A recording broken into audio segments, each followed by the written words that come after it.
streaming live. We made our attempt to contact Selena Khan, and I don't believe she's available at the moment. So it's myself and the young men, and we will be, let me see, what do I do? First thing I do is I go to the live dashboard after renewing it and get the link. Oh my god, I'm dry. And let's see now. Let's see if we can cause an echo. If both you gentlemen just start babbling, it would help. Thank you. All right. Well, I put up a couple of stories on my Facebook page, things that I could refer back to. But one of them is an actual video, and it's the video of the mayor of Compton, and she was pulled over by the LA County sheriffs, and they harassed her. She had her infant daughter with her, and made her get out and search the car with drugs, and they made her put the baby down. I mean, it was just awful. And one thing she said was they walked up to her car and opened her door, and she slammed her door and locked the doors. They didn't even know she was the mayor, because these aren't city cops. These were the county sheriffs, and they just go through and harass the people of Compton, and have no kind of ties to the people of Compton. They just want to go through and harass people and just search them for drugs. And that's one thing I hated about the Chicago police. That's just another whole search for drugs thing is just a way to it's just to harass. Yes, terrible. Okay. And Jameson, some feedback. Yeah. It would be appreciated. Can you guys hear me? Yes. Yep, I can hear you. Okay, yeah. I'm using a headset now. I've been really focused on trying to grind out some spells, protection spells and shit, Appreciate it. I haven't really been that, focused on what's going on in the world. Last thing I heard was some uprisings going on in Beirut. Based on, all the shit that's happened. Last thing I heard was which has been negligence on the part of the government. Yeah, and I actually posted an article that has some photos. Matter of fact, it's from Mint Press News. It says apocalyptic scenes from the site of the deadly Beirut blast. So, I haven't gone through all the photos yet, but the one they have is real bad. It looks. Oh, you mean the bomb, the explosion? Yes. Yeah. Okay, thank you. And please keep going. I mean, both of you, you're doing fine. Yeah, it really looks like a war zone out there. It's quite obvious that it wasn't a nuke, because usually with a nuke you would get a bright white flash.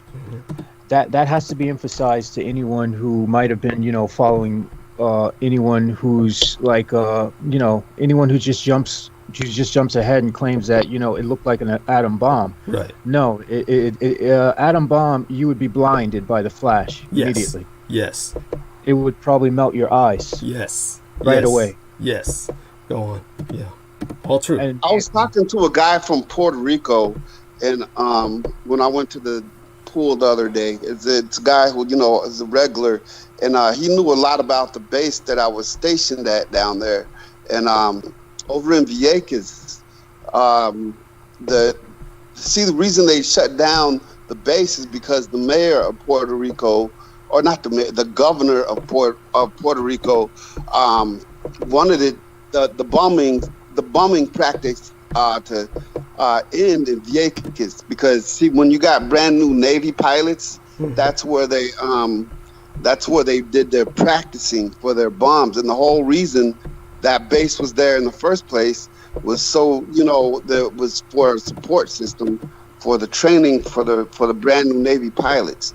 And I guess at one point there was a pilot from a foreign Navy or a foreign army that was practicing with the brand new Navy pilots, and he dropped a bomb a little bit close to the too close to the residential areas, and there was a security guard that had wandered out a little bit too far from where he was supposed to wander, so we could have a cigarette.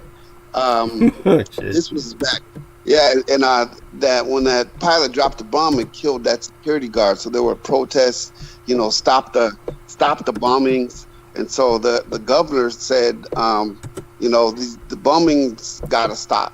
You know what I'm saying? They said, well, that's the whole reason we're here is, but we have all the bases here. So, because it's all support around for the practice, so that they could practice. We need a place for them to practice.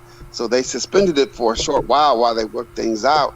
And the governor of Puerto Rico kicked them off the island. And when she did that, they closed down Roosevelt Roads Naval Base. They shut down Savannah Seca Naval Base. They took out the National Guard and Fort Buchanan Army Reserve Base. And then ever since then, that. When did all this happen? This was, I reckon this was around the 90s, the mid-90s. Mm-hmm. The mid-90s. All I got to do is look up when they shut down Roosevelt Roads. But, that was they took everything out of there, out of the whole island. They didn't just shut down Vieques or Roosevelt Roads. They took everything. Mm-hmm. The United States military did.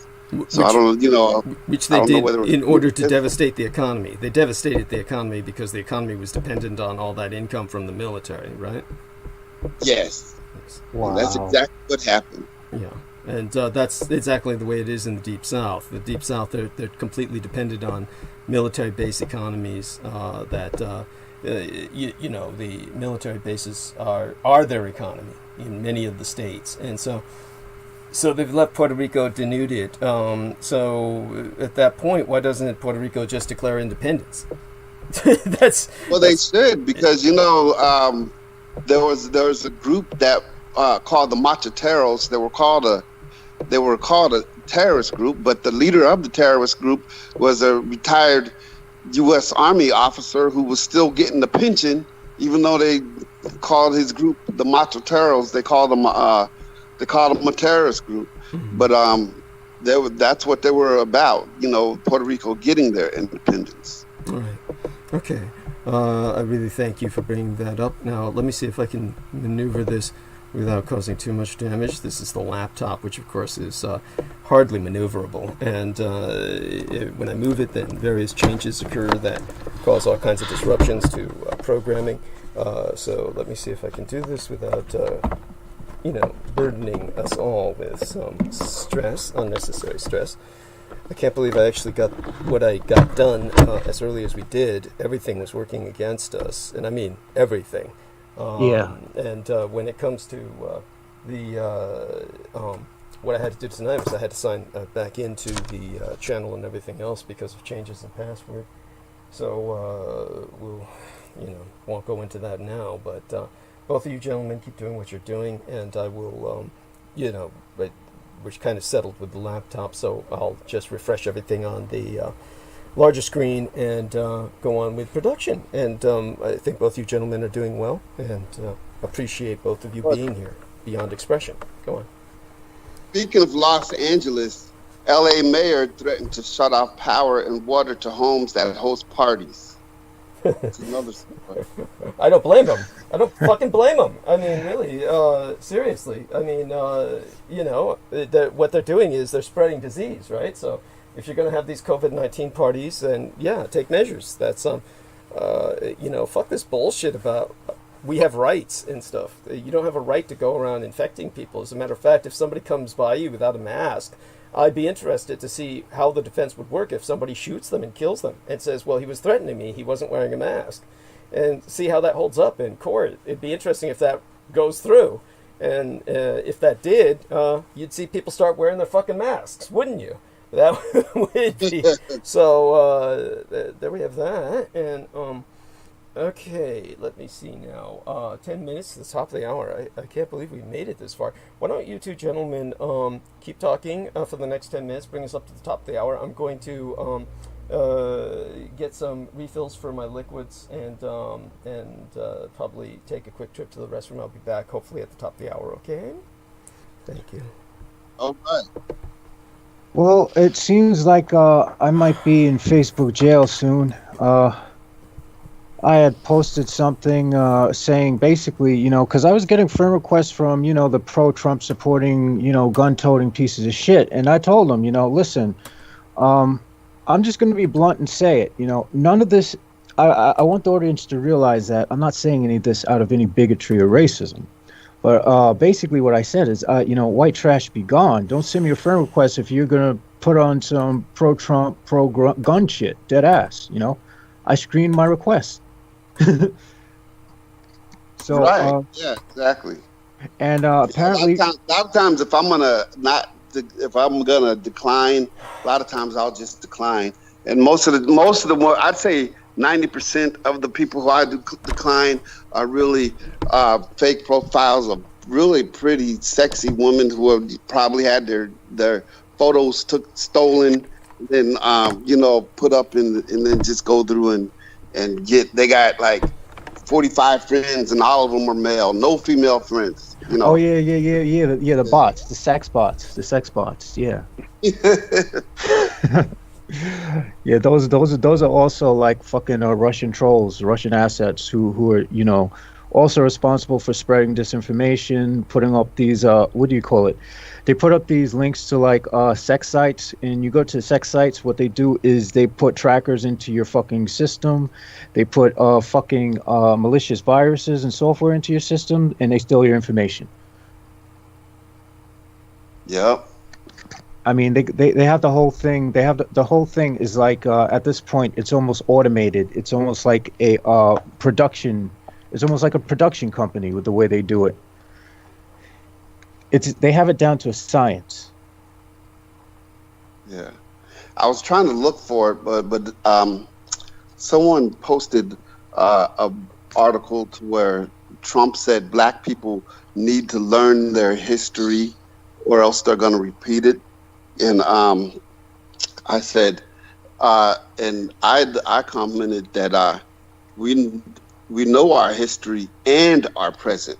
That's what makes us so dangerous. And then some lady comes on and says, LOL, well, if you knew your history, you wouldn't be voting for the party of Jim Crow and the party of this and the party, basically all the whole rundown of what the Democrat Party is. So I said, how the hell do you know how I vote, bitch?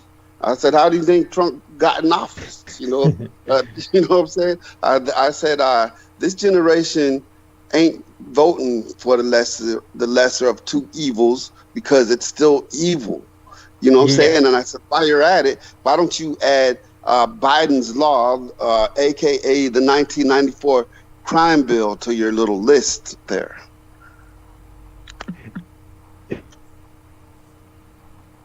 So. She, that's one of the things where she threw her hand ahead. Pushing people, like, oh, you don't know your history, or else you wouldn't be voting Democrat. Like, how the hell do you even know how I vote? I didn't post how I vote. You know what I'm saying? And then, that these people's politics are the religions. I call them coconuts. Anyone who's a party fanatic for whatever party it is that they're a party of, you know what I'm saying? Because I really don't endorse either one. You know what I'm saying? Because what it comes down to is the only politician you could trust is the politician that you purchase. Most of the time, with us, the politician just gets presented to us out of nowhere, and we don't even know where they come from. And then they're always quick to talk about Soros funding this and Soros funding that, but they never talk about the Mercers. The way it works is the Soros fund things on the left and the Mercers fund things on the right. And when the Mercers funded President Trump, or the candidate Trump at the time, for him to run for president, they funded that Steve Bannon guy to be his handler. You know what I'm saying? So if it makes sense, like if anything that you see that's getting pushed is getting funded by someone, so how come everybody's only talking about George Soros and nobody's talking about the Mercers?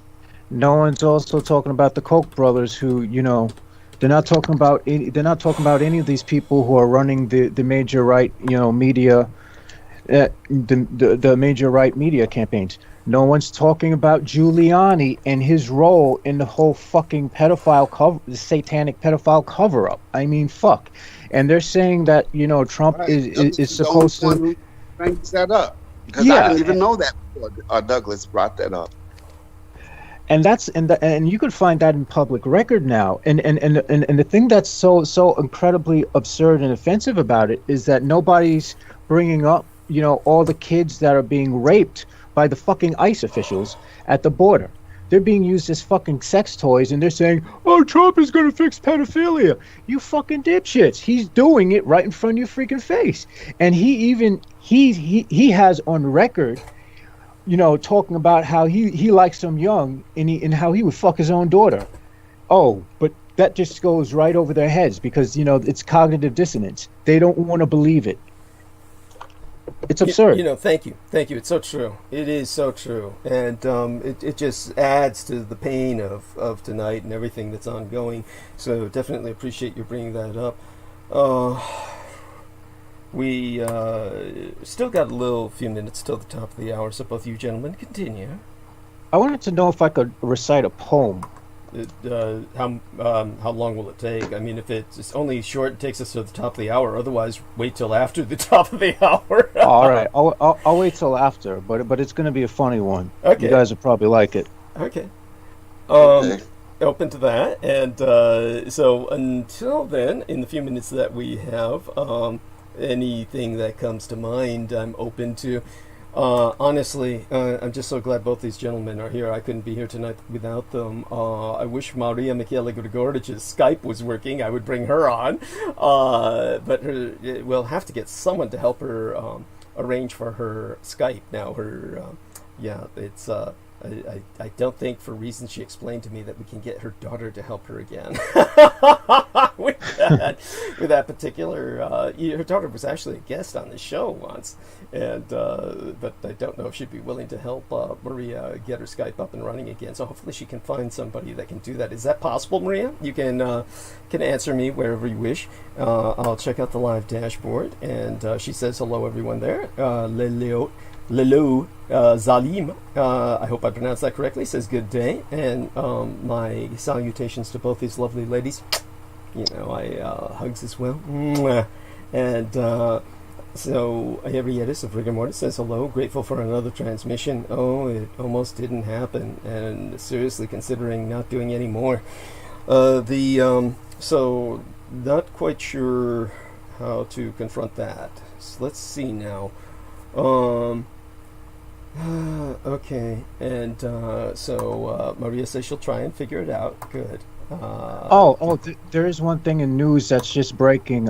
North Carolina supposedly got hit by a 5.1 magnitude earthquake. Mm-hmm. North Carolina? Yeah. Of all places. Yeah. Oh my goodness. That's incredible. That's too close to home for me, being here in Tennessee. Yes. Yes, that's frightening. Yes, if it can happen there, it can happen anywhere. I'm sure we're going to hear conspiracy theories about seismic weapons, and some of them might even be correct. So, who knows what's going on? Fracking, maybe? Who knows? Fracking does an incredible amount of damage, and people need to realize this, because what happens is the Earth has natural, the oil. What they're pulling up is naturally lubricates like the plates beneath the earth. So you remove that shit, everything becomes unstable. Mm-hmm. And we also have to bring up the fact that some of the chemicals they use for fracking are nuclear byproducts. Yes, important. Thank you very much. You're very good at this. Jameson is a wealth of information. I'm so glad he's with us, and by that I mean with us on Team Dietrich, not merely on transmission right now. So we are at the top of the hour. We will formally start transmission. Within an hour, we will be bringing Peter Moon onto call. And let me see now, 6 to 7, 7 to 8. Yeah, about we'll go for an hour with these young gentlemen buying me time while I look around for current events to analyze and thereby continue transmission after Peter Moon has taken off for the night. But what we'll start off with is, of course, my welcome to everyone. I will not go into the solicitation until after Peter Moon has left, but even before that period of time, I do want to give a shout out, and I will give the shout out again with salutation or immediately thereafter to Henry Sato. Henry Sato is an individual who is by his surname, Nikkei Amerikajin, or Japanese American, and he donated 250 United States dollars. So, wonderful sponsor. Deep blessings be unto he. Love him dearly, and I thank him so much for his attempt at helping. And certainly, the wherever the money goes, it's presumably going where it's needed. And Sammy Romero says, hi Doug, sounding clear.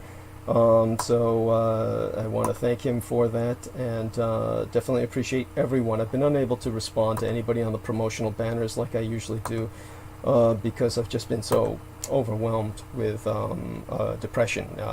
Been a death in the family, so to speak, so won't go on with that. And in the meantime, want everyone to kind of help me along here, and start with a poem by Mr. Jameson Reese while I take care of some, just trivia stuff, try and say hello to some people. All right. I'm not what you would call a rapper, so it does rhyme, but I'm just going to go right into it because it's funny. My intelligence pokes holes in your ignorant anatomy. Your mind's so underused, you spout shit like an anomaly. Like the tractable idiots, genetically you're a waste. Bipedal shame to genetics, it's only wise to erase. You can barely read or write or grasp kindergarten science.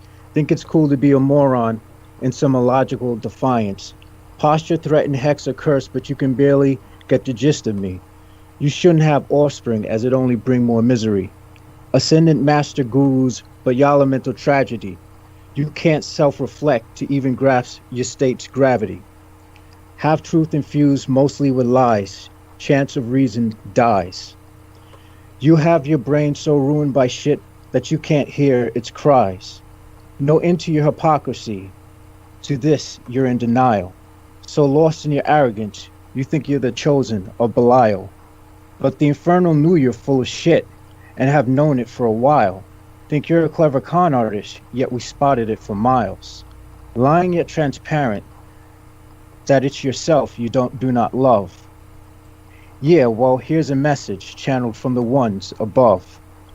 Your pride, libertarian, conservative, anarchy, and chauvinism. But them hoes can't see your dick like a microorganism. Pimp your superiority, but we know you fucked the chicken. You pedophile trash incels making incest in the kitchen. Shit, I don't fear your guns, racist flags, and signs you flying. It's only because you're impotent, you're roaring like a lion. Serpent vulture goddess gonna have you in her grasp. Hyenas, bats, vultures attack you, yeah, you better gasp. Your soul rots in body decay, every day inside you're dying. Acting like a macho man, but your eyes tell me that I'm terrifying. Victory is mine at last. You piece of turd, your time is past. Me with black eyes, peacock feathered wings. Last final vision you see. Final judgment rings. Head so far up your ass, there's nothing to amend. I'll be the one to say it straight. For you, this is the end. That's wonderful. Did you write that? Yeah. Oh, it's beautiful. That was cold, man. You know what? And that's kind of like a battle rap format. You know what I'm saying? Yeah. There's a rapper that I listen to named K Reno, and with mostly his older stuff, he got all kinds of battle rap lines that like where every line is a punch, and one of the funniest ones that comes to mind, where he was just flowing, and he goes, "You must not be in your right mind. You need to let your wife rhyme while you sit at home looking at Lifetime." You know what I'm saying? I just thought that was so funny. Well, if I could have a copy of those lyrics, that would be appreciated. You can send them to me whichever way you want, email or the message would be fine. I will. Sounds good. And so in terms of now would be the time for both of you to bring up any current events you've both been following, or anything that you want to bring up that you think should be brought to our attention, and we'll take it from there. Well, I wanted to bring up the how I find the coronavirus has some parallels with the zombie apocalypse thing that has been pushed for years and that everyone's been ranting over. Mm-hmm. It turns out that because of the blood clots formed in the brain and other organs, it does damage where people aren't able to, they're not able to exercise like they used to. The heart has a sort of dysrhythmia, and the people are stuck in a mental fog because of the damage it does to the white matter of the brain, which is helpful in processing information.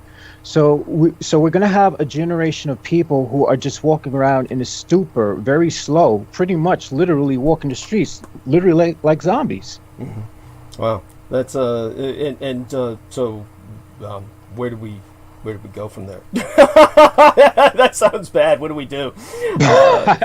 Oh man, I wish I was the guy who could give solutions. One of the funny things about being as smart as I am is that when you're somewhat like a human computer, it's easy to just process and spout information, but it's difficult to give anyone hope. So for that, I have to turn it over to you guys. Okay, yes, we're the ones who are supposed to bring the hope because he's not used to it. It's a job he's not used to. So I'll, Derek might have some suggestions there. Pardon me for slurring. I'm just extraordinarily lazy tonight, but taking care of some things while catching up on some communications while both these gentlemen talk. So talk away. Thank you. Well, all I can suggest for now is for people to look up masks that are officially made by 3M while you can still get them, and try to look for the filters that are. You can look on the website and you can type in filters for 3M that filter out particulates or operate like N95 mask, because I suspect in the future we're going to see scarcity again. We haven't even passed the first wave, and people are walking around outside like, there's no tomorrow. People are in restaurants, people are going in stores. And the thing is, I have to blame the authorities, because they tell you that you can't enter an establishment without mask, but they never said you have to wear the mask properly. Right. And people have been making it their business to show their defiance and not wear the mask. Mm-hmm. Yes, that's right. And this is how they act. They just do whatever they can to be contrarian.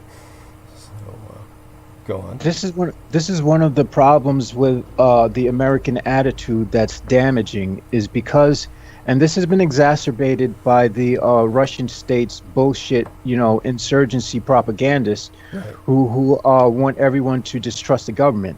The fact is, if we had a stronger centralized government, none of this shit would happen. Yes. The problem is everyone wants to divest the government of responsibility. In doing so, they open the gateway for corporations to do whatever the fuck they want, to dump toxic sludge wherever they want, and to fuck people up without any liability. Yeah. Which is the entire point. And the problem with Americans is that they don't question the motives behind the information they're getting. They don't ask, well, is the source of this information skewed towards in favor of corporate agenda or the elitism or some shit like that? Nobody's questioning, and we have a problem of critical thought in this country, which is leading us to this breakdown that we're seeing now. Yeah, thank you. very much so.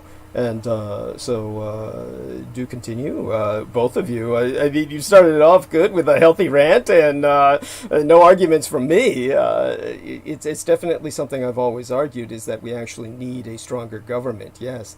And yeah, please continue. With Derek pitching in, perhaps, or even Jameson, I'm sure is ready to take it on if Derek is feeling... Yeah, I'll continue. I would recommend, Max, that at this point cover your eyes as well, because we now know that you can, if enough particulates enter the eye, you can still potentially get COVID-19. And this is something that's not being talked about very much because, at this point, they essentially don't care. At this point, we have to assume that whatever remnants of governing structure we have, they're mostly only concerned about themselves. And at this point, they're willing to make the public an experiment. Now, the more people that get sick when they do come up with some kind of medicine, don't expect them to cure COVID-19. They don't want to cure it. You can't cure a virus because scientifically that's impossible anyway. But what they can do is do what they did with AIDS, which is try to lower the viral count so that you can't spread it to others. And if they do this with medications and they have medications that prevent you from getting flare-ups and breakouts, you had best believe they are going to gouge you up the fucking ass. And no amount of insurance is going to cover it because thanks to Trump, we don't have Obamacare anymore. So we don't have people don't have the protections to be able to afford any of the medication that's going to happen. So, even if this thing, I think that this is a natural occurrence, but I would say that the conspiracy is not acting against it from the authorities' point of view, because they know they can gain something from it. We also have to remember that politicians spend most of their days lobbying and making money. Most of the people who are entering the field of politics, we have to, at this point, assume are already compromised in some way. Either they're hungry for power or they're networking to cover up some sort of dirt they do behind closed doors. The only difference between Democrat and Republican at this point is that the Democrats are more likely to hide the dirt, whereas the Republicans will say, well, yeah, I do that. Yeah, I grab women by the pussy. Yeah, and what? Right. Oh, my God. And a Republican will tell you, get up there with their rant. I mean, they know which rhetoric to spew to which people. So they'll get up in front of our audience and tell you that marriage is between one man and one woman, and abortion is murder, while simultaneously texting their mistress saying, bitch, you better have an abortion before my wife finds out. Oh, that is so true. Mm-hmm. Yes, and so aside from all that hypocrisy, of course, of the Red Republican insurgency, what else stands out that both of you gentlemen feel needs to be emphasized on a day like this? Of course, I do want to remind everyone exactly what this day is, and it's a very somber day, and I should have announced this right at the beginning with the opening of the episode. Of course, it will be brought to my attention again once Peter Moon comes on, but today is the 75th Nagasaki, or Long Cape City Nuclear Terror Bombing Memorial Day. And that was on August 9th, of course, 75 years ago. And so I will, of course, be bringing up further details on that event obligatorily. I've covered it in depth in the past. We'll simply give another perspective on it, tonight. But really... it's the history that we must cover on a day like this, out of respect to the dead. So right now, let's enjoy our time with these two gentlemen in a more light-hearted conversation, comparatively speaking, as serious as it is. Oh man, you're really putting the pressure on me, man. To be lighthearted.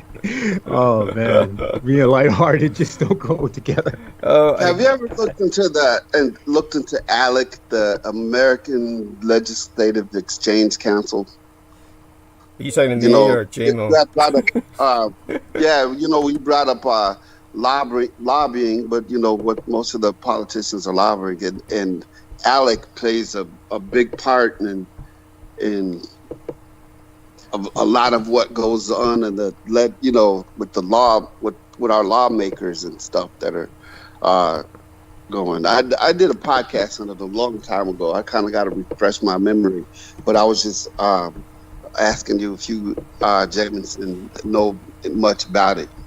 Well, actually, I never heard of it, so I would like if you can, refresh us, give us some information on it. Okay. Well, I'll look it up. One thing I'll do is I'll send you the podcast that I did on it like 2 years ago. All But right.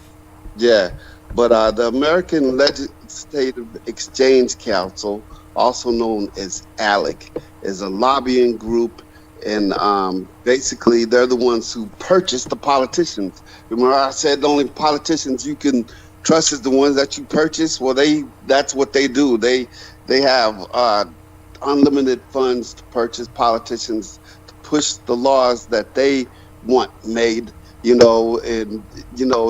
then of course they get backing from corporations that want, certain laws to, go in their favor. So So now we know who really runs the United States. It's not the government. Yes. Well, it's a combination. This is why they use the term military-industrial complex. It's the lobbying corporations and, of course, the military, and both of those have it pretty much evenly divided in a sense. The defense contractors, of course, are making the big bucks. So, by the way, I hope people. Oh gosh, I have to remind myself to basically when I'm doing the promotional for Man of the Soil that he's got his own YouTube channel now. So let me try and add that into my little reminder mechanism here. In the meantime, both of you gentlemen keep going with what your with your conversation. Well, what interests me on this day, since we're since this is a commemoration of the bombing of Nagasaki, was one of the things I was looking at earlier today were a few videos on certain incidents that came up when it came to like the history of there's an incident that happened in Brazil called the Goiânia incident. And there's another incident that happened in, I think, somewhere in an Asian country called the Samut Prakan radiation incident. And both of these videos were covering how simple cleanup from simple things such as those things that they scan people with in hospitals and whatnot. Mm-hmm. Yeah, well, the cores to those machines are radioactive, and this was going into how people were like cracking open the machines to try to get to the cores, Right. because they figured they could sell it for money. And the amount of people who were exposed to radiation just by breaking one of those things open was just absurd. Yes. So when it comes down to it, I'm starting to believe that the whole nuclear power industry is a corruption in and of itself. It's something that should not, it's something we should not continue to push, I don't think, because the problem is too many people are irresponsible with it. Granted, some of these are third world countries, but there's nothing to stop this from happening in a first world nation either, because people just don't give a fuck anymore. Mm-hmm. Yeah. I mean, So yeah. Go on. Yeah. By all means, please. Yeah. So the danger in using these things in medicine, granted, some people feel that, if you can radiate tumors, you can radiate cancer to get rid of it. But what strikes me as odd, and this has to do with the fact that, probably I don't know a lot about, cancer oncology or, when it comes or nuclear medicine. But it just seems strange that we're using something that causes cancer. Radiation causes cancer. We're using something that causes cancer to fight cancer, and it strikes me as, counterintuitive. Mm-hmm. It just seems. Yeah. I go on. Yeah. I mean, it just seems kind of odd. It seems like it might be something that might have been pushed because we had all this nuclear waste left over from the Cold War, so they figured we got to do something with this shit. Well, I don't know. Yeah, the radioactive crap was around at the time that they started using it. In other words, as soon as the individual who was developing the X-ray was German, of course, and we have various other individuals like Madame Curie, and we also have people like Röntgen, who we've named the radiation measurement unit after. And so this was going on long before the Cold War, and it was always very dangerous, and you had people like Madame Curie, and you had people like the Rosalind, God, what was her name? Rosalind Franklin? Rosalind Franklin. Who discovered or isolated the double strand of DNA. Thank you, I couldn't have gotten her name without you. These women both died of radioactive cancer, just overexposure to radiation, and so as did so many other people. And this was for just the horror of this, the industrial scale abuse of humanity in the days prior unions, the days before unions. You can look up the Radium Girls.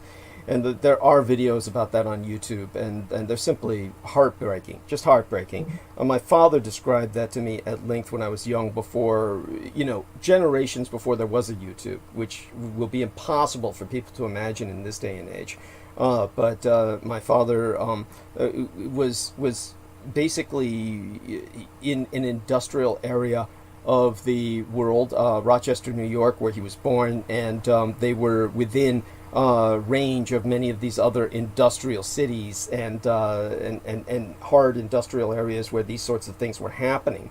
And in those days, radium, of course, was something that permanently glowed in the dark. Unless you have something that's truly radioactive, all of the glow-in-the-dark shit you have is it's just bullshit. You can't really have it glow in the dark because it's just reflecting it's just reflecting ambient light on it. So you have to shine a flashlight on it. It'll glow for so many minutes, and then it just it just dies, and so you have to it's worthless. So it's like solar powered batteries, the way they used to be, like or solar powered flashlights that only work in the daytime. It's so what happened was, in the old days, they used the real shit, and they just had girls literally painted onto watch bands. Of course, this wasn't good for the men wearing the watches. They had a radioactive piece of glow-in-the-dark strip on their hands of their watch, and the numbers that would glow in the dark, and they could see it anytime they want it, and actually find their way to the bathroom at night without turning on any lights, or to the outhouse or whatever. But eventually they'd get cancer in the wrist or something like that. But in terms of the girls, it was devastating because they would lick the paintbrushes. They would lick the paintbrushes to sharpen them so they could keep them sharp to paint the numbers on the dial, and paint the hand, the hands on the clock face, the watch face, or the clock face, and they girls all glue in the dark, and they started developing massive tumors. Just became huge gardens of mushroom growth tumors. It was just horrific. One of the girls came home, and what happened was, as soon as she turned the lights out, her mother was welcoming her home, and they were turning the lights out to go to bed. And the moment she turned the lights out, she lit up like a Christmas tree. Her mother could see her skeleton. That's how awful it was for all the radium girls. This is what industry did to people in the old days. China is at that level. Was at that level in the early 2000s. During the beginning of their industrial revolution. They're only gradually coming out of that, and their factory safety standards are still horrific, and subpar, but nothing like they used to be. And I'm sure they're not that good in the prison camps either, where much of their industry is. But the experience of an industrializing nation is to go through this kind of phase of human abuse. And so it's when you take a look at the kind of abuse going on in China today, it's basically wearing people down to death as opposed to abusing their bodies with industrial toxins the way it was maybe 10, 20 years ago. But you had that idiot, the multi-billionaire who did the, oh my God, he had that Abaddon, I keep thinking, or it's not Abaddon, it should be, Alibaba. And so the owner of Alibaba, who retired, let me take a look at if I can find the guy's name, freaky looking son of a bitch, Jack Ma, with his deformed head and shit. He looks like the product of some kind of toxic, just industrial effluvia infected his mother's womb and produced him and shit. Seriously, he doesn't look human. This individual, he basically publicly was bragging about anyone works for me, they have to expect to work 18 hours a day. He said, you work 18 hours a day when you work for me, and that's in China this is viewed as perfectly acceptable. This level of this terrible kind of exploitation. But I definitely want you to take over from here, as I'm wary again just of the world. And so both of you go on for a bit. Well, I deliver cryogenics to nuclear plants. I haven't done it since I've been here in Tennessee because we don't have the contracts down here with the company that I work for. But I used to go to the nuclear plants up in Illinois and Indiana all the time, and they're just creepy. On top of being creepy, the whole security screening to even get into a nuclear plant takes about 3 hours. They search your truck, and then in order to ride from the front gate to my tank, I have to have a security guard with an M16 sit in the passenger seat, and and I have one person, and while that person sits in the passenger seat, then I have a field tech that has to come out and watch my every move during the whole time I'm unloading. So it's just creepy. But then Exelon and a couple of other nuclear companies have what's called a hot plant.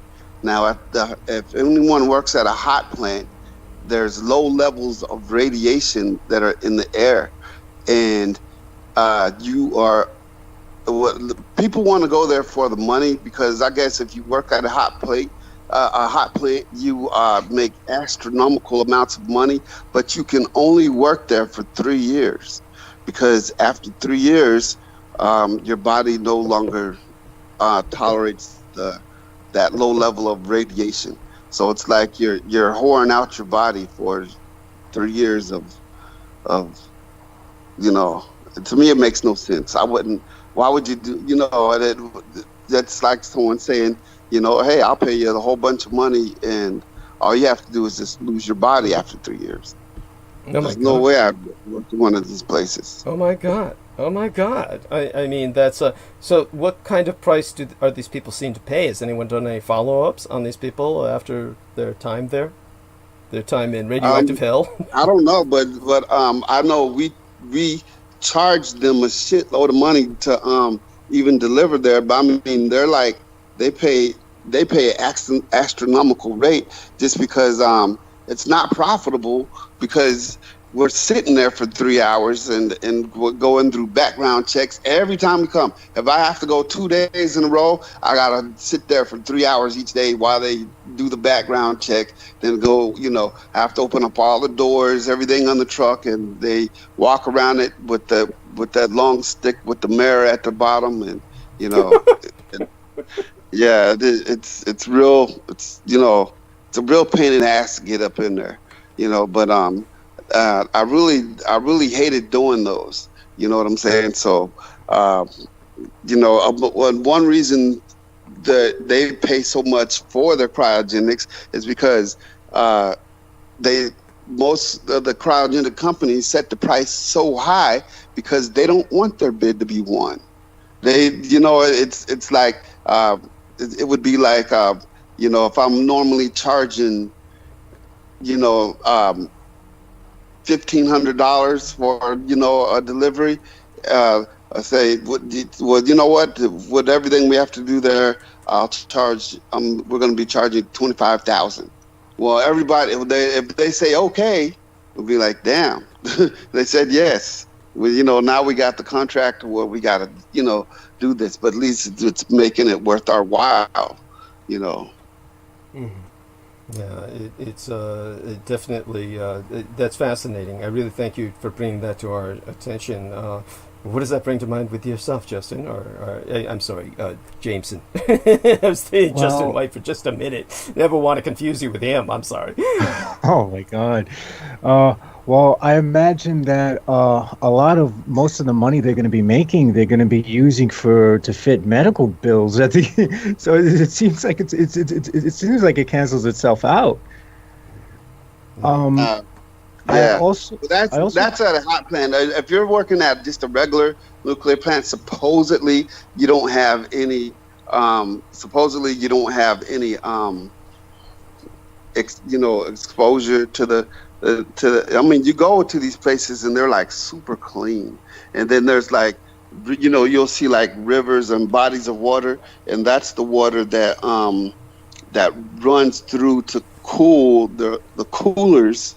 They usually have a pond, a big giant pond or some kind of water system there, and they have humongous water coolers there because it's so hot. And and if they have a meltdown, it'll actually melt down through the earth, past the center of the earth and up the other side of the earth. Well, not necessarily. It won't necessarily do that. Theoretically, theoretically, scientifically, but not, physically. Theoretically, but not physically. So go on. Yeah, please, Jameson. Yes. Well, scientifically, that would be impossible. Thank you. Yes. But I do know that a lot of times the coolant systems are and this is one of the things that Bill Gates was pointing out when he was trying to propose a new way of doing nuclear power. Because a lot of times the coolant systems are located in an area right near a body of water. One, that's and that's fucking stupid. And two, a lot of times the coolant systems aren't actually being regulated by the energy that the nuclear plant is producing. So if there's a fucking blackout, it's just sheer idiocy. How is it that people get PhDs in these fields, and you have people who are engineers coming up with this shit, yet the designs are just so fucking stupid? Thank you. No, it's an excellent point. It's an excellent point, and I think that this is an example of where you yourself have. How high was your educational level, and how did you supplement it? I got 2 years of college. I got a liberal arts degree. I wanted to continue learning to, advance my study in art, so I could become better at drawing and shit. But a combination of stressors from working to drug abuse to fucking just not being able to, growing less and less tolerant of people over time. I wound up, having a mental breakdown, to which I wound up getting Social Security benefits. And when I tried to go back to school, they had I had to pull out because I was not mentally ready to go back to school, because I was going to wind up going back to college at Staten Island University. What happened was they had fucked me over because the woman told me that I was good, that my removing myself from the enrollment in classes, everything went through. Meanwhile, nothing went through, and now they're trying to hit me up for like $4,000 or so. Oh, of course. That's yeah. That's the story. Yeah, it's what did you expect? Education is it's a scam. It is. Yeah, it's the whole thing is a cash cow for. It's basically an academic mafia. So it's part of that whole military industrial academic complex, or educational complex. I've mentioned this sort of thing before, just how intricate the entire complex that runs our government is, and how many parts are part of it. So definitely, go on. by all means with your horror story. Well, there's also something else of interest. Back on, if we're going to go to the topic of radioactive things, there are a lot of products online that claim to be ionizing.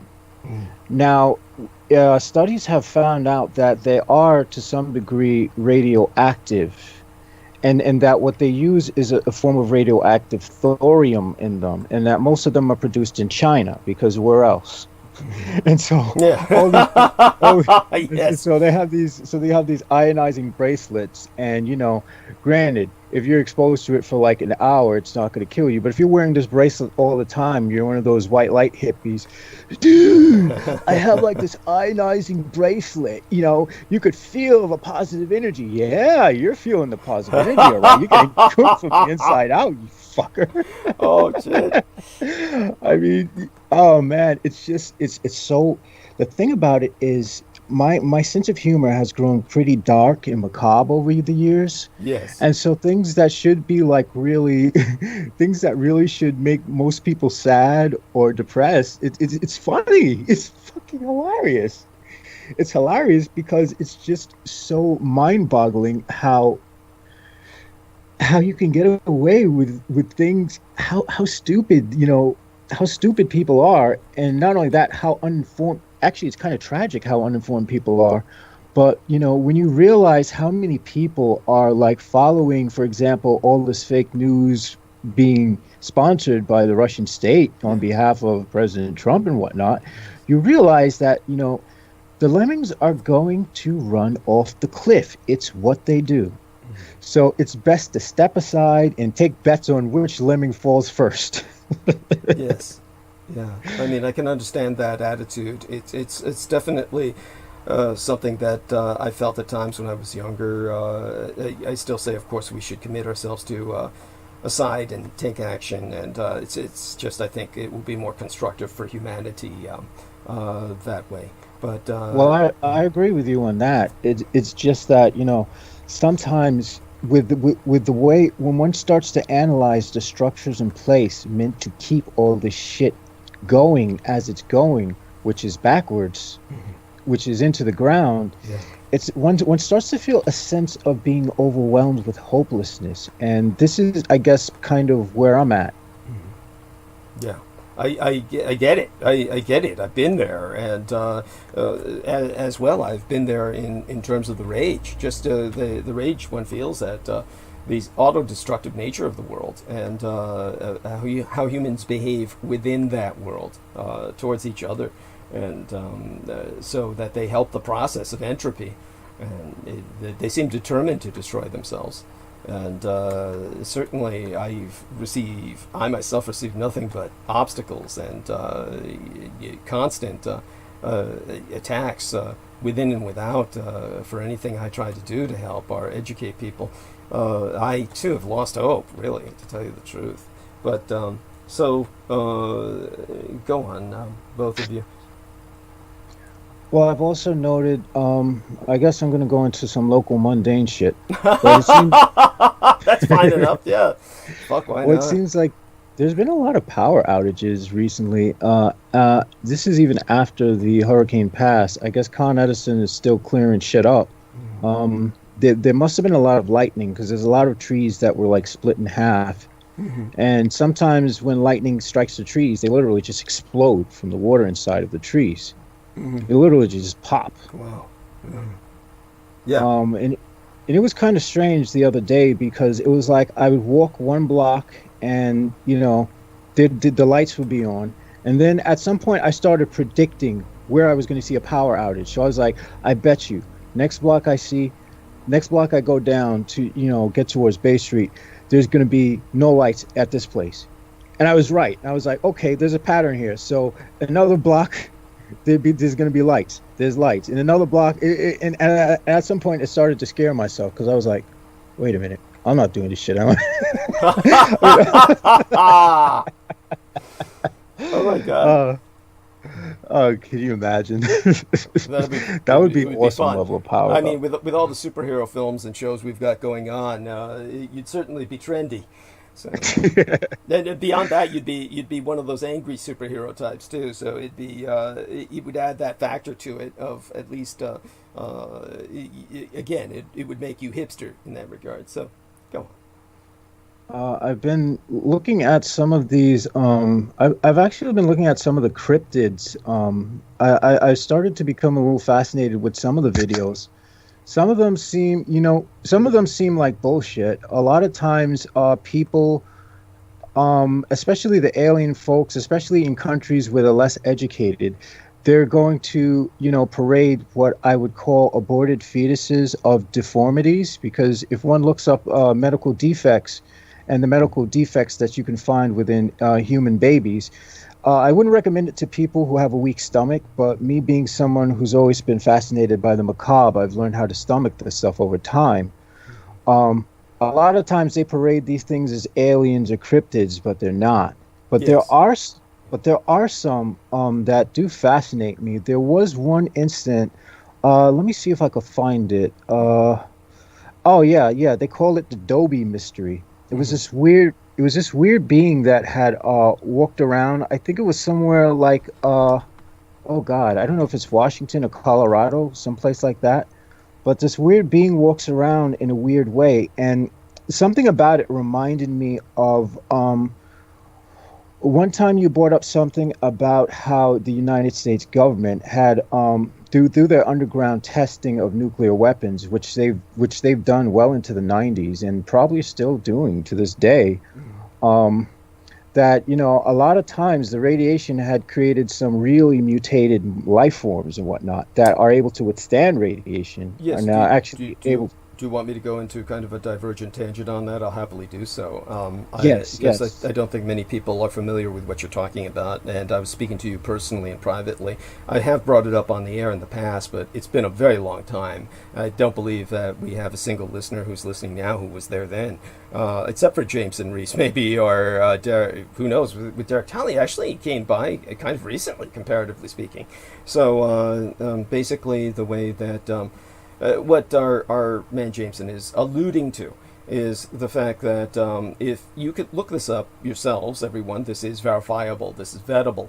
You can look up underground cities of the 50s, like concepts in the 1950s and 60s of underground cities, and you're going to find some extraordinarily almost there's a certain look to certain concept art that is dated, and you could only call it a period piece because people conceptualized things in a vastly different way at various times than they did at later times in human history. And if you take a look at medieval artwork, and medieval artwork has no sense of perspective as we understand it. By that I mean there's no sense of dimensional depth. So when you take a look at medieval artwork, dimensional depth or perspective was portrayed in a symbolic way where they would try to portray a kind of concept that today we cannot interpret with our mind as depth or perception, or depth perception on their part. And one almost wonders, did they see the world in two dimensions? Because that's how they present the world. You get into late medieval and then Renaissance, and then you have the beginning of depth perception being portrayed in art. And this is why it was such a rebirth and why the human brain expanded and exploded and when things matured. So then you get to the 50s, and you have kind of a return to that two-dimensional medievalism that you see in certain ways that they render science fiction. You take a look at pulp fiction illustration from the 40s and the 50s, and the difference between that and the kind of illustrations we produce in this day and age is it's the difference between the Renaissance and the medieval period. It is But you take a look at some of these cutaways. They would call it a cutaway, which would mean that you'd have what you know instinctively. Well, if you have any level of education, if you were, say, for instance, not raised with a level of Western civilization or acculturation, or in Asia where there is such a thing as architectural modernity, without these kinds of exposures to blueprints or certain kinds of things, that if you grew up on an island that didn't have this sort of exposure, you would probably not be able to interpret what you were seeing when you saw an illustration from the 40s or 50s. Whereas today, with computer graphics, we can get much closer to reality, and you could probably interpret it, perhaps. But when it comes to what they were showing in the 50s, you will see underground cities, 1950s concept, or 60s, or even to the 70s. You're going to see cutaways of what look like spherical underground, and just a giant spear that's like a hole in the ground, as if it's ball-shaped, like a giant ball shape, and it will be at the bottom of a very long tube that leads up to the surface of the Earth, diagrammatically. And within that sphere, you'll see all kinds of levels. And it'll say underground city, and it'll show those levels going up maybe halfway in the sphere, and then you'll see like an artificial sun or artificial sunlight that is feeding the plant life or the gardens atop those levels, whereas below would be industrial levels. So people would go up to the garden level for exposure to plant life. And then the reason that they were producing this was in serious preparation for all-out nuclear war. And so these concepts were being rendered quite seriously. And the reason that they look the way they look is because what they were doing during the period of underground nuclear testing was they drill massive boreholes. And so the boreholes would be very thin and very long, and then at the bottom of the borehole, they would, with the tube, have the bomb, the warhead. And that would be at the bottom of this long tube, and then it would blow. And what it would do is, of course, being nuclear, fuse sand or various, how would we say it, elemental components, various at the molecular level, it would turn sand into glass. So it would basically glass everything that it blew in this sometimes rather perfect sphere. And so you've got this almost perfect spherical kind of creation almost instantly of fused glass. You've got a giant underground bottled vacuum.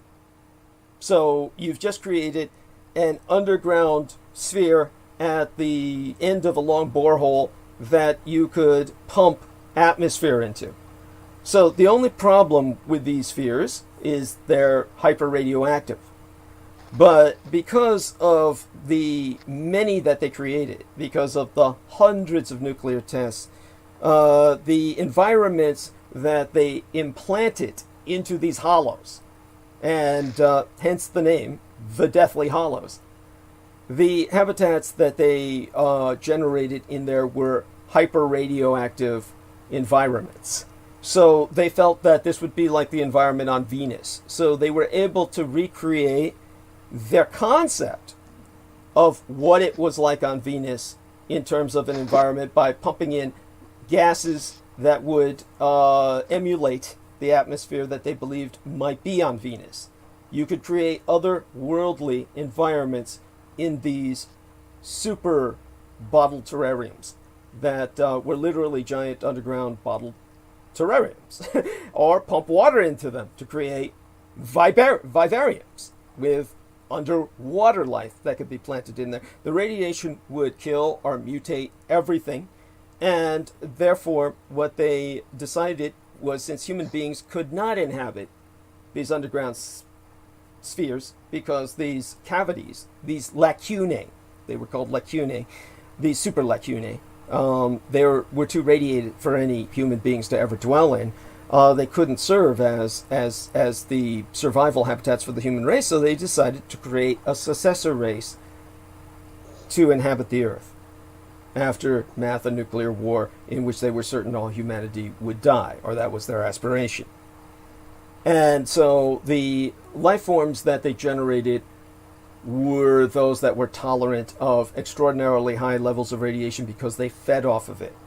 Now, throughout the 1950s, this leaked out to the public in the form of giant monster films. And when you take a look at whether Japanese or American, because it was only Japanese or Americans for the longest period of time that were producing giant monster films. You had maybe one produced in Europe, Reptilicus.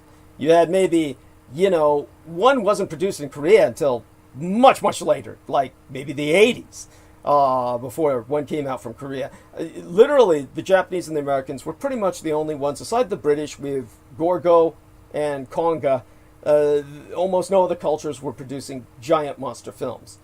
Now, the one thing you'll notice in all these giant monster films, they're horror films, obviously. How come these massive moving mountains of flesh and bone, these obviously monstrosities of biomass, these moving mountains of biomass, why are they not eating? You never see them eat. It is extraordinarily rare. There's only like maybe one or two instances in film. There was a Japanese Gamera film in which the villain monster that Gamera was fighting ate somebody. You see that so rarely, and no one ever questions it. Why are these creatures not eating? And people will assume, oh, well, because they, don't scare the kids. Well, these movies were not intended originally for children. They later on became the objects of children to watch again and again on replay and syndication, almost as if they were a television serial. They would replay them to babysit the latchkey children as they came home from school. But originally, these were adults that would go to see them. Kids weren't paying to see these in theaters. So what was the shock about seeing these creatures eat? Well, it was assumed, just because it was generally known, but nobody ever spoke of it. Basically, the men in the Department of Defense or any other kind of like institution would tell you, the Department of Energy, which ran atomic experiments and the like, they would tell you, well, the creatures are radiovores. In other words, rather than omnivores, which eat anything for sustenance, including waste products, or herbivores, which eat only plants, or carnivores, which eat meat, radiovores basically exist off radioactivity. And they even portrayed this quite aggressively with Godzilla. And Godzilla is the archetypal image of the radiovorous creature. He exists. So what's powering these creatures is the sun itself. So when they're not hitting up nuclear power plants and sucking them dry, they're basically subsisting off the sun itself, which renders them so implacable, so powerful, so difficult to destroy.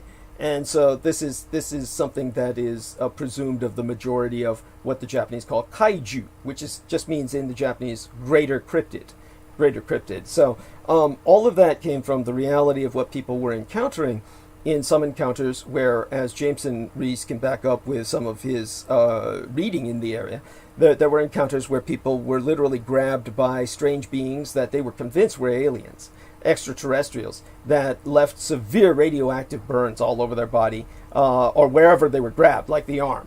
There were other encounters where people saw these shining beings and shot at them, but radioactivity wilted all the grass around them. All of this was breaches of security. These were escapes of this kind of life form. You don't hear of that anymore.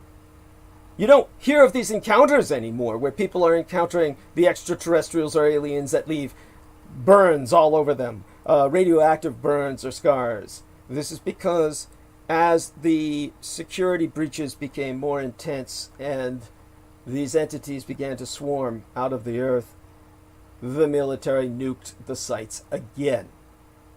And this was how they annihilated the very life they had generated that was supposed to inherit the earth. Though in some cases they kept cultures in isolation. This was where you hear about battles beneath Dulcet. It's Satara. And this is not extraterrestrials at all, but radiovorous life created by your government to inherit the earth. And so in the few minutes we have left before we bring Peter Moon on, please try and round that up with what you were talking about, by all means. Well, I've been reading a lot of Peter Keel's work. Right now I'm reading Operation Trojan Horse, But he does go into, he does go into many accounts where people during these encounters with UFOs or other or strange beings did suffer radiation burns, radiation sickness. Yeah. There was even an account of a man in South America who had who had been attacked by some kind of thing that was flying in the air, and witnesses say that as they tried to take him to a hospital, his skin just completely melted in front of their eyes. Yeah. So these things are not, they're definitely not things to be taken lightly. But you notice how those reports don't happen anymore. Yeah, they don't. They're very scarce. But on the same token, there are, periodically we are seeing things that do, and we can sort of tell which videos are made just for the shock scare value and are probably fake, and we can tell which videos are probably, somewhat real because they can't be duplicated. And the ones that seem sort of realistic, I don't know if what we're looking at are escapees from, that, or if these are, we also have to remember, because, this is also why a government has an interest in ceremonial magic, because if you're someone who visits the occult forums, chances are they have a dossier on you of some sort. True. Just simply Yes. for the fact that you're interested in something that's fringe. Yeah. And I've pimped myself like a whore on all these forums, because I'm just a nut for that kind of stuff. So no doubt, someone like me is watched with great interest. But we also realize that to some degree what we're dealing with are interdimensional phenomenon, where there are parallel timelines that sometimes, for whatever reason, things can spill out from those timelines. And so we have things that are somewhat fleeting, sort of like evanescers, where, you would see certain creatures that will be in the frame for a few moments and they'll just like vanish. Mm-hmm. Yeah. And I was also wondering if, maybe in a future date you can cover, something like that topic of, evanescers, as, your father experienced.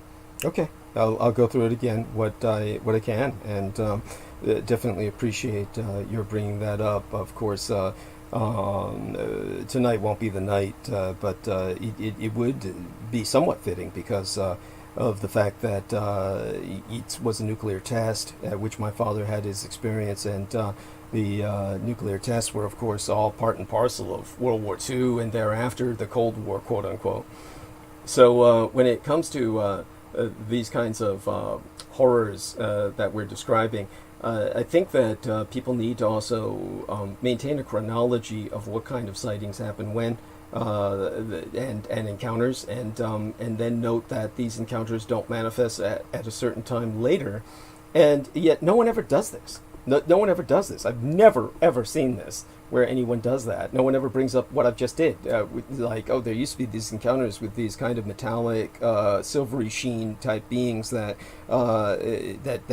basically, by their very presence, radiate everything around them to the point where they're lethal. Their very physical presence is a danger, and nobody ever your vast majority of people who aren't reading old books like you would even have heard of this. All they've heard is what they see on television from these chicken shit little documentaries that are just horrible. I mean, they're not documentaries. I mean, they're jokes. They're scams. They're mockumentaries. Yeah, they're mockumentaries, and the joke is on the viewer. Really, it's how can anyone watch half these Bigfoot videos that they put out? Not that the entity doesn't exist. Not that the cryptid is not real. It's simply, talk about exploitation. I mean, this is like, it's trash what they try to say about it. I mean, honestly, if these creatures had legal representation, they would be suing because of the stupidity. Defamation. Of the portrayal. But I remember there was this one individual who had a genuine encounter. He was someone who had his own little YouTube channel. I don't remember his name. He spoke with me at some, just this Dan Dilbert, I think the guy's name was. It wasn't Dilbert. Dan Dillman was the guy's name. Dan Dillman was in this little city, bumfuck California, where he owned a historic theater. And it was horrible in the sense that it was horribly placed because everything had developed around it wrong. Because you've got this historic theater, and there's no real parking access that was convenient. It was a ghetto had kind of sprung up around it, so it's in a semi-dangerous neighborhood. And so he was like owning this theater, and he kept trying to give demonstrations, or how would I say it? Hold conferences in it. And so I spoke at one of those conferences along with a guest came along. George Norrie was there, and I made certain to go down there to personally meet George Norrie, and that's how I seduced him into ultimately having me on Coast to Coast AM. I began the process through that, and I paid just through my ass to do that. And so because the tickets were astronomical, and nobody was there. It was just me, George Norrie, and maybe half a dozen other people, and they were all speakers. And functionally speaking, there was no audience. And it was pathetic, just pathetic. But one of the men before me speaking there was somebody who had, the way to describe it was evidence of Bigfoot and a Bigfoot encounter. I'll go into that at some point in the near future. Right now I'm going to bring on Peter Moon, who's with us. And I want to thank both of you gentlemen who are going to stay with us. They're going to stay with us as long as they wish. And our call is riding on Mr. Derek Talley. And so he will be with us essentially throughout the night. Mr. Jameson Reese will be here to basically spell me or break me because he'll likely be awake, if we last that long, if I'm on for that long after Peter. And then and Derek will do the same if he's awake. And right now we'll bring on Peter Moon to take us through an hour or two, and then we will. Then we're going to, and both of you gentlemen are. So Peter Moon, can you hear me? I can hear you fine. Can you hear me? Yes, your technical audio quality is excellent. I am so relieved to have you here. It helps provide me a bit of a spell. And so what we're going to do is introduce you, of course, to men you've already met, like Derek Talley, and a gentleman who I don't believe you've ever personally met, Jameson Reese. I just want you gentlemen to get to know each other a little bit. So, Jameson, can you hear Peter Moon? Yes, I can hear you. Okay. Hi, James. Nice to meet you. Yeah. Likewise. Nice to meet you, Peter. Wonderful. And how's it going, Peter? Yeah. I'm good. I'm very good. Good. So obviously Derek Talley can hear you, and I know that you know Derek Talley. Peter Moon, of course, has been very helpful to Derek Talley in his rehabilitation, and but I know Peter Moon hasn't met Jameson Reese. So if you wish to introduce yourself with just a short blurb or something, go ahead and do so, Jameson, and I'll introduce Peter Moon after that. Well, I'm somewhat of what you can call a practicing occultist. Somewhat interested in a lot of fringe topics, anything ranging from ufology to mysterious phenomenon, cryptids, whatever have you. Wonderful. And okay, that's a good general introduction. And so Peter Moon, of course, is essentially, effectively, Douglas Dietrich's official biographer. He is the investigative editorial author and Project Montauk Maestro. And, of course, you can find out more about him by visiting the TimeTravelEducationCenter.com. And you can pay respects at Facebook.com/Peter.Moon.566. But most importantly, know that he's the publisher and editor at SkyBooksUSA.com. And he's kept all of the books he's ever published in print. And he's definitely working with myself now. And we are going to discuss if he had any time to listen to the last episode on what I said about Hiroshima. We'll discuss a little bit about that, whatever questions that brings up, and then we, of course, later on during the night, either with Peter or after he leaves, I'll discuss Nagasaki a bit more, or rather Hiroshima and Nagasaki in context, obligatorily. and go over some aspects of history, which Peter Moon has likely heard the majority of, but there's always something new and that I remember to bring into context, so he can kind of use that with the template that I provided him to get even more detail and isolation per incidents that we need to emphasize. Certainly one of the greatest frustrations on a day like this is just the enormous amount of presumption that you run across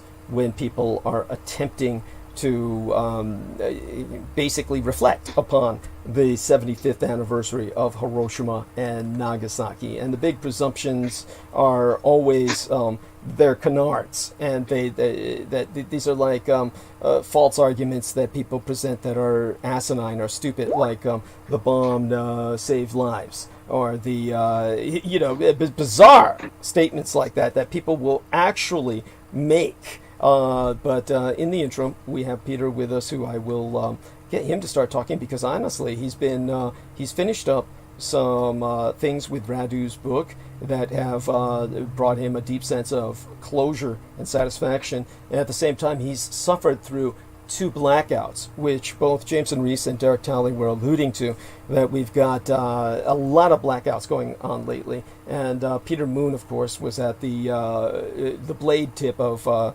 few of them. And so he's nevertheless carried on with renovating his home, and even managed to keep all the food from melting, kept the ice cream hard and everything else by his wife Paula bringing it to work. So he survived in style. And so give us a bit of update on everything, Peter. Thank you so much. Well, I don't really eat ice cream. Occasionally, there are exceptions. They make some product in Whole Foods. It's about $8 for a pint. It's maybe a little less, and it's a keto, Kepo, as opposed to Aikido, the martial art, the Japanese martial art, keto. It's keto ice cream, and it doesn't have any carbs in it. I went on a keto diet, which is it takes a lot of discipline. I was eating for about 6 hours a day, and that was it. And then I will sometimes make ice cream. I have an ice cream maker that I can make ice cream with my own ingredients. But other than that, I'm not an ice cream eater. Right. Yeah, my father had one of those little tiny machines that was like we would do during certain holidays. The family get together and try and make some ice cream. It's amazing how much salt is needed. Well, that's a hand crank. We had one of those at home. My dad bought one, and I remember I actually brought it to school in the 2nd grade so we could make butter. The teacher wanted to show us how to make butter, so my ice cream maker was perfect for it, or my dad's ice cream maker, and we made butter in the 2nd grade. But yeah, you have a lot of, what is it, rock salt? Yeah. And you make ice cream, and it needs to harden though. It's not super hard when you finish it. But I have now some Italian ice cream. I think my former in-laws, they gave it to us, and it was one of the things I kept in the divorce because my ex-wife didn't want it. So it's an electric ice cream maker. Wow. So if you're ever here, we'll make you some ice cream. Oh, that'd be delightful. And sorry, I'm just tearing up because of the thought of my father when he was alive and doing things like that. It's for reasons like that, of course, that I value the memories of my parents so much. So, by all means, how did you manage to... I mean, it seems like the work on the house is endless, of course, but I hope you're deriving some satisfaction for it. More importantly, health-wise, you've recovered at this point, apparently fully, functionally. I have recovered fully from the back hip issues, except now that the challenge now becomes if I go out and, indulge in athletics. That becomes the next challenge, and I won't try that until after Labor Day, when football season starts. I'm not going to go out in the summer season, and give my body time to rest and measure myself. So, yep. And I also learned the virtue of what's called a pull-up. My daughter says you need to do pull-ups for your back, and I can't do a pull-up anymore, amazingly. But I went out and tried, and it adjusted my whole back. the action of the pull-up. That's amazing. It's like, and my chiropractor says, he says, yeah, do this. He took me over to the gym part of his office and said, use this. You're pulling the weights down. He says, that'll build up your back so you can do pull-ups again. So it's the whole body has to be worked. The whole body is something that's very important. And I'm reading a book now. It's an excellent book. I think it's The Cure of All Pain by Ming Chu. Ming Chu is spelled C-H-E-W. He's a physical therapist in Brooklyn who studied the martial arts as well. And he figured out this system of how to fix people by working with their fascia, which complements what I learned in Qigong. I don't know Ming Chu, but he worked on a professional basketball player and healed his knee by working with his neck. It's all interconnected. So that's an excellent book. He's got a website as well, and he's in Manhattan. He's a reputedly an excellent practitioner. He seems to deal with an exclusive clientele. If you have an office in Manhattan, you can charge about 3 times as much, if not more, and because you have to pay a lot of rent. Yeah. As a matter of fact, you have to charge that much because of the rent, the overhead. So go on, yes. And so anyway, that's what I've been up to, and the world looks bright today. But with tonight, I would like to. I don't have any questions on Hiroshima or Nagasaki because I've been studying them quite a bit in your information, and I might have some specifics here or there. None of them come to mind. But what I'd like to address tonight is where tomorrow begins the annual biorhythm. Sometimes I call it the Montauk biorhythm of August 10th to 14th. And this is a time when the star Sirius is most direct, means closest to the Earth. It was honored in ancient Egypt by rituals. It was considered a time of fertility, high heat. The sun is in Leo, which represents the cat. It's also referred to as the dog days of August, referring to the dog star Sirius. Yeah. So this is a time that's been, it was introduced to me by Preston Nichols, who said it also, August 12th was the end of the Mayan calendar. And this was a time when the Philadelphia experiment occurred on August 12th.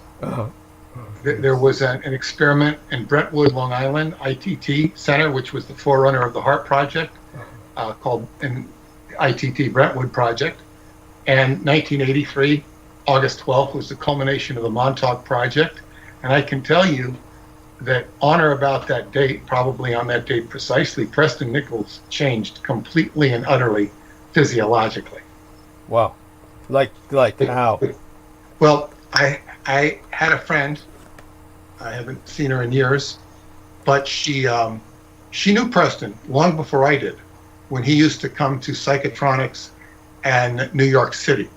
There was a Psychotronics chapter in New York City, and he would often attend that. And she said that when she used to go there, he was by far the most handsome man she'd ever seen in her life, well-groomed, etc., etc. That was prior to 1983. After 1983, you would not get that description. He was a physical wreck, and when I was writing his book, I went to I met a woman. I'd helped her get her car started, and Betty, and she invited me to a writer's club. And I said, this is a good chance to sharpen my skills as a writer. So my first night at the writer's club, I went to Charlene's house, and I walk in the door. I'm working on the Montauk project, and there are all these, there's this certificates that say AIL. And this is Airborne Instruments Laboratory. This is where Preston worked. And of course, we're not going to mention this in the book, but it's now mentioned in the Silver Anniversary edition. But I go, what's the AIL? Why do you have AIL in your house? She says, oh, Dick, that's where Dick works, my husband. I said, oh, well, and I started telling her, because she knew a little bit about what I was writing. And she says, you got to stay here and wait till he comes home. He'll be home about 11:30. Stay, and you can talk to him. Oh, I said, I'd really like to do that. So I stayed late, and I met Dick. And Dick, of course, knew Preston very well. In fact, when I came to the house, it had a huge ham radio antenna on it. Huge. I said, where the hell am I going, you know? Reminded me of Preston's. And he said that he had heard the stories of Preston, but he says, Preston, you know, this isn't possible because Preston doesn't have an engineering degree. Like what does that have to do with anything? I said, well, Preston does have an engineering degree. He doesn't like anybody to know it. Or maybe I didn't tell him this because Preston says, I do have an engineering degree. Right. But I don't want anybody to know that because I make more money working overtime as a tech. And Preston actually, he had gone to Brooklyn Polytech.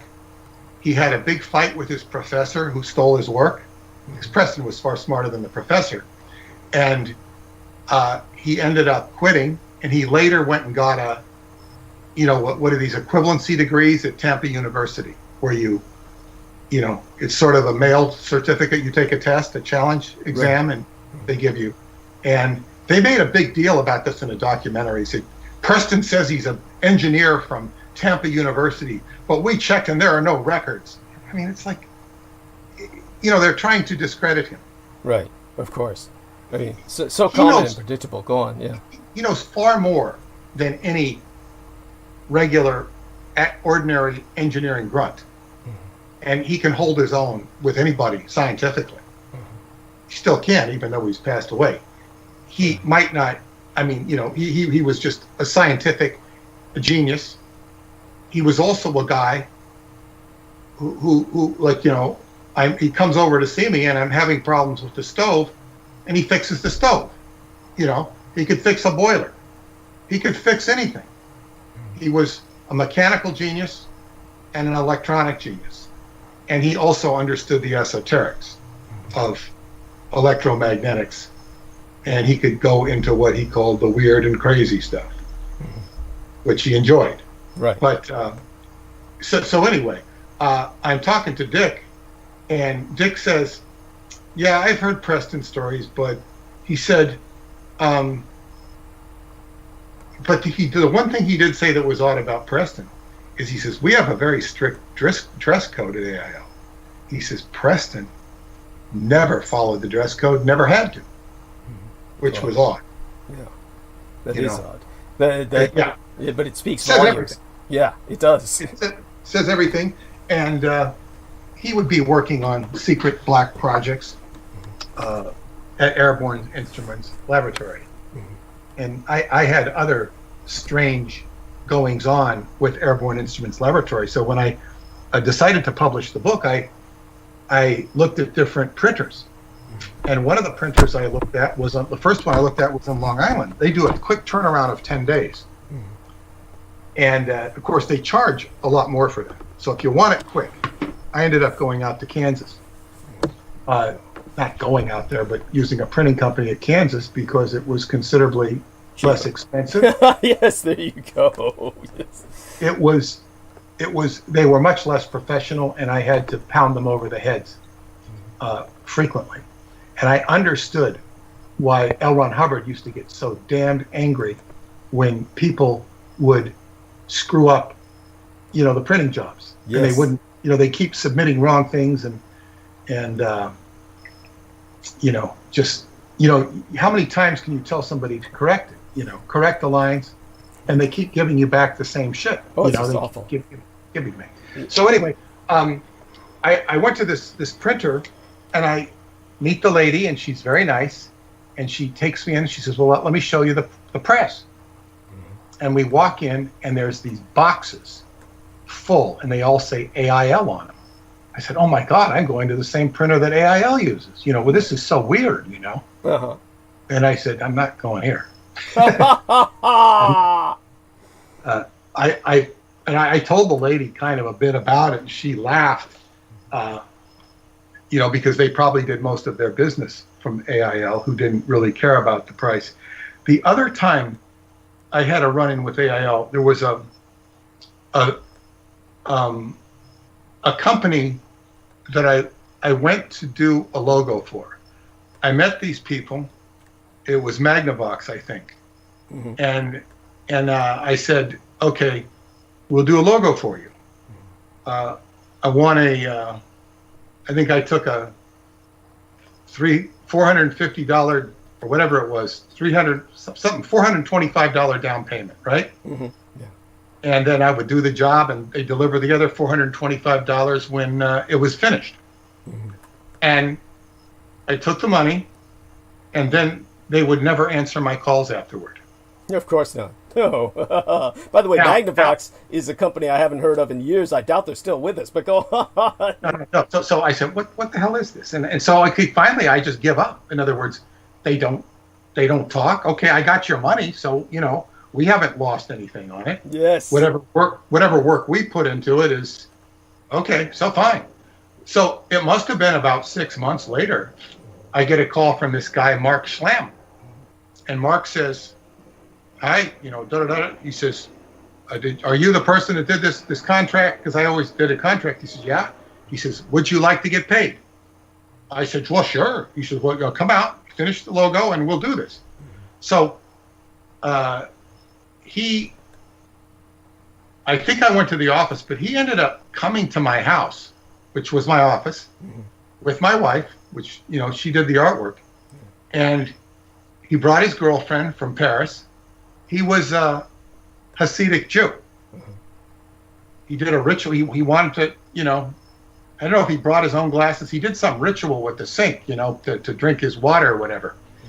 And we sat down. We did the work. We completed the work. He was very happy with it. And he got me paid. And we had a pleasant interaction.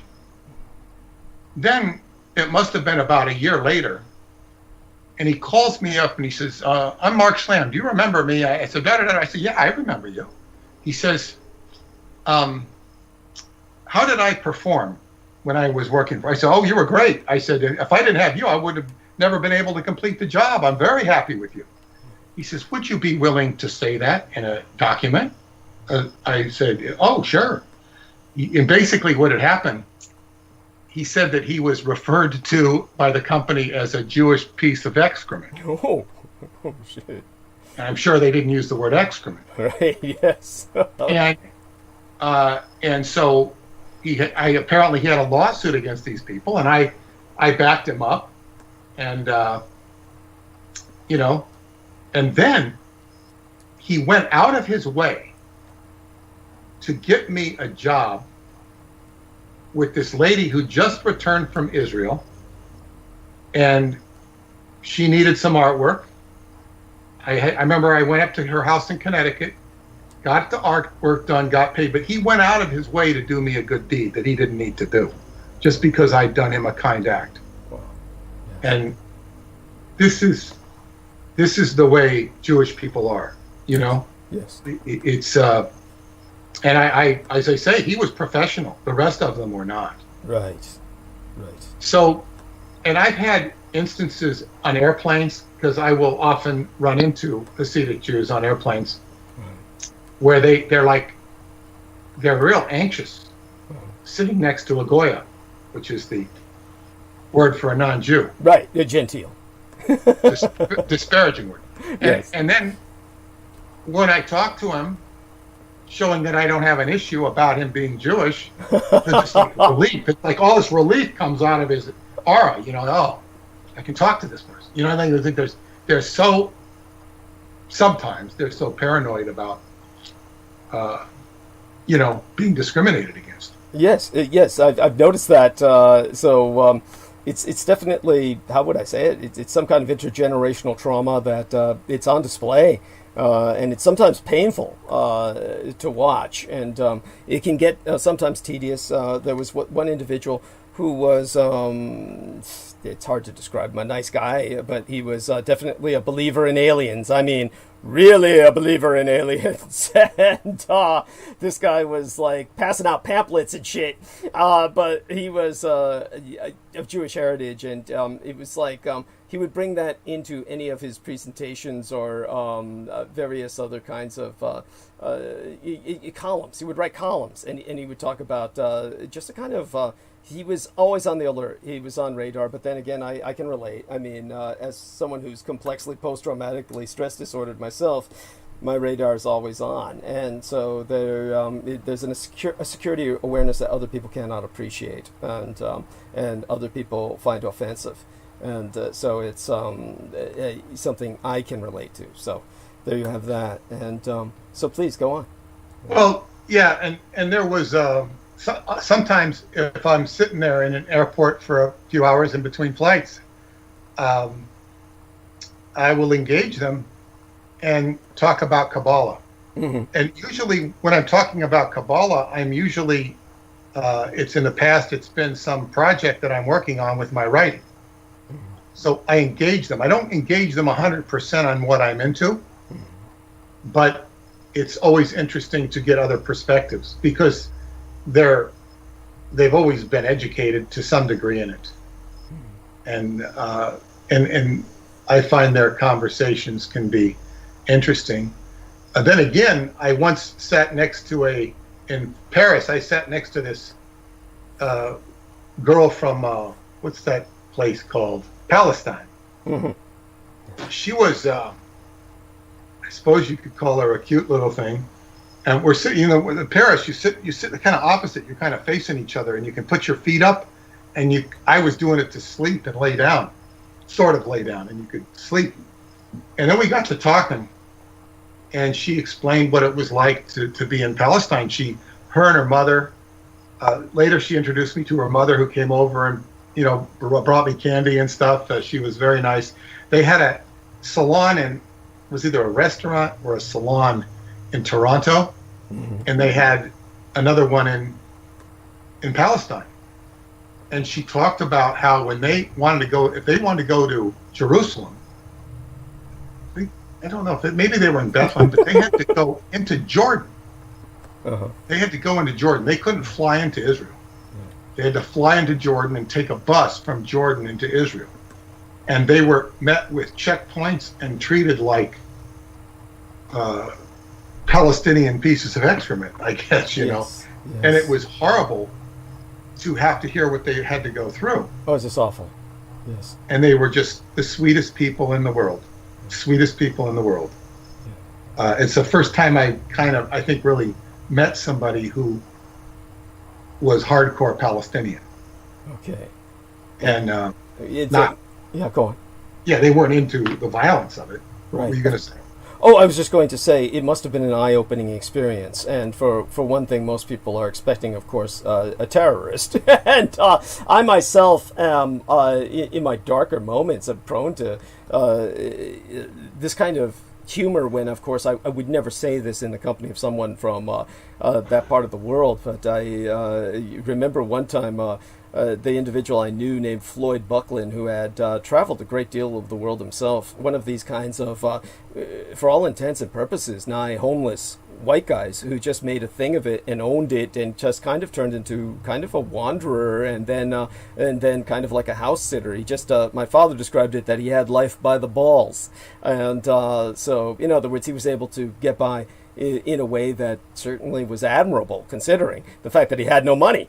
But this individual, he was describing that he had been back to North Africa near the Morocco, Maghreb region. And he said during the time that they had their traditional festivities, and you could see them in their traditional dress, for that part of the world. And of course I made the joke, their traditional dress of ski masks and Kalishnikovs. This is one of those types of quips that you make with somebody who is not of that ethnicity or that nationality, and you both just kind of laugh at the insipidity of it before you move on. But this kind of humor is always tempting because it's so indoctrinated into us. The kind of image, the stereotype that we're programmed to have through cinema, and of course, a lot of this ended, ironically enough, with 9/11, because once people began to actually be afraid of Muslims, they stopped making fun of them in movies. They stopped making them the villain, the go-to villain in comic books. At that point, it was hands off. So whether the Muslims were behind that act or not, quote unquote, to degree, whatever degree, the fact is it became identified with Muslims, and the bottom line is that terrorism works. So there is terrorism that doesn't work, and then there's obviously terrorism that does work. It's part of that.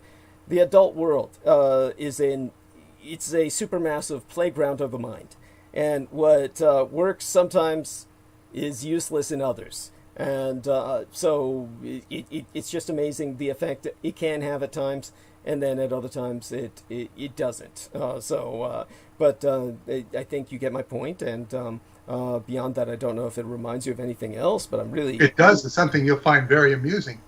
Yeah. What you like to call morbid entertainment. Yes. It has to do with Yasser Arafat. Mm-hmm. And I was introduced to a book by a former two-star general of Securitate in communist Romania. He defected to the United States, Ion Mihai Pacepa. Wow. Pacepa. And he wrote a book about all of his adventures with Ceausescu and whatnot. And he was like super trusted. But in such a position, he was working for a madman. Yeah.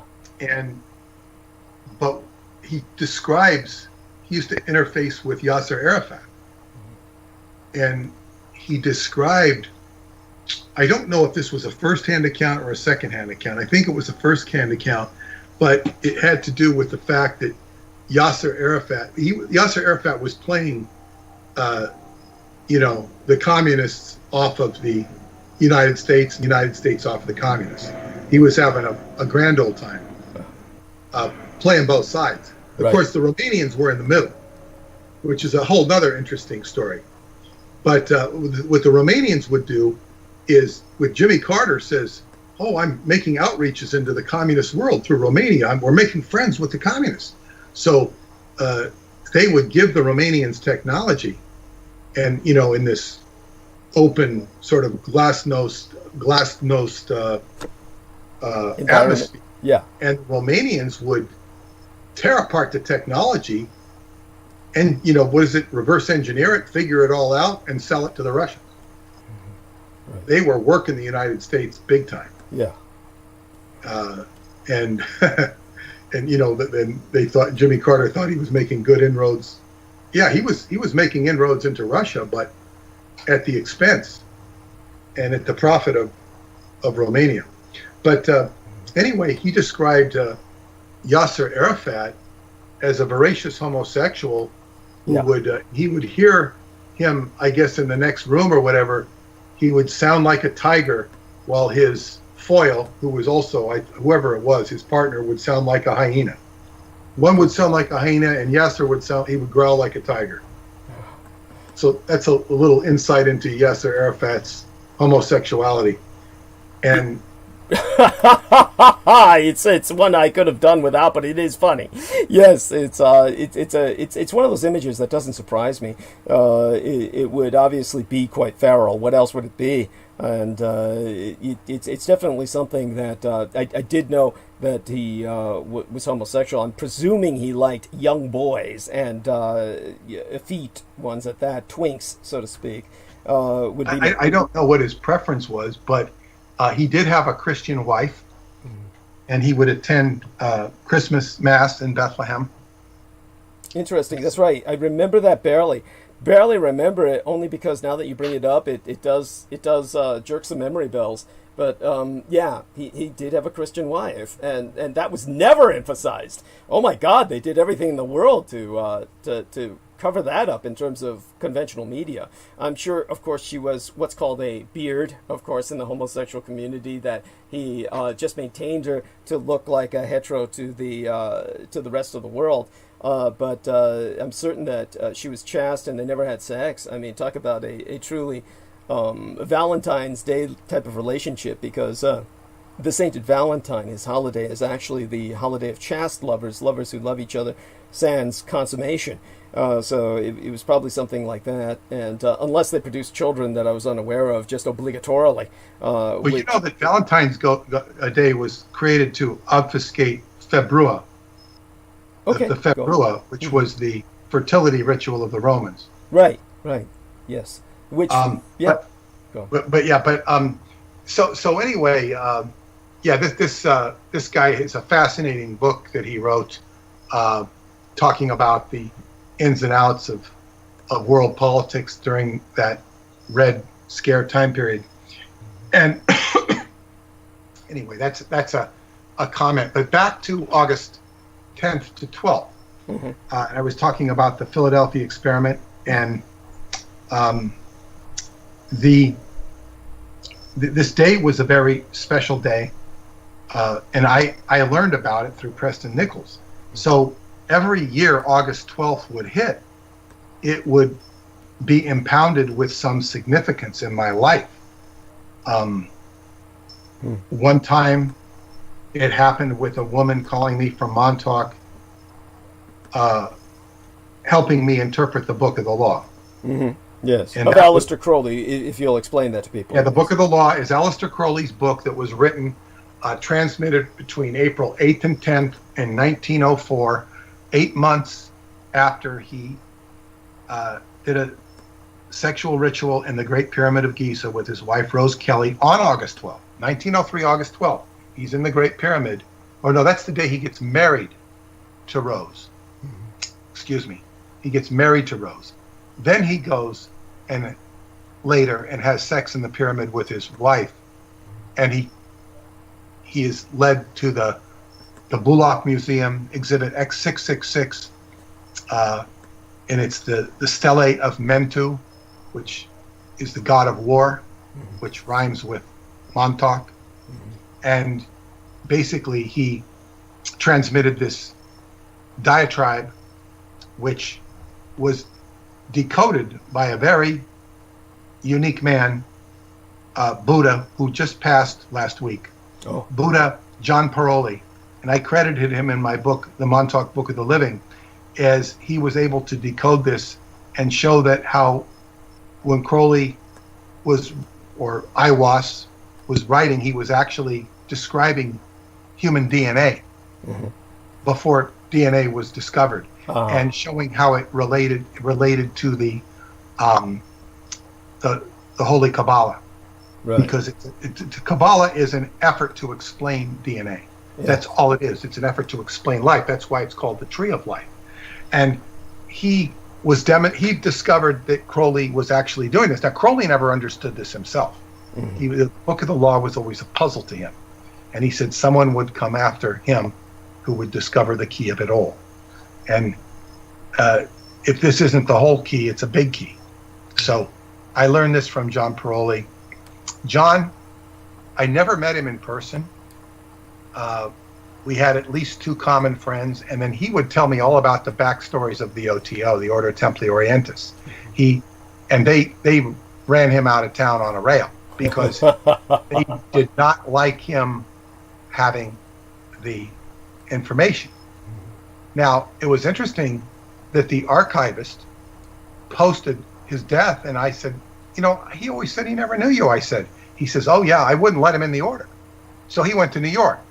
The archivist had a lodge in Connecticut because he was directly under Grady McMurtry, who basically inherited the OTO through legal means with the help of Aquino. Mm-hmm. Right. And basically, this guy didn't want anything to do with Buddha, he said he was a flake because Buddha would, I guess, claimed he might have had some powers, and Grady said, "Well, maybe we should initiate with him if he's got all these powers." Sarcastic. and then he went to New York and got involved with the Caliph, the head of the OTO, and James Wasserman, and he basically, he didn't fit in, but he learned what he needed to. He had his own orders, and he was, but he suffered a lot for all of his knowledge. He was over 400 pounds, and he suffered. He lost. I mean, he said that the OTO was working on him overtime. They caused his divorce where he lost all his money, but he ended up getting a lot of money. It was inherited or whatnot. So he died rich, but he was miserable. He was miserable because his magical exploits had gotten the better of him. And he had far too much admiration of Crowley, in my opinion. That's not to say he shouldn't have had any admiration for him, but he had too much. And he identified him to the point where he told one of my friends that he was the beast. Right, of course. And it's just so typical. He identified too strongly with, and he saw a brilliance in Crowley that many people will not see. But it still got the better of him. But he was a good soul to me, and I liked him, and I would always indulge him. And I've been in contact with his son, who wrote to me, and I'm getting a totally different picture of his son than he gave me of his son. Because his son saw all of his father's faults. Right. And so I hope to, the son might prove to be more valuable than the father. Who knows? But its generations go on and on and on. So the passing of John Paroli, and August 12th.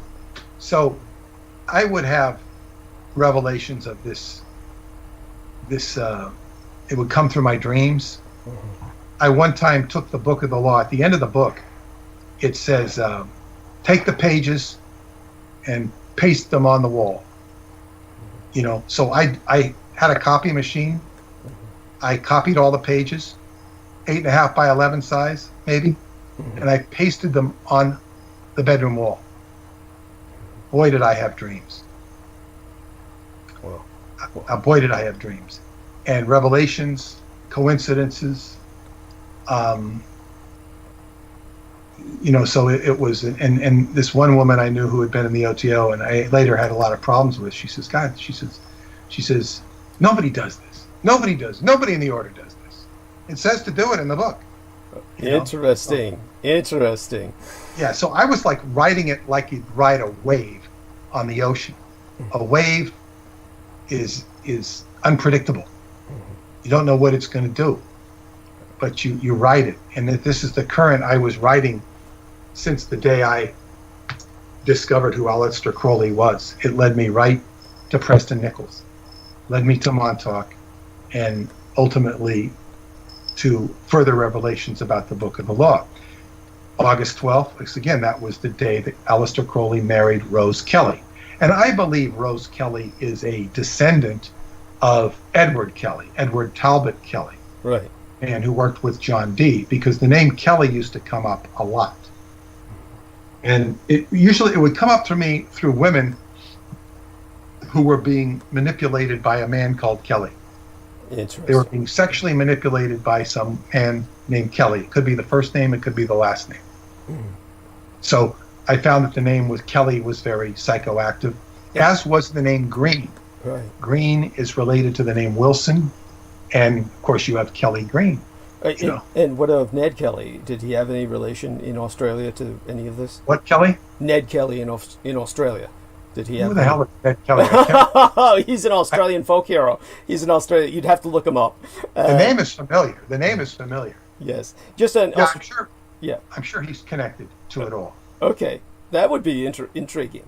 It's a pity he couldn't take advantage of that. But he was, of course, he was one of the first men to deploy modern armor in the sense of after the days of the old knights in the modern age for modern ballistics. So he welded an armored suit to render him fairly, well, pretty much invulnerable to bullets of the day. And so he was a folk hero in Australia, an outlaw, and someone who ultimately had his life succeeded.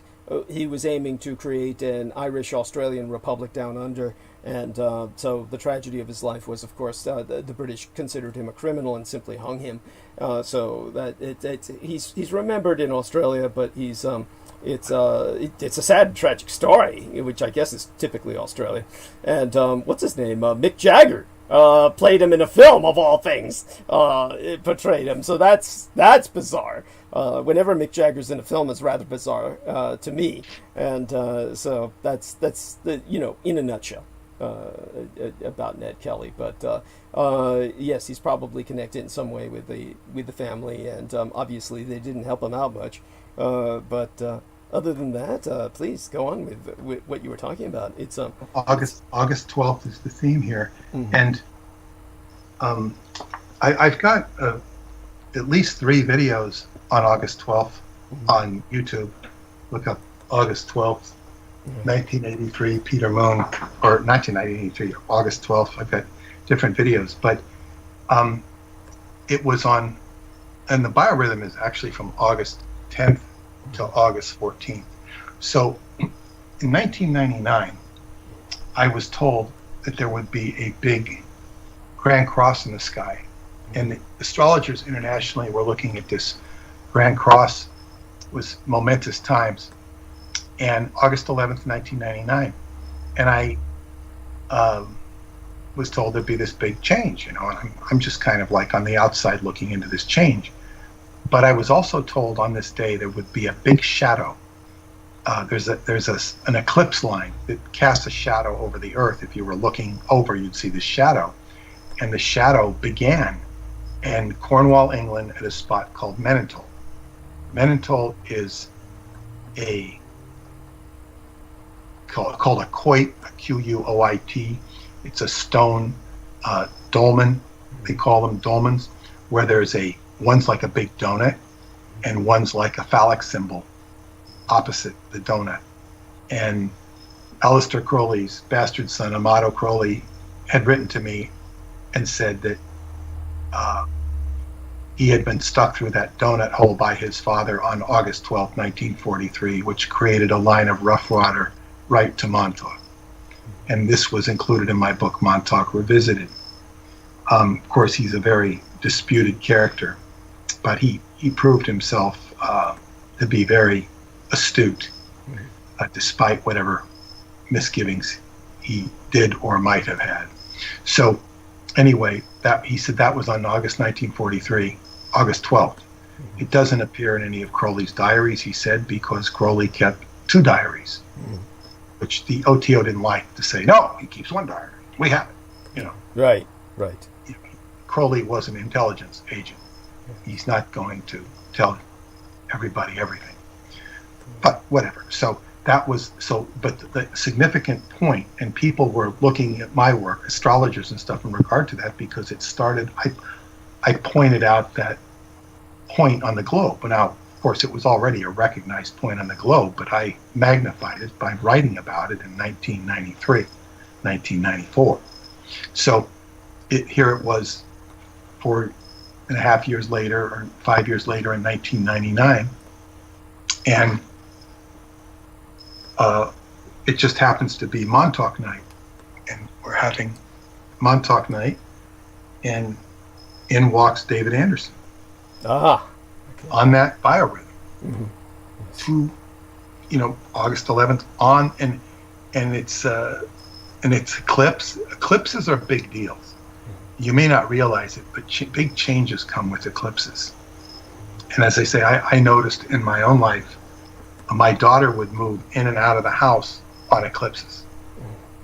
In and out of the house on eclipses, usually with a lot of drama. So eclipses are something to be aware of. But that was a monumental date. Now, what happened, there were a lot of August 12ths in between 1999 and 2009. Mm-hmm. But on 2009, I took my first trip to Sarmisegetusa, the spiritual capital of Transylvania. This was in 2009 with my friend Nicole. Mm-hmm. We'd taken the train in the middle of the night with her friend Christina and the three of us, and we were staying in a monastery nearby, 40 minutes away. Mm-hmm. And so anyway, we're sitting after dinner in this very pastoral, beautiful area, and one of the monks, and we walk out into the garden, we're just walking around seeing it, and one of the monks explains to us, he says that the first stone for this monastery was laid on August 11th, 1999, the same day I met David Anderson. Amazing. The foundation stone of that monastery. And here we were 10 years later. He says, this is the anniversary. Tomorrow's the anniversary. That's the day we were going to Sarmisegetusa. So it was like, wow, this is quite a synchronicity. And David had actually called us at that moment. I don't know if he left a message.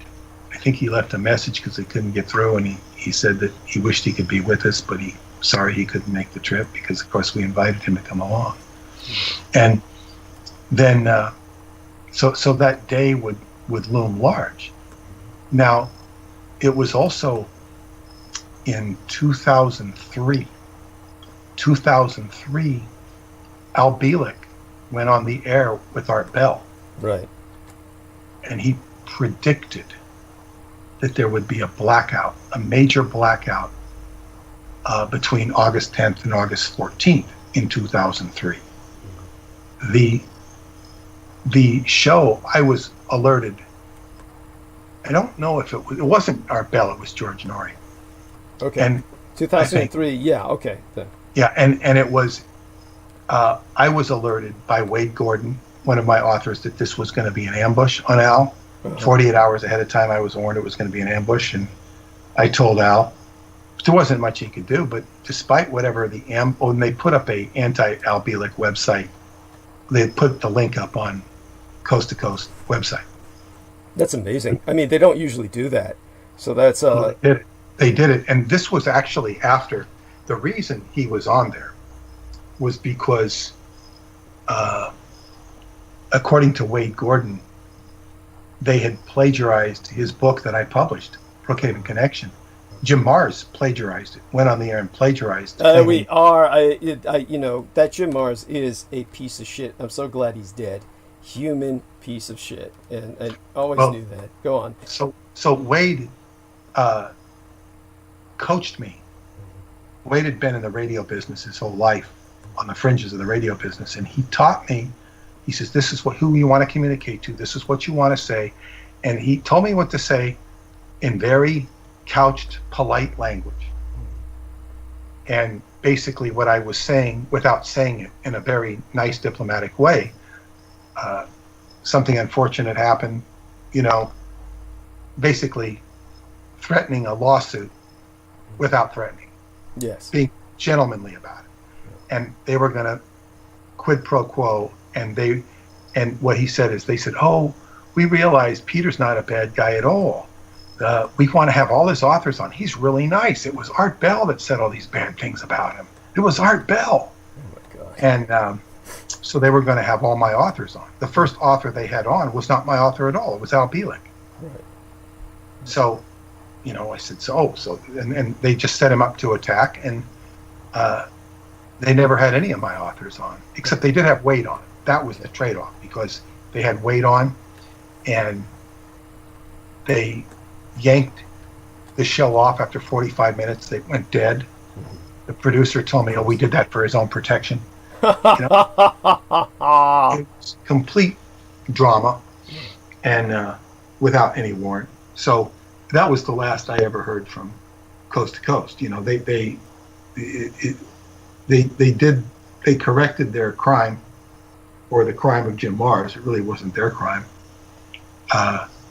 And, perform their own stuff. But yeah, that was, but anyway, ALEC announced a blackout, and we had the biggest blackout in the history of the United States. Incredible. And maybe the world, I don't know, on August 14th. And did anyone take note of that and say that on the, on that forum, on that venue? I've never listened to Coast, so I don't know. Yeah, I don't blame you. That's you ain't missing shit, and so. Well, I knew that, but so I really don't know. I doubt that they mentioned it at all. However, I wrote about it, and the center of the blackout was in Preston's new property in Cairo, New York, and it extended up into Canada, all into Ohio, all up into Massachusetts and beyond, and I think the outer edge of the blackout was Montauk, and of course. I was actually in Home Depot at that very moment of the blackout with my friend Clyde, who was then living in my house. Or no, he wasn't living in my house. He was staying with me. He was helping me with a project, a construction project. And we were sawing this huge piece of wood in the saw at Home Depot, and the power went out while we had the saw. We thought we had caused the blackout by...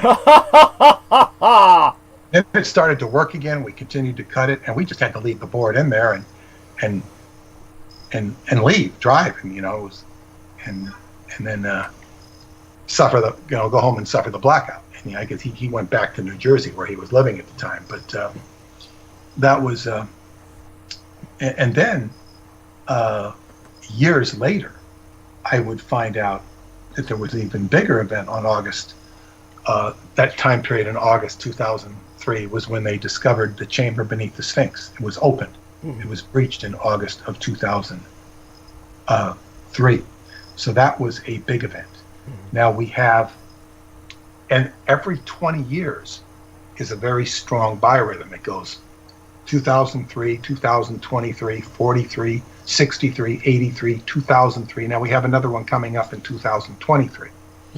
And in 2023, I did the astrology for 2023. I mentioned it before. I think it's a kite, and a kite is a very monumental pattern in astrology. I put the pattern in my newsletter. Somebody wants it, they can write to me. It's Skybooks, and I'll send them the newsletter, a complimentary copy of it. It's normally by subscription, which you can get at skybooksusa.com. But so it's a very good day. And I also explain what's going on now, and we might have to put up with a lot for the next 3 years, but if you can focus on the future, it should be good, particularly for the work that I've been involved with. So these days, these August 12th days are monumental. Now, what's happened in the recent time period is that my trips to Romania have coincided with these days. These are not me calculating to go to Romania during these time periods, but it was this time last year, I think it was on the 14th, that I was able to enter Choclavina Cave and go a mile into the cave and have great experience with a lot of revelations that would come through dreams and conversations. And right now, we're moving into this time period. And in the last there's two things that have been happening with this August 12th. One is I heard from my friend in Romania who drove me up there last year. We went to the camp. I introduced him to the camp director. They got along great. He's one of the top psychiatrists in Europe and certainly in Romania. My friend is. Yeah. And I stayed with his family. And we went there with his son and another young girl who wanted to go with us. And we had the time of our lives. I was learning about bees. The guy was showing me how to keep bees. Not that I remember everything, but he had all these bees and honey and whatnot. And there was a scouting camp, and he had me talk to the scouts. Interacted with them every day. They had singing around a campfire at night. It was, and they would sing many songs in English for me because I was the only non-Romanian there, and made me feel very much at home. That's wonderful. Very thoughtful. Yes. Oh yeah, they were just wonderful, wonderful people, and I got to. Well, I met one of the neighbors the year before, and I went down and had trika, which is their plum wine, Right. and they were feeding us, down one of the neighbors and telling me also all about the legends of the cave and the flame that would emit from there on holy days, which I hope to go back and investigate. Right. So it was quite a trip, and my psychiatrist friend, Catalin, his name is, he went back there this year with his family. He took his entire family, and he sent me pictures of he's walking around. There's this, he says, this walled city about 20 kilometers around. He took the walk. He did not see the wall, but the camp director took him all around. It's a long walk, 10 miles basically. He said it was exhausting. And I'm very glad that my friends have, and he took his wife and she was cooking for everybody. She sent pictures, which I went to the Black Sea with them last year. I wanted to meet her aunt in Constanza because 2 years previously she'd given me some cake, which had no sugar in it. I was so in love with the cake, I said, I want to meet your aunt. I would send the aunt messages on video. The aunt does not speak English. And so I finally got to go see the aunt. I insisted. We drove down and they treated us to a Romanian lunch. Right. And then we went to the Black Sea and put our feet in the water. And it was a beautiful day. And I will also say this, since it's a bit of a cultural reference. I was hungry, so I bought a pizza. and Romanians, including my wife Paula, they are notorious for putting ketchup on pizza. I'm nauseous just thinking about that. But go on. Yeah, but it's uniform. It's like, they'll put ketchup on anything. Scrambled eggs. Oh God. Go on. Yes. Oh. Yeah, and I cannot abide that. I cannot eat some of the things that they eat. I'm pretty okay, but some of the dishes. Yes. What is it? Salmeri. It's like cabbage with, I think, I don't know, it's cabbage and pork. It's it's the cabbage. I can't take the cabbage. Oh my God. But where did they get this habit from? Was this they picked it up from the Americans in World War II or what? It doesn't strike me as the ketchup. Yeah, the ketchup. Jesus Christ. I don't know where ketchup was invented, and it's not one of my favorite things. My father liked it. My father was a ketchup enthusiast, and yes, he turned me off to it, so to speak. Yes, so that's I come from where you come from. It's not something I would normally use, other than maybe on some French fries, and oftentimes I don't use it on French fries at this point in my life. So it's that's well, there you go. Yeah, but if you're with Romanians, they will put the ketchup on. You had to tell me that. Oh my God, I never knew that. But that's one of those little vulgar facts that you wish you never knew. But yeah, thank you. That's fine.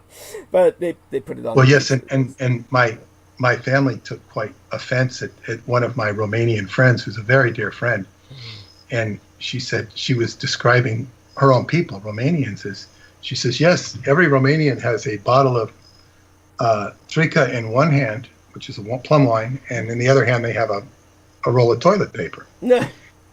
because you always want to have. When I was on a trip in Romania, my roommate was a Swede. He was a big Swede, and I said, "Hey, you got a lot of toilet paper?" He says, "Yes." He says, "Toilet paper. Don't leave home without it." Right. It's in Europe. It pays to have toilet paper. Yes, especially in Eastern Europe. Yeah, it's sad, but a lot of these places are not equipped with it, so to speak. They're not refilling them. Well, yes, and Russia was notorious for using newspapers. Yeah. And communist Russia. Yes. And but of course, that's all the Russian newspapers were good for in communist Russia. So, but in the same way today, I'm sure. So go on.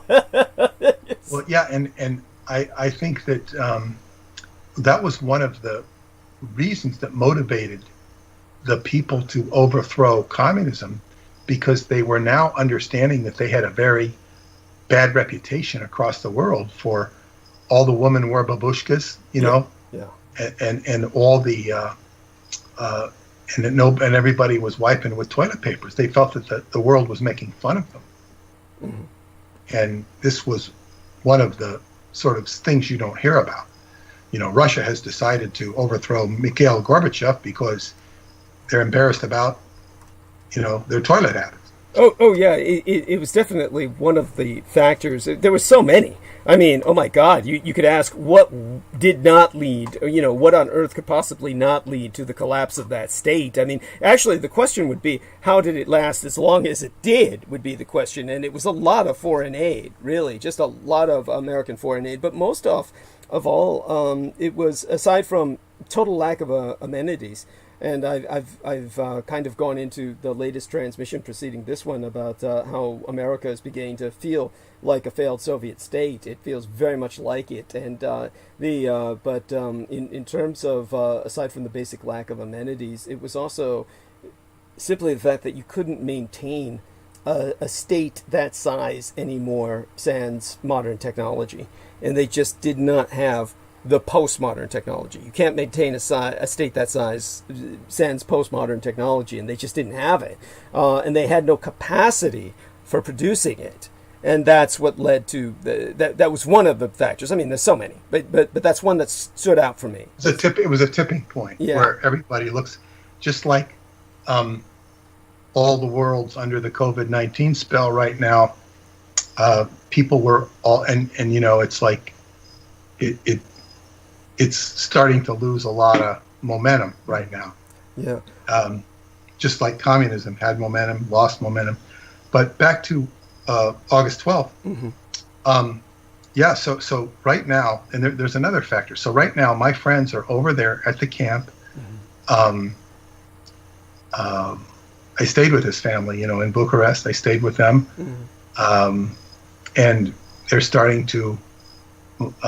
he's reviving my antenna project. I raised money to put an antenna, a ham radio antenna. I remember this was a really big deal to them. And tell us a little bit about that without going into too technical a depth, because I know one time you went... I can't go into technical depth with this, except that I talked to a man on the way home outside of Bucharest who said, he needed so much money to put this together. Right. So I raised most of the money. I still need one more participant. And of course, I had 3 people ready to go with me this year, but the trip was canceled because of COVID-19. Right. So I hope to take them. One of them is a doctor who worked on COVID-19 patients. Okay. And he you know, told me what it was like working on the front lines. Another man from Sweden will come. And another man who's a ham radio expert from Wisconsin is going to come. Yes. And go on. Yeah, please. So I will need another person to go next year, and we will visit the cave and you know, I will try to arrange. I will make arrangements to put this antenna up. Right now, I don't even try because everything's even stranger over there than it is here, with a lot more restrictions. I was very happy that my friends could take this trip and go out in nature, because you're completely in nature. You're going to heal on many levels while you're immersed in nature. Yes. So at the same time, I've got 2 things happening this time period. Is first off, I contacted the shaman of the Montauk Indians last week. I just felt impelled to talk to her. She's older. I think she's 76. She does not have her sight. When I say she doesn't have her sight, she might have some sight, but she said she's going to get it back. But she had visions the first time I talked to her on the air. She says, "Oh, you're going to do very beautiful things. We're going to do wonderful things together." That's how she greeted me. Where, you know, if I was talking to the press, they might hang up on me, or, you know, treat me like Dracula would treat a crucifix. So she embraced me without knowing me, seeing me face to face. Right. She was introduced to me by a tribal leader who I had met in the course of my investigation. And so after many years, she introduced me to Artie Crippen, the medicine man, who completely changed my life. Artie Crippen is, again, the medicine man of the Montauk Indians. He is half Chinese. His mother was from Hong Kong. His father was a Montauk and Shinnecock Indian. And he, I believe he was born gifted, and he is a medicine man. And he went out and spent time with the Lakotas. He's the only one to have ever actually done the sun dance and done it right. And this is an excruciating experience. It's not something you should go out and try and do. It's not something that Native Americans can do. It's excruciating. He did it. He was gifted with eagle feathers from heaven. An eagle feather came down, and he didn't know how it got there. Nobody knew how it got there. He said, "Where'd you get them? We've been trying to get those for years." It's illegal to have an eagle feather unless you're a Native American. Interesting. And he got it. And I met his fathers who organized this. Right. And they said, yeah, he's the only one who did it. They were characters in their own right. They had tremendous respect for him and what he'd done. And Artie introduced me to Roosevelt Gainey, my Qigong teacher. He told me how Roosevelt had saved his life on 2 occasions. And so Artie introduced me to Qigong. He taught me Qigong. After I studied with Roosevelt, I could then show Artie Qigong, that he didn't know. But still, Artie knows things. He knows things. He's practiced. He knew Bruce Lee. He referred to him as Uncle Lee. His Uncle Lee used to go out to the Shinnecock Reservation. And he's a bridge between different cultures.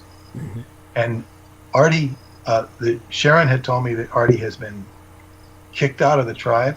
He's been declared an imposter. Oh. And I said, I would like to congratulate him. Because he told me, he says, I'm an outcast. I've always been an outcast. He says, Roosevelt is an outcast. And I said, well, I'm an outcast too, Artie. And we all belong together.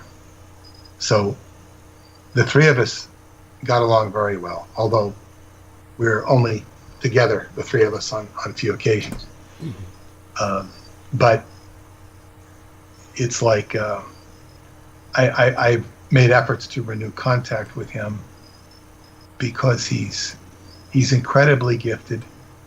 He's not always, and also, and I once time warned somebody who was trying to do something with him.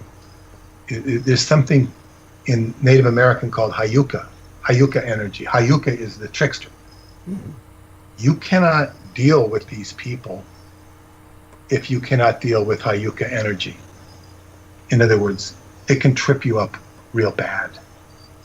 So I don't recommend people go out and seek out this sort of thing unless they really know what they're doing. Because as we said, I meet these people in Indian time. Indian time has its own time. Yes. And I remember one time they were having a conclave of Montauk's in Oyster Bay, and I was taking Sharon there, and I remember we were looking for a parking spot, and Artie walks right out of the building. As soon as we arrive in the car, he sees us. And I said, why did you come out? Why did you come out the same way? He says, I felt you. So he wanted us to know we were in the right place. He didn't have to come out. We would have figured it out. But it's just like there is a definite magical quality, not only to his people, but to him specifically. And he's been a great gift. In other words, he gated Qigong to me. And we used to have meetings. They were it was called the Fountain of Youth meetings, I guess, or whatever we called them. They had tribal gathering, and I would be the only quote unquote non-tribal member there. I would bring some of my friends occasionally, and we would do this qigong, osha root, and a drink called Ageless Extra, which was a youthening drink. It was a very good drink that I took for many years. Right. I switched to another drink, but so Artie introduced me to youthening, and then he said, anybody wants to, after a month of this, we'd meet weekly. He'd say, anybody wants to come and meet my qigong teacher in Connecticut for World Tai Chi Day, come. I was the only one who went, and was forever, in his debt for what he provided for me. And of course, I took it and ended up getting far more instruction than he did because he lived far away, Right. and he would get instructed on the phone. And my teacher had a great deal of respect. And to go back to the Lakota ritual, my qigong teacher said he wanted to go. He wanted to do a sweat lodge one day. I'll even tell this story. It's an interesting story. So we were going up to Jefferson Valley, which is, an hour and a half or at the most north of New York City, probably less than an hour. And to a friend of mine who had a sweat lodge on her property, because my qigong teacher wanted to do a sweat lodge. And of course, Artie came, and I think Sharon came to that, the shaman. So we had a lot of interesting people there. And I think my ex-wife came as well. She came to one of them. Huh. So anyway, in the sweat lodge, Roosevelt told me, he said that he wanted to go to the Sundance. Uh-huh. And I said, you'd want to go to the Sundance? I can't believe you'd want to do the Sundance. Because it's like you put these bones that are like needles through your breast. Yes, I was about to describe that to our horrible. listeners. And what Artie explained to me, he says, this is men trying to emulate the suffering and the pain of the Christ. Yes. And this is what they're trying to do. And I don't recommend it because this is the role of women. The Christian dying for your blood, cleansing your blood, is a female thing, not a male thing. But in any case, I said, I can't believe you're going to do that, because he says no. He says, I'm going to show him how to do it right. Oh my God. And he had so much, what's the word, alpha male presence. Yes. That he would have shown them all, and they would have all listened to him. That's how much alpha male he was. He said, you're doing it wrong. He's telling these, and you just don't do that when you're a Native American.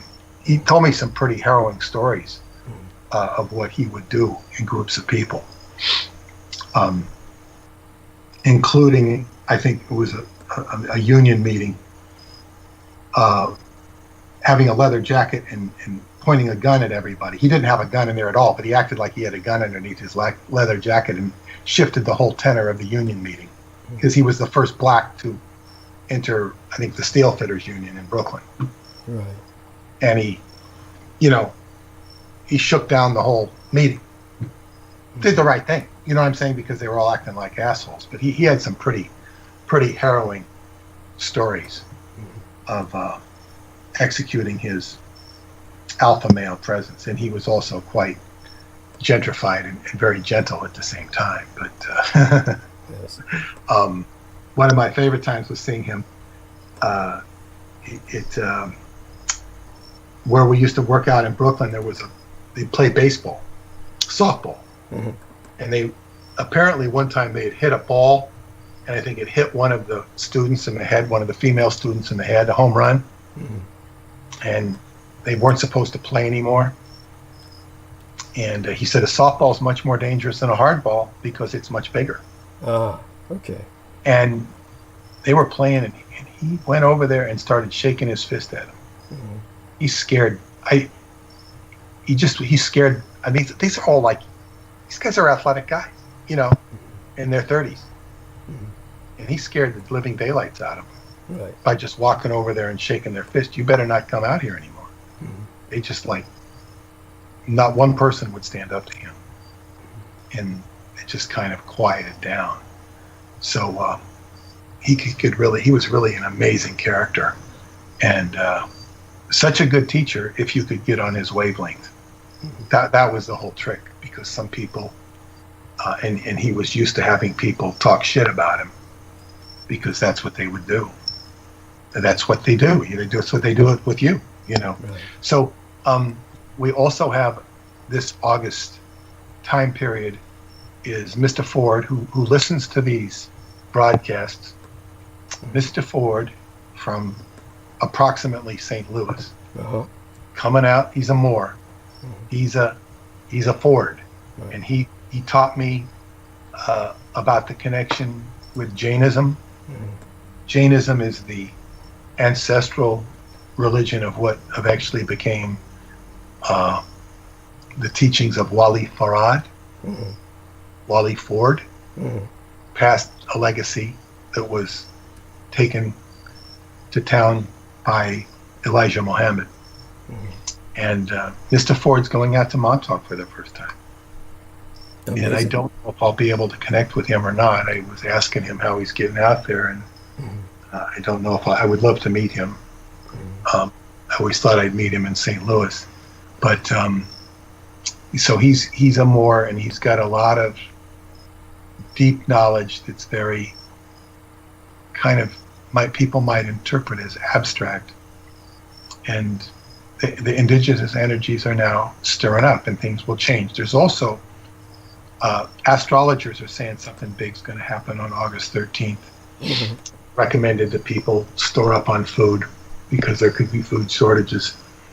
This is a tumultuous year. Right. And that's about what I have to say about August 10th to the 14th. That's fascinating. I really appreciate your sharing that with us, and this is important. It gives people something to look forward to. I'm not quite sure all of it is positive, but like you said, if we persevere through the next 3 hard years, we should have positive results for those of us who persevere. That's a good takeaway, yes? Yeah, and I should have, I would imagine by that time I would have at least three of your books done. Wow, I mean, that's beautiful. I mean, well, I certainly appreciate that. And I'll, of course, I haven't had time lately with all the drama going on to go back into your manuscript, but I will. And I will do so with a vengeance and give it the attention and respect. I give it the respect it deserves, but I'll give it the attention that it needs. And while you're with us, it is now, what time is it in New York? I'm just curious. 10:15. 10:21. About 10:21. Okay, yeah. So I'm hoping you can stay with us a little bit. What I'm going to do now is I'll start talking about the Nagasaki bomb, and I'd like you to stay with us for as long as you can stand it, and then just let me know when you decide to leave. But I'd like to start talking about aspects of that before I go into the salutation and the shout-out and into more conventional current events. I'd like to cover the history first while you're still with us. And go ahead. And that way, go ahead. I'll put it on mute and start. Right, but I want you to ask questions or interject if you feel inspired. I will, but then I'll take it off mute if I do. That way. Understood. So thank you. And Mr. Moon is wonderful. I really appreciate him sharing that with us. And I'll give my final salutations to him for the night when he's ready to go, but hopefully he'll be with us for a while. So this is the 75th nuclear terror bombing Memorial Day of Nagasaki, or Long Cape City. And basically what we have is a situation in which, of course, probably the greatest challenge to deal with is the preconditioning of the Western mind in terms of how they perceive the war. A great example of this is, of course, just if you ask any European or particularly American person about World War II, they're going to think about World War II primarily from a European perspective.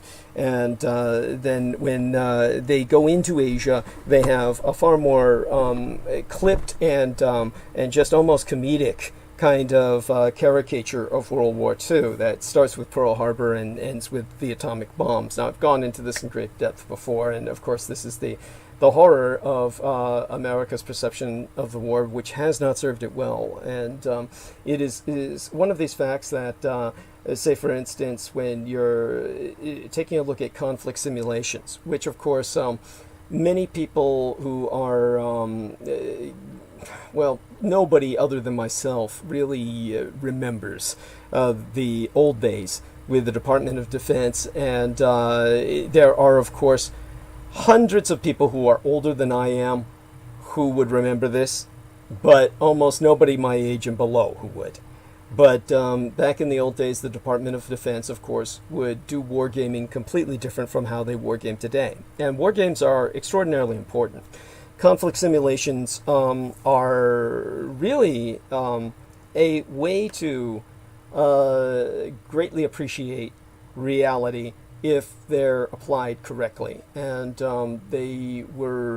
you have Department of Defense analysts who were employed in these think tanks that I had always aspired to be a part of and never got to be a part of because, of course, I wasn't playing the game that many of these people were playing, which was to cater to the what the client wanted to hear. And in this case, the client was the U.S. military-industrial complex. And I remember when I met my childhood heroes, who were big-time think tankers. I'm sad to say I never met Herman Kahn. Now, Herman Kahn, his surname was spelled K-A-H-N. And Herman Kahn, there's an entire biography written on Herman Kahn. I know of only one. There may be others. But it only talks about his wargaming nuclear war. And for some reason, it doesn't go into aspects of his studying sociology. And Herman Kahn, as a war gamer, would apply his research into sociology. And he wrote a book that was monumental to my cultivating my paradigm of the world. And it was entitled The Emerging Japanese Superstate, Challenge and Response. And bear in mind, this was written in the 60s or the 70s. And this individual, Herman Kahn, long before the 80s boom, where everybody was saying, oh, the Japanese are taking over the world, and we're worried about them buying all the real estate. He wrote that the Japanese were basically the wave of the future. And he had gamed all this out. And yet, it's his single monumental work that is never cited anywhere. If you look up Herman Kahn, all you're going to see is nuclear war. That's all you're going to find is his wargaming nuclear war. And he was part of this old, they'll say, like school, Pentagon projection of the nukes and the effects they would have on the world. You have nothing about what he said about Japan. And the reason why was because he anticipated what I would expose. And therefore his anticipation is suppressed. And you will not, if you ever find his Emerging Japanese Superstate Challenge and Response book, send me a copy or the like, or let me know of its existence. I've got it somewhere in the basement where I can't reach it physically. But he was, of course, he knew what he knew because he gamed it out. And what you do when you game things out is you also game the future. And you see who is biased to win based on any number of factors.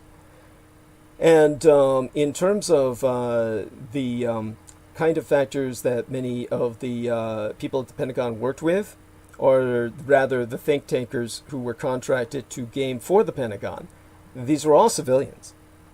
I wanted to be one of them. So they brought me in at one point for kind of like a job interview. And they said, well, give us your best shot on geopolitics. What do you predict in terms of trending? And I said, first off, let's correct this. I don't work that way. Most of these futurologists, they work on trending, where they take a trend that's ongoing now and they just project it to a logical conclusion. And therefore, the conclusions are always wrong.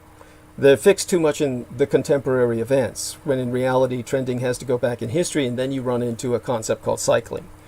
And so I said, based on the cycles of history, Germany will reunite, and the Soviet Union will collapse. Now, I said this in the mid-'80s. It was just half a decade before all of that happened. And when I completed my presentation, they basically told me, you can't work with us. And I said, why? I've given you all the logical reasons that what's going to happen will happen. I gave them all the demographic reasons about all of the incredible amounts of abortions taking place in Soviet Russia, because nobody wanted to have children. Nobody could afford to have children. But all the people who were breeding and having children were Muslims in the Soviet Central Asian republics. And they would break away, and etc. I said, all of my demographic facts are incontrovertible, and this isn't simple trending. This is based on the cycles of history, and into that. And they were, well, that's the point. We believe you, and we know you're right, but that's not what the Pentagon wants. We're being paid by people who want to hear that the Soviet Union is eternal, and not only is a threat in the present day, but is the wave of the future, that they will inherit the earth. Because without that, there's nothing for these people to struggle against and demand all the taxpayers' money to struggle against. So if your presentation were to leak out, people would stop participating and they would begin to protest our enormous expenditures. I said, but those expenditures aren't going anywhere, and they'll ultimately collapse this society just as military spending is collapsing the Soviet Union. And they said, well, we don't care. We'll be retired. Our participation in this will be over. That's your world. And they basically ushered me out of the room and said, now you go out and change it. So, of course, these were all white guys. And there may have been racism involved, but honestly, far above and beyond that was simply the conservative, unhealthy, incestuous, reactionary nature of they had theirs. And what they had going was essentially a scam. And that they would ride the scam to retirement, and after that, they didn't care. And so we've gone beyond that world now, where the Pentagon has had to search for new enemies. And with the collapse of the Soviet Union, the Pentagon went on to create and generate the enemy of terrorism on a supermassive scale, the Islamic threat that has just petered out, fizzled out, and has not manifested. We don't see the struggle or collision of civilizations or that was predicted in the sense that these people have tried to sell it. The only people who have bought into it have been the reactionaries who have tried to set up Muslim bans, etc. The rest of America has essentially moved on. So is essentially the rest of Europe. So you have these radicalized fringe groups that are still pushing that and thriving off that fear. But it is somewhat reflective in how I'll describe what's going on in Lebanon with these latest explosions that happened around the time of the Hiroshima bombing. Memorial date. So when we go back to history and you see how these gamers would work in trying to game out history, which they were paid to do by the Pentagon, as a historical study for officers, so officers could realize where things went wrong, where things could have been done better, so they could learn about what to do in the future. One of the things that they will tell you, if they're honest, if you encounter anybody at Annapolis Naval War College who's involved with training the officers in wargaming, they wargame Midway again and again. And every wargame ever played of Midway, the Americans lose. And the one thing they all conclude is there's no way the Japanese could have lost Midway. that the Americans certainly did not deserve to win by all of their incompetence, by all of their corruption, by all of their just all of the mistakes they made. Indeed, there's no way they could have won. And that, of course, doesn't take into account that Hirohito was simply sacrificing his carrier fleet to occupy Alaska. And this is never brought into their own war games. Hirohito taking 1,000 miles of Alaska so that America would be forced for the rest of the war to retake Alaska, and was unable to bomb Japan from Alaska, which would have saved them all the island hopping campaigns that made the Marine Corps famous as an amphibious task force.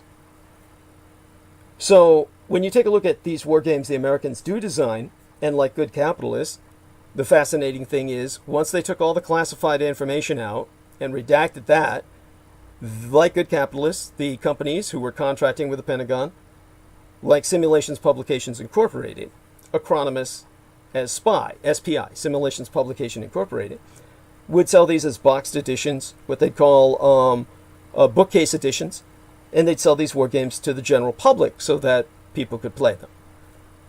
Now, when I was growing up, kids would buy these games and attempt to play them. This was back when kids had board games before there were computers available. I mean, we had only very primitive computer systems like Pong and Atari. These were like case games that you had to buy a special case loader for to put a case in. So kids were still playing these board games for anything that was, because the video games just didn't cut it. I mean, they were so primitive that there was no point. I mean, if you've ever seen Pong, you would understand why. There's nothing there to hold you. They had little primitive emulations of a Klingon and Federation starship for a Star Trek game that would shoot at each other. Space Invaders was the most sophisticated thing you had, and that, in this day and age, would be unacceptable. These are things that a child would find attention holding if they were basically infantile, but not above the infant level. So people would play these board games still, and these board games catered to the intellect instead of the reflexes. And you can't build a civilization on first-person shooters. So the people who played these games were more than often adults who could afford them, who were attorneys, MDs, medical doctors, accountants more than anyone else, because accountants could keep track of all the paperwork involved with this kind of board gaming. But the first thing you'll know is the matrix or the structure of the board itself will limit the capabilities or the mechanics, the capacity of the game in terms of what you are replaying. The game will be set up in such a way that America's not on the map. You'll see, if you take a look at board war games of the Pacific War, and you look up, you can look that up, Pacific War, board war games, you're going to see all the maps, and almost universally, none of them will have America on the map, or even a piece of America. It's just all Japan and the Pacific, so the whole thing is an offensive against Japan. So if you game this out on the basis of the physical limitations of that board game, the Pacific conflict to you is simply an assault on Japan. So there is no concept that the Japanese can strike back. It's not even allowed. It's not even allowed in the game. This is what's called Deus Ex Machina, or God of the Machine.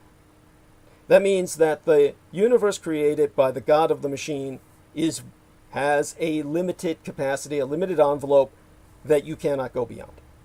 America's mind is locked, like those board games, in that Deus Ex Machina where America is invulnerable and attacks do not take place. Now, when I brought up the British bombers in the Hiroshima bombing, by the way, I'm just curious, did you have a chance to review any of that, Peter? I was just curious, because I'll go into some aspects. Of the what bombing? Oh, the Hiroshima bombing. I gave you a link and I gave you a timestamp, and I said this is where I started. Yeah.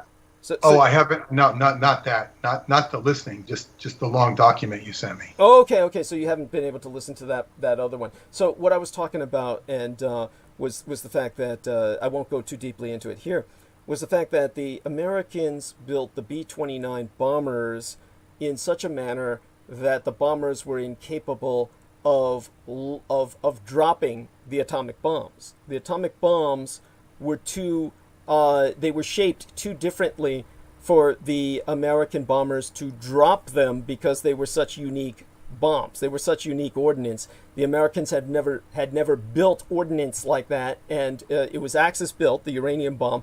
The other type of bomb, the plutonium bomb, which the Americans were building, was not in the shape or weight of any standardized bomb ever dropped by the Americans before. So the B-29 bombers had been built to carry conventional bombs with 2 bomb bays, and in order to have them carry an atomic bomb and be able to drop it, they had to literally cut the entire bottom of the airframe or the fuselage of the B-29 and restructure the bomb bay in order to do that. So they had to create these very special modified B-29s that became part of the 509th, which they were only able to produce 3 of at first.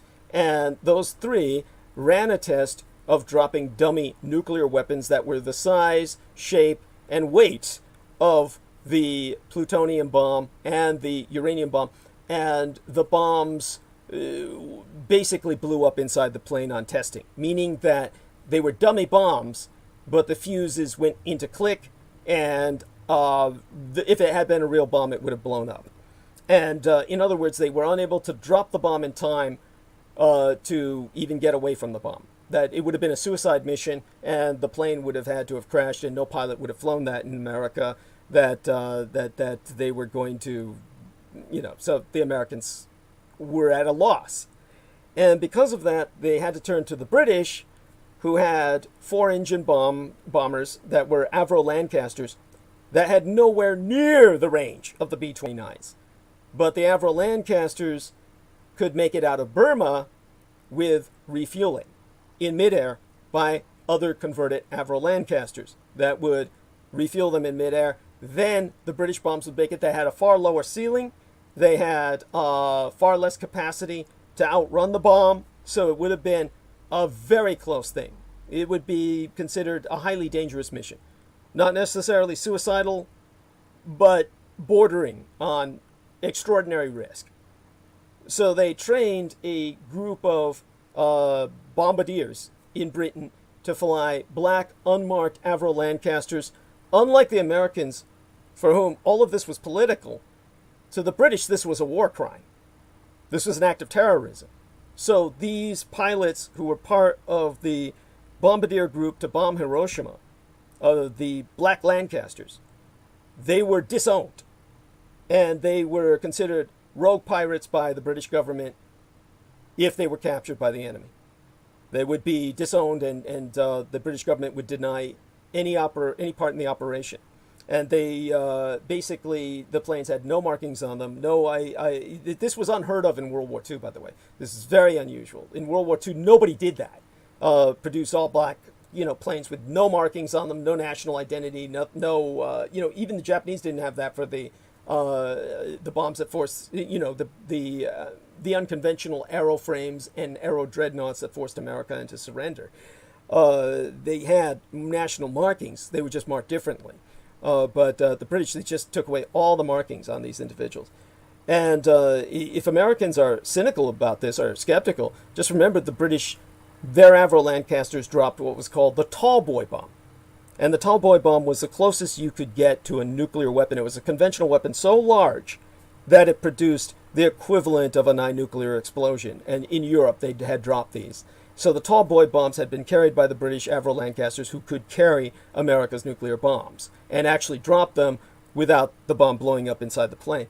The Americans ultimately, instead of the British who were going to do this out of Burma, and the British were going to start these bombing raids out of Burma to Japan, the Americans cannibalized the British parts in their bomb bay mechanisms and affixed them into, integrated them into the modified B-29 airframes for their silver plate bombers that were nuclear capable.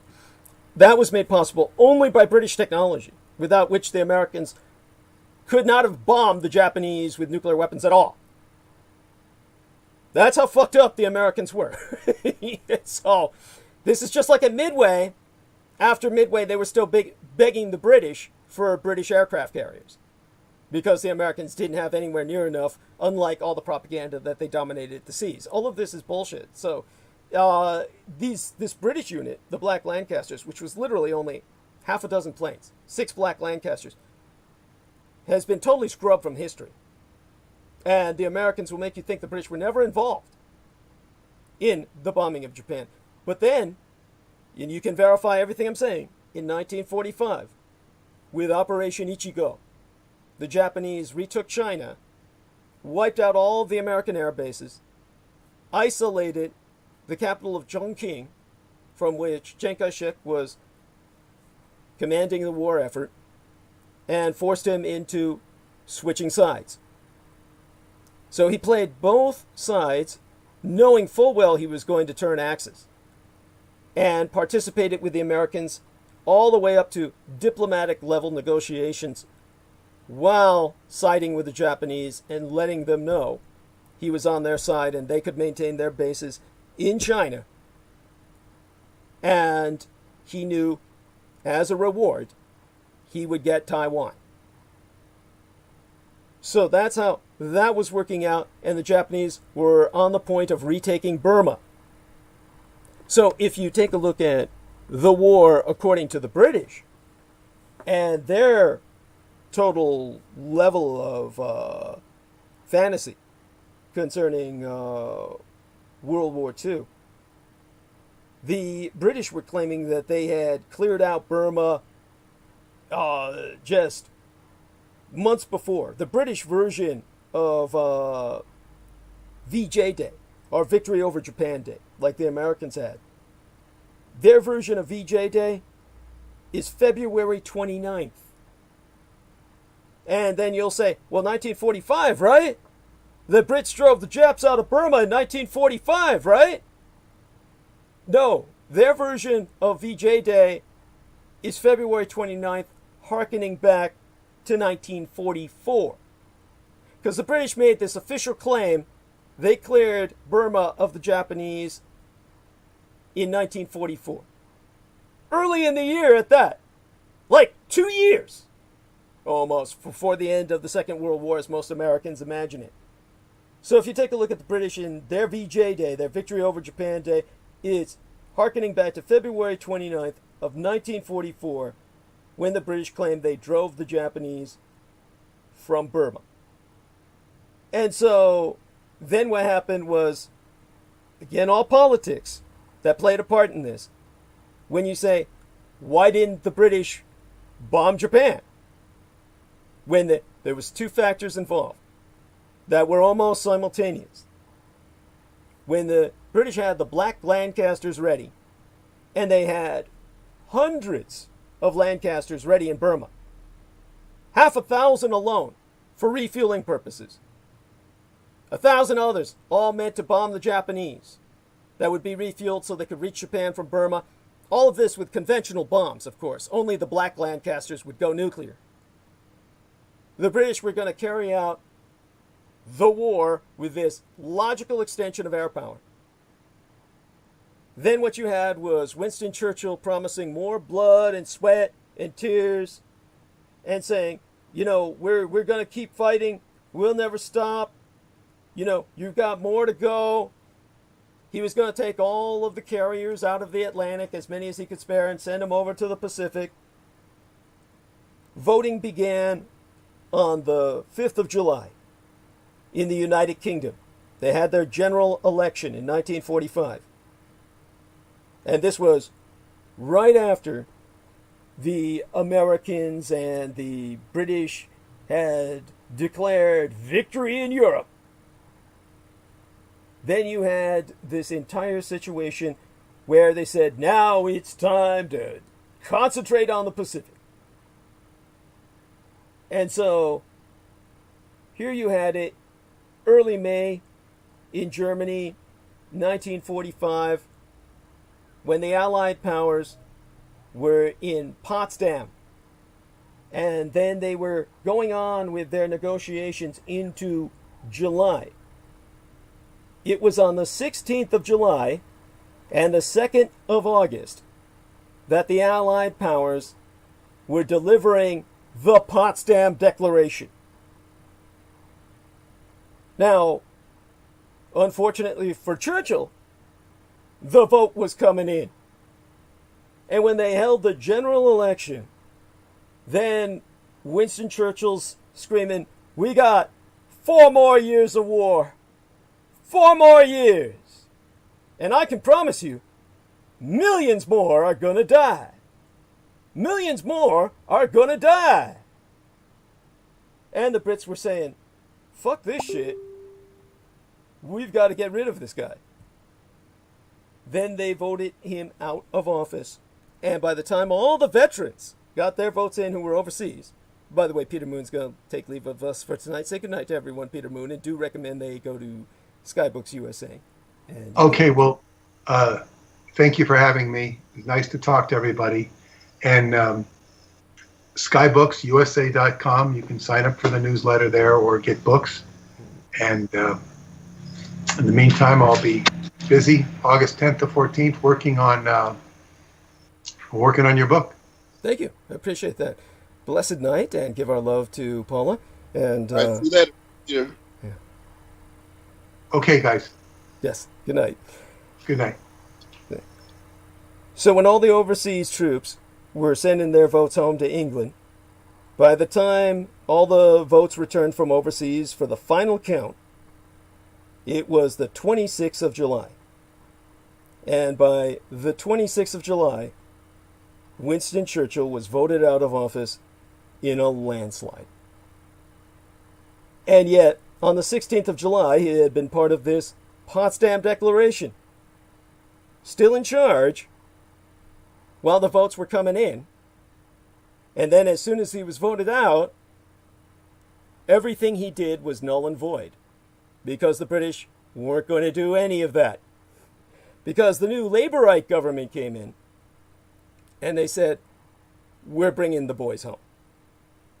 And then the British participated in the Potsdam Declaration, and a second Potsdam Declaration was issued on August 2nd. So this is why you have 2 Potsdam Declarations.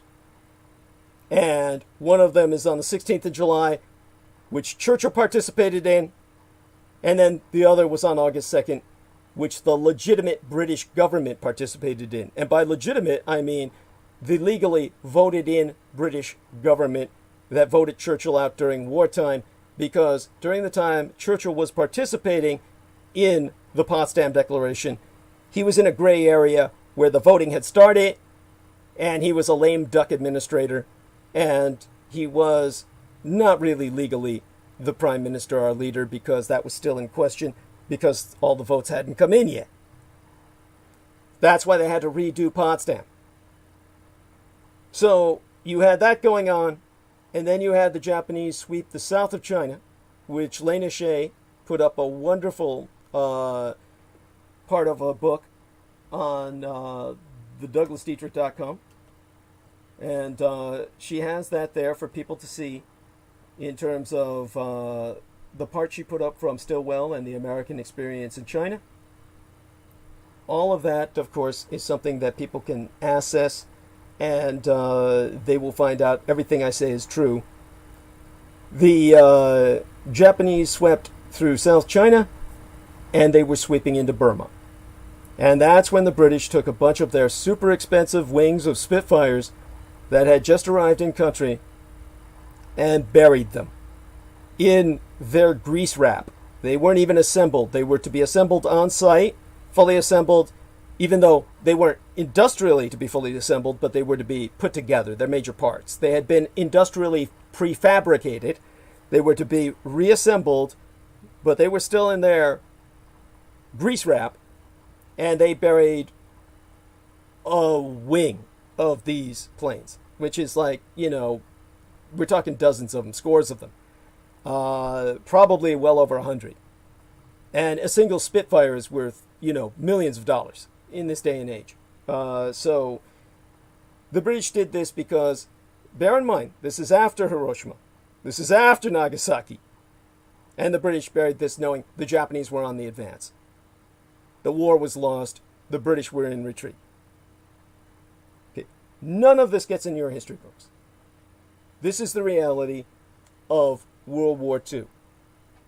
So, in order to couch that into a bit more of its relevance towards this particular day, you had this situation where the Americans had a third atomic bomb, which the Japanese knew. And that was all the Americans had. And that's all they would have for months and months and months. So the Japanese strategic window of opportunity for strike back was enormous. This is why everything was hurry, hurry, hurry, rush, rush, rush. We've got to do this now. If it doesn't end now, we're dead. So the Americans propagandized that if Japan did not surrender on the 15th of August in 1945, a third atomic bomb was planned. The third atomic bomb was quite real. So on August 19th, 72 hours after the dropping of the, how would I say it? It was August 19th, which we had about, it was about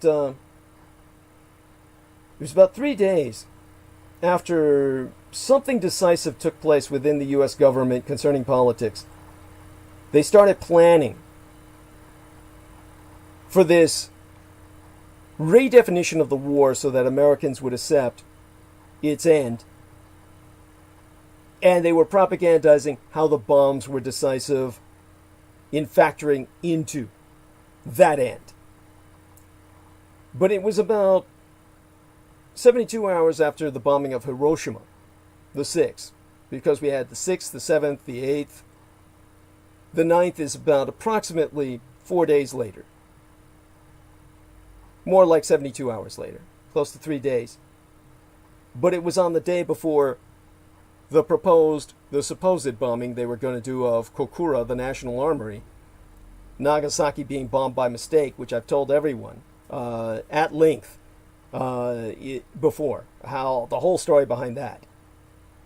But it was 72 hours after Hiroshima that Major General Leslie Groves, head of Manhattan Project, contacted Dr. J. Robert Oppenheimer, the scientific director of the Manhattan Project, and said, we need to follow up with 2 more Fat Men.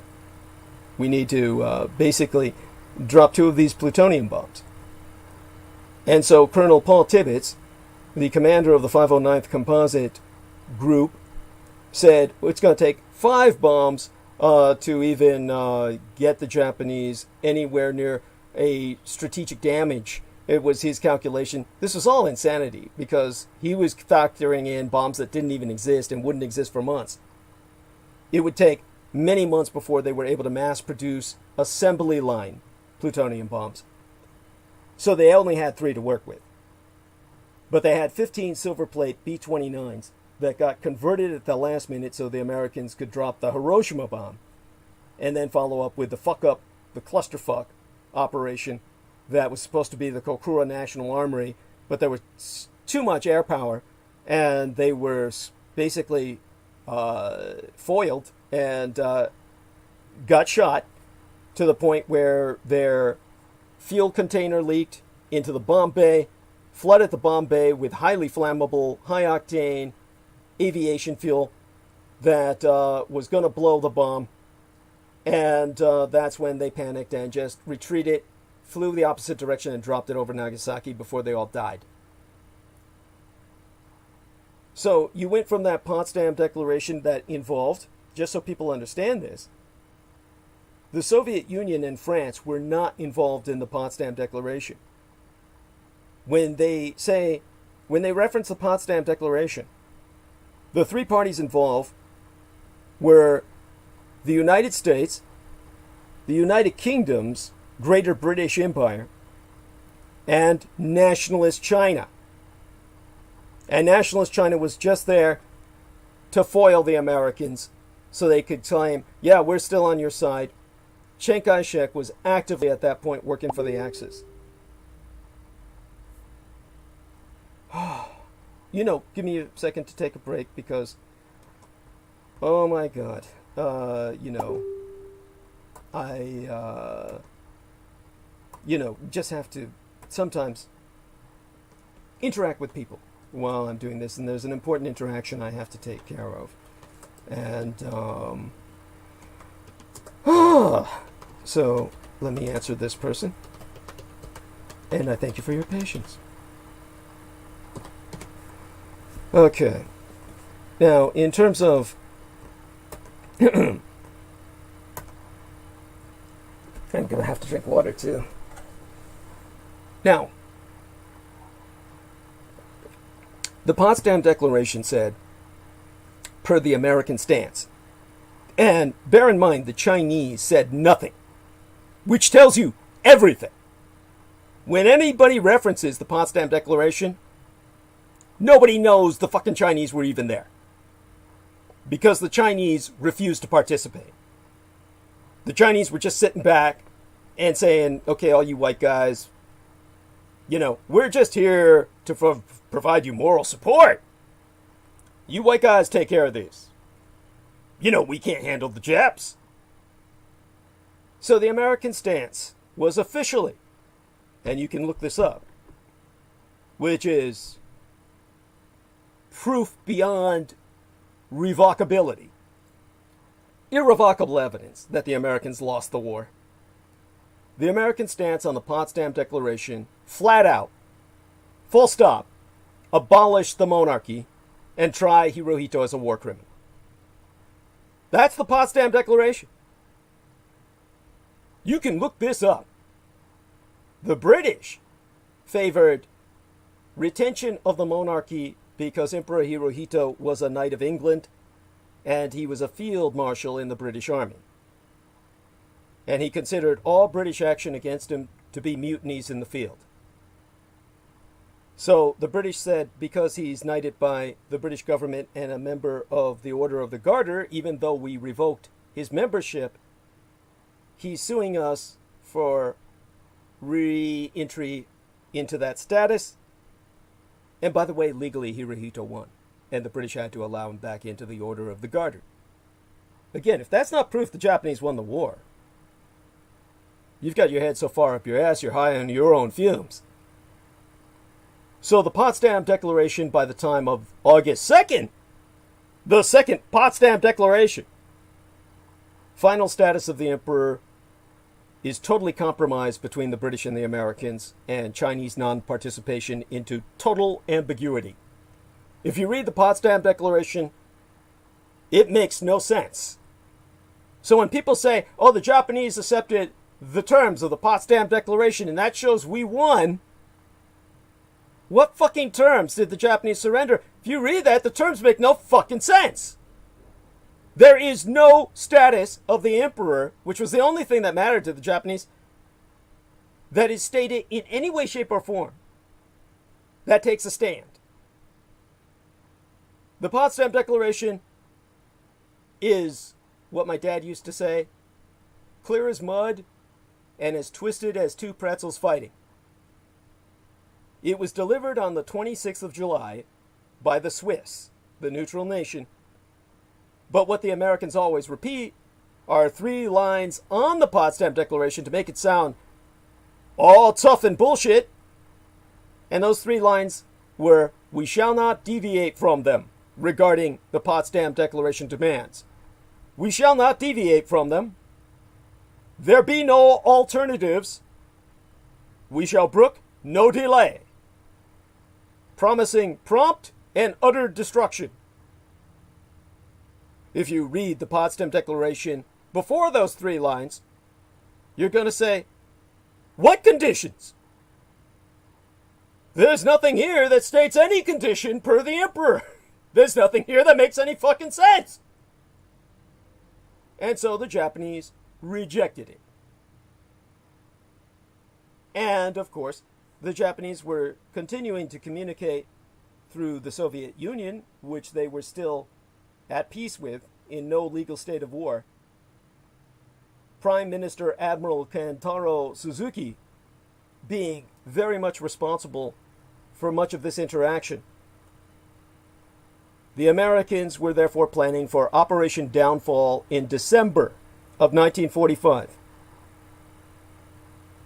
The Japanese, to counter Operation Downfall in 1945, had relocated 990,000 troops to Kyushu.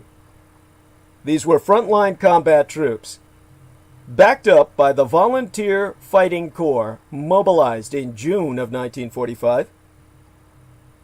The Volunteer Fighting Corps comprised 28 million civilians. 28 million civilians, men and women, whom the Americans would face on landing. The campaign was codenamed The Glorious Death of 100 Million because Japan possessed a population of 127 million peoples. And they calculated that they could lose 100 million and repopulate the islands. They also mobilized 10,000 aircraft, 2,400 suicide speedboats, and 1,200 highly trained suicide divers, frogmen, that had underwater lances that had bombs affixed to the ends of the lance, as well as bombs upon their bodies. They had hundreds of thousands of Allied prisoners of war. And the Allied prisoners of war, all hundreds of thousands of them, were to serve as food if the Americans cut off all supplies to eat. The after corroboration of the nuclear bomb deployed at Hiroshima, one of the men conducting the confirmation it was radiological was Admiral Soimu Toyoda. And once it was confirmed the Americans had gone nuclear was then when Hirohito launched the Aero Dreadnought Task Force of the Sacred Crane to force the Americans into surrender. Now on August 9th at 4 a.m., while the Sacred Crane Task Force was in America landing at Tonopah Army Airfield, what today is known as Area 51, the Soviet Union broke neutrality pact with the Japanese and attacked Manchuria because Emperor Hirohito had quote-unquote weakened the Guangdong army. He had taken all of the Japanese heavy armor. By the way, if you've ever seen a World War II film about war in the Pacific that involves armored warfare, you'll see the Japanese tanks are exceptionally small because there's no need for heavy armor on a small coral atoll or Pacific island. You can't fit heavy armor into caves or coral reef outlets like you could Japanese light tanks, medium tanks. That's all you saw in the Pacific with the Japanese. And yet with these light tanks, the Japanese took out quite a bit of American medium armor, Sherman tanks. All their heavy armor was in Manchuria, the version of the Japanese Panzer, which Americans will claim did not exist. All of that was removed and brought onto the plains of Tokyo to surround the capital. Hirohito did this specifically to lure Stalin in. He took away the Japanese super bombers that were capable of deploying Japanese atomic bombs. He took away all of this so that Manchuria was left wide open because he wanted to bring the Soviets in theater where he could stop them with the atomic landmines affixed in the center of the Korean Peninsula, and then force the Americans to bargain with him to buy his weapons to fight the Russians, which is what happened. The overwhelming majority of all munitions deployed during the Korean War were made in Japan and sold to the Americans in their war against the Communist Chinese and their Russian advisors. So when the Soviet Union broke neutrality pact, they fell into Hirohito's trap.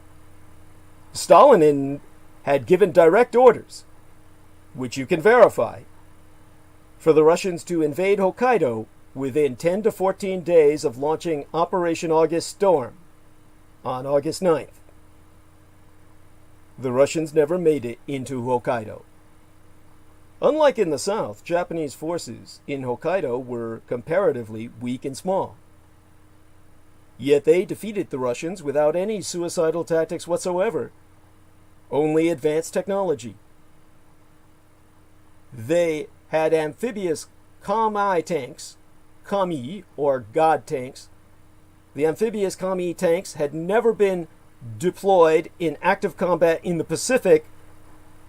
They were saved to guard the north. And these amphibious tanks swam out and sank all of the Soviet troop transports before they even reached the island of Hokkaido. That, and the Japanese set up microwave death rays which fried the Soviet troops in their personnel carriers. They only dismantled these death rays decades later. The Americans saw the Japanese deploy beam weapons and amphibious tanks to wipe out the Russians before they even reached the land, without sacrificing a single soldier in a suicidal assault. And again, had it confirmed in their eyes, the Allies had lost the war. Russia never occupied northern Japan, and Stalin himself said we lost the war because without occupying the island of Hokkaido, the Russians could never have fishing rights in the Pacific to even support their Pacific bases and colonies, and the Soviet Far East has ever since withered and died in economic malaise and depression.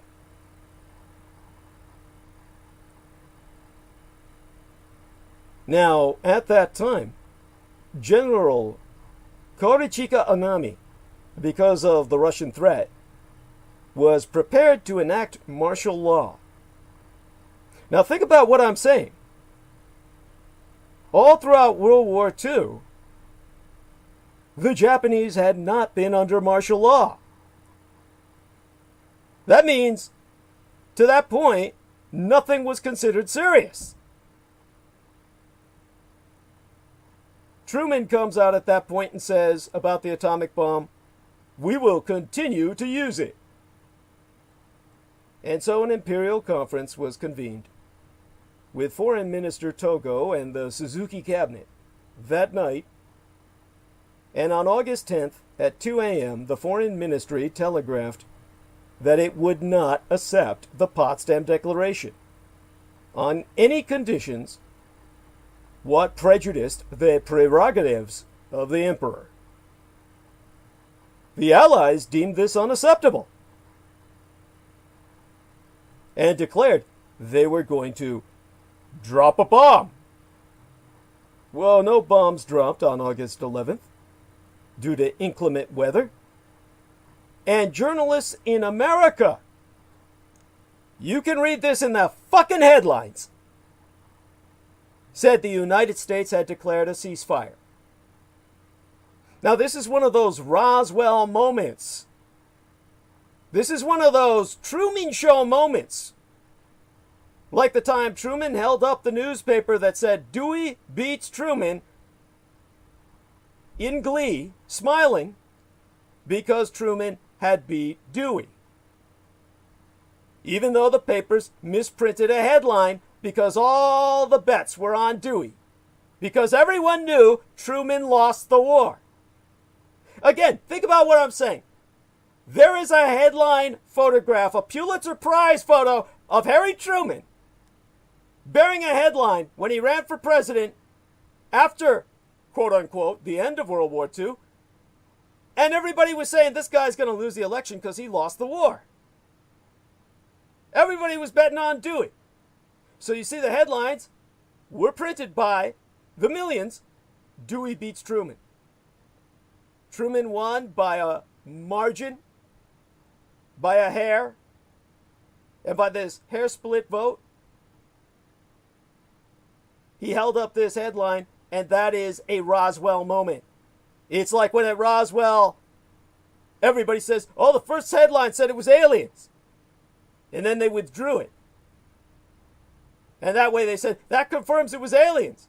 That's funny because the first headlines released about the Battle of Los Angeles said it was the Japs. They said Japs bombed Los Angeles. Gave street addresses where Japanese pilots had been shot down and bodies were recovered. Street addresses. But all the white folks today say, oh, that's just a mistake. That's just a mistake. It was really aliens. Well, on August 11th, the headlines read, ceasefire. Ceasefire. But today, everyone will say, oh, that's a misprint. Oh, that's a misprint. Oh, no, they didn't mean that. And yet Truman, that day, had ordered a halt to all conventional bombings. Now think about what I'm saying. Truman ordered a halt to all conventional bombings, and they said, oh, it's bad weather. That's bad weather, you know. Yeah, the weather's bad. Like, really? Really? Really? Are you fucking shitting me? The weather's bad, so you stop a bombing campaign that encompasses 7,000 islands on an archipelago that stretches from one end of the fucking United States to the other. And the weather's bad all across that archipelago.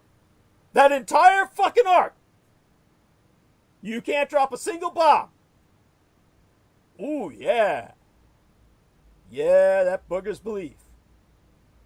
Yeah, because it's impossible. Now, Mazui Koichi Kido served as the Lord Keeper of the Privy Seal of Japan. And he brought General Prince Osaka, a relative of Emperor Hirohito, into the room. Now, General Prince Osaka don't mean shit to most of you people, but just so you know, his title alone, General Prince, means he was imperial family of the Yamato dynasty. That's why they made him a general. I'll tell you what he's famous for, or rather infamous for. The rape of Nanjing. He was the man who commanded the extermination of hundreds of thousands of people circa 1937. He never faced a day in court as a war criminal because Emperor Hirohito told the Americans, hey, he's cool. And the Americans said, it's just chinks anyway, right? I mean, yeah, what the fuck. And so General Prince Osaka, on record, this is verifiable and vettable, you can look this up. He asked Emperor Hirohito, is the war going to continue if the Allies refuse to acknowledge continuity of our imperial system? And Hirohito replied, of course. So on the 13th, the Americans went back to bombing. But on the 13th of August, they didn't drop any bombs. They dropped all these leaflets. They dropped all these leaflets saying, please, Japanese people, beg your emperor to surrender. Because the Americans had to save face, and what they were going to say was, see, we dropped all these leaflets, and the Japanese people saw it, and we conversed. We gave the message directly to the Japanese people. And the Japanese man on the street rose up and said, we want democracy. That's what the Americans were going to feed the public back home, and they were going to tell them, so we're letting the Japanese develop their own government of democracy based on what they consider a constitutional monarchy because we gave them the message to do so. And when we finally asked the man on the street responded, and the emperor had to say, okay. Meanwhile, the Americans intercepted all this radio traffic where Hirohito said, the Americans haven't responded to me yet. Launch a massive attack. So Truman ordered a resumption of bombing. And on August 14th, there were 2 raids comprising 1,014 United States aircraft, and they bombed Japan's largest oil refinery, responsible for 67% of all petroleum production in Japan. Of course, the Japanese were shipping in oil from Southeast Asia from Indonesia through Southeast Asia. So they were supplying the war machine in China. That war is going full tilt. The bombs that were atomic bombs manufactured on the Korean Peninsula were manufactured in the largest industrial complex in all Asia, larger than any industrial complex on Japan that was never bombed, the Konan complex, Konan. And the Konan complex was running off hydroelectricity from the damming of 3 rivers, the Chosen, the Chosen Reservoir, and Yalu Reservoir. Yalu and Chosen, and there was a 3rd river I don't fucking remember. But 3 rivers were dammed for hydroelectricity. That industrial complex in Manchuria produced enough electricity alone to power the Japanese home islands. So, the Americans bombed this petroleum plant, said, "We beat the Japs. They got no oil." It's all a lie, of course. That's when Colonel Tibbets sent 2 B-29s to Wendover, Utah. These 2 B-29s were on the island of Tinian, from which the bombing raids had hit Hiroshima and Nagasaki. They flew from Tinian to Wendover, Utah to collect the 3rd atomic bomb and the plutonium core, to fly them to Tinian to bomb Japan on the 19th of August in another try at the Kokura National Japanese Armory. Now these B-29s had the usual crazy American names. Luke the Spook, which showed a black caricature, a little black-faced boy waving a glowing sword. That's where you got the name Luke Skywalker from. Only this was some smoke darky caricature of the Americans, and they used to call black people spooks, because you know them niggers is scary. So Luke the Spook was the mascot for one B-29. The other one was called Jabbit 3 or something. It did, I don't even remember the spelling. Like Jack Rabbit, Jabbit 3, some shit like that. Some Playboy bunny chick getting fucked up the ass with a carrot or something. On the side, nose art of that plane. So they went there to collect the 3rd atom bomb and the plutonium core for that last nuclear strike against Japan, to give them the message. When Truman personally intervened and gave the order, "No authorization allowed. No authorization allowed."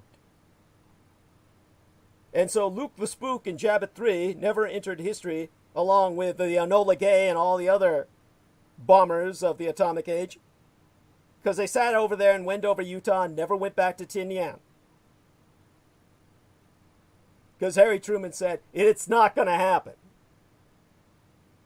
Now back in Japan, Hirohito let it be known, you know, so many of these guys in the military were a bunch of fucking losers, and I had to do everything myself to win this war. I'm going to bring the Americans in, and I'm going to let these guys let their heads roll on the chopping block.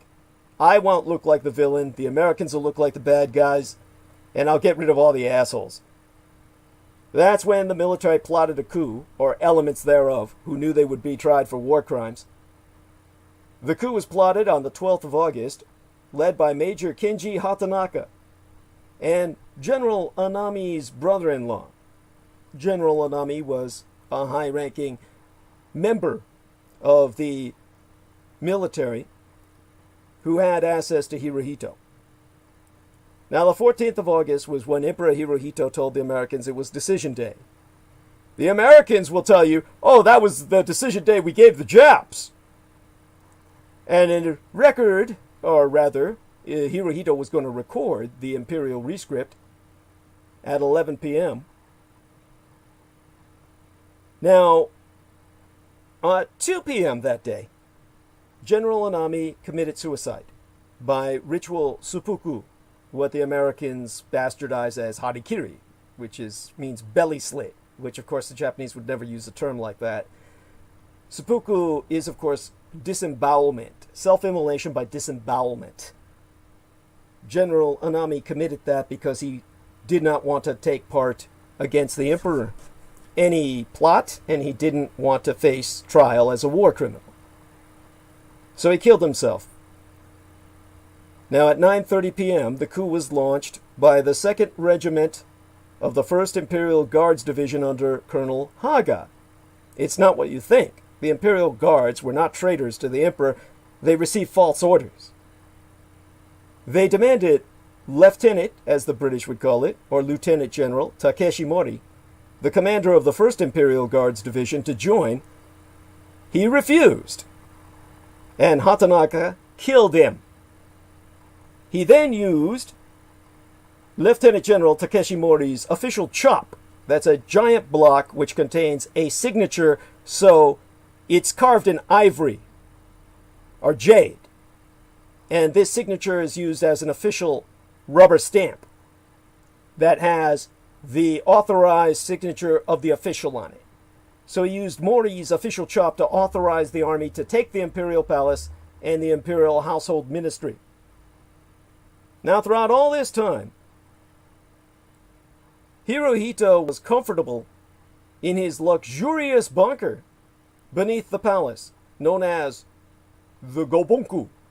The Gobonko was this incredible, lead-lined, concretized bunker meant to survive an atomic bomb attack, a nuclear attack designed by German engineers sent to help Hirohito by Adolf Hitler. The Gobunko bunker, like the Führer bunker, was nuclear-proof. To show you how luxurious this bunker was, with its underground gardens and its underground hot tubs and swimming pools, the entire imperial family, Hirohito and all of his relations, lived in the Gobunko bunker beneath the Imperial Palace until 1961. Until 1960 fucking one. Just 2 years before my late sister was born, and only half a decade before I was born, Hirohito and his entire imperial dynasty lived in that bunker until then. Because it was so luxurious and comfortable, they didn't want to move out. But in 1961 was when the main palaces were renovated from all war damage, and they had a completely new palace above ground that basically constitutes the palace grounds today. That's when Hirohito said, "Oh, fuck, we better move back up, onto the surface. The public's gonna, wonder where we're at."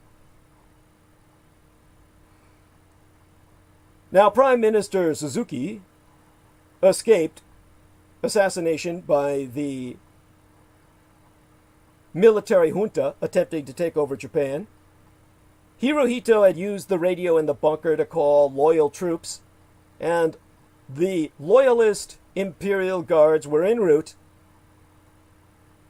And that's when Colonel Haga of the 2nd Regiment of the 1st Imperial Guards Division realized that the chop was abused and the official seal was fraudulent. And so he voluntarily removed the 2nd Regiment from the palace grounds.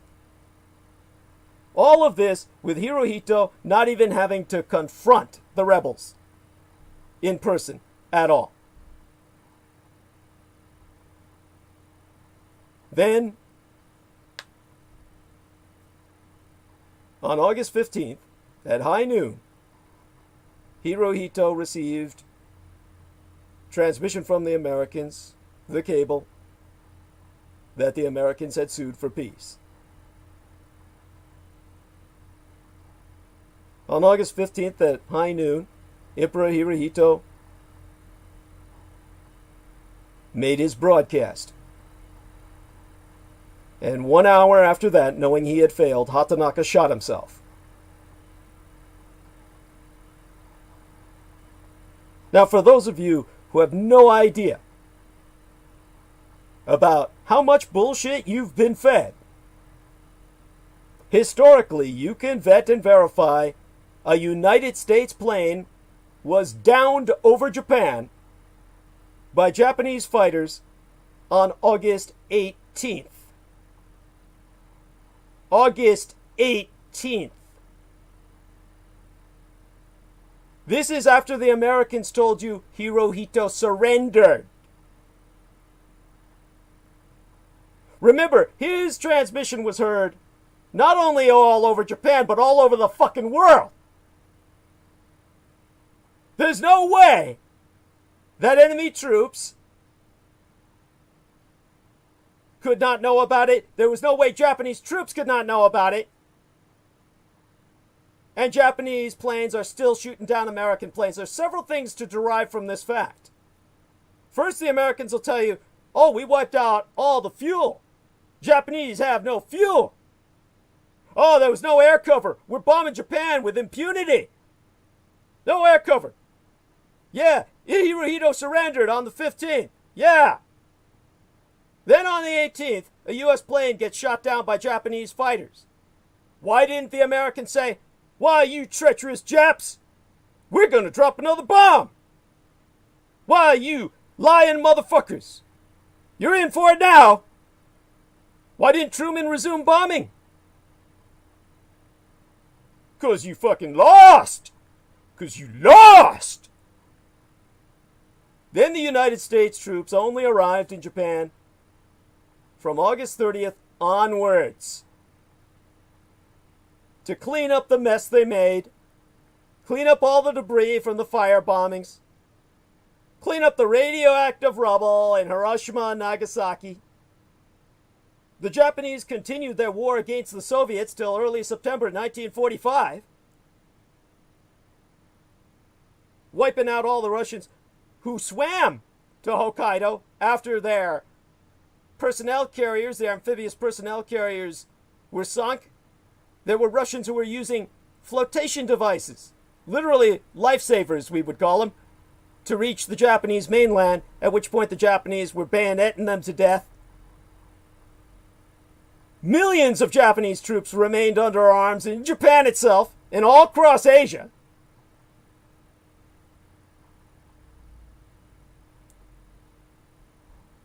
Then Truman told Hirohito, if you don't allow me a surrender circus where we can tell the Americans you surrender, they're not going to vote me back in. As it is, I'm probably not going to be voted back in, and I'm on your side. If you work with me and I get elected again, I'll do everything I can to give a lot of money to Japan to help refinance restructuring, rebuilding. We'll give you defense contracts to build the ammunition we're going to need for the Korean conflict. And Hirohito said, yeah, go ahead. Hold your stupid surrender circus. Hirohito was nowhere near it. Nobody on board the battleship Missouri was Hirohito.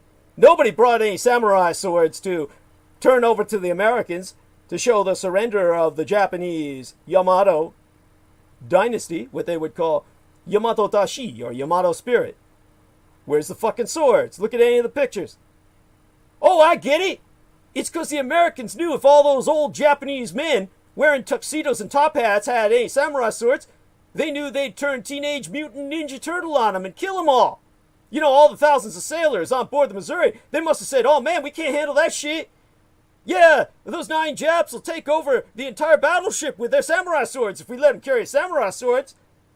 Better not have any samurai swords to turn over. That's when you had MacArthur say, yeah, war's over and shit. But of course, that's not what's recognized by your government. Your government doesn't even recognize that as a surrender ceremony. And of course, if you ask about the third bomb, what about the third bomb, which nobody ever asks about? They'll say, oh, well, it was on standby. Oh, it was on standby? Why wasn't it deployed after the Japanese are still shooting down American planes in the sky? And Hirohito, of course, ruled until 1989 when he saw the fall of the Berlin Wall. And he said, Germany is reunited. Adolf Hitler's dream has come true in the sense that his people are together again. And I can die peacefully. At peace with the world.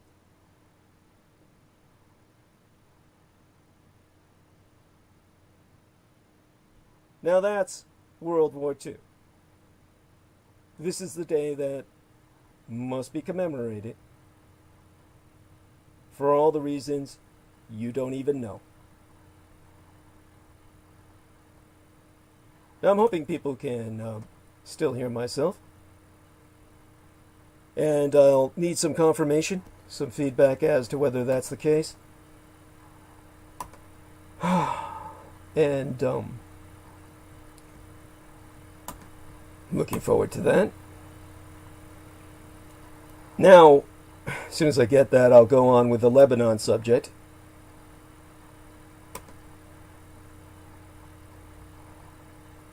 Now, okay. Yes, DD, loud and clear. Thank you, Arietis of Rigor Mortis. Thank you, Jameson Reese, who says I'm audible. And, yes, thank you, both of you. Good men. Okay. There's an apocalypse going on in Lebanon in the sense of a real change. Unlike in Japan, where the Hiroshima and Nagasaki bombs resulted in a confirmation that the imperial dynasty was the heirs to the gods, and the Japanese found confirmation in their faith that they had fought the war to victory, and the Americans were here cleaning up all the rubble. In Lebanon, well, pity Lebanon. You've got this ancient crusader state established to provide Christian Arabs with their own nation in the time of the Knights Templar and, of course, Baldwin, the one Christian king who was this golden child of extreme beauty, often mistaken for a girl, the only man at the age of 14 to defeat on the field of battle the great Saladin, the Kurdish Muslim, who conquered Jerusalem. Baldwin was afflicted with leprosy at a later stage in his life. The peasants claimed it was punishment from God for having been born so beautiful as to rival the angels. Baldwin continued to rule and was the only man to hold the Saladin off until his leprosy killed him. The Saladin respected him so much and always wanted to meet him on the field of battle only when he was in his best condition of health, that Saladin would send his own physicians over to visit the Christian Baldwin. This was the man who had established Lebanon. Lebanon later fell under the French, and now the Lebanese are petitioning the French to retake Lebanon as a French department, like New Caledonia in the Pacific, or what Algeria once was. As much a part of France as Paris, because originally Beirut, Lebanon, during the time of the French colonies, after the Crusaders, was known as the Paris of the Middle East. So you have this charming Mediterranean nation, once a center of gambling like Monaco, full of beautiful women, smaller than Connecticut, surviving a 15-year civil war from 1975 to 1990 that became a battlefield for all of Southwest Asia, sucking in armies, and issues from around the world into a whirlpool of blood and tears. It's endured bombings, hostage takings, mass killings by dozens of militias, including the powerful Palestinian Liberation Organization under Yasser Arafat that Peter Moon was speaking of earlier, and Hezbollah, the Army of God, both of which used Lebanese soil in order to fight Israel. In fact, to Israel, Lebanon is simply Hezbollastan. To the Israelis, there are no civilians in Lebanon.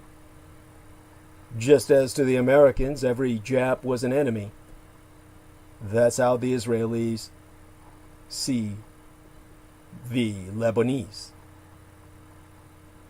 Yet Lebanon has navigated the labyrinthine politics of 18 religious sects, each officially recognized, and allocated proportionate shares of government jobs by quota.